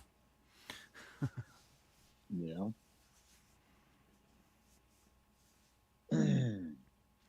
But there's definitely like a need for supervision, You gotta babysit people because people are fucking dumb.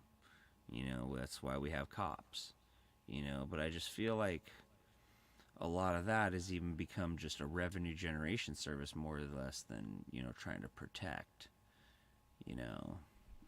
But then again, fuck, dude.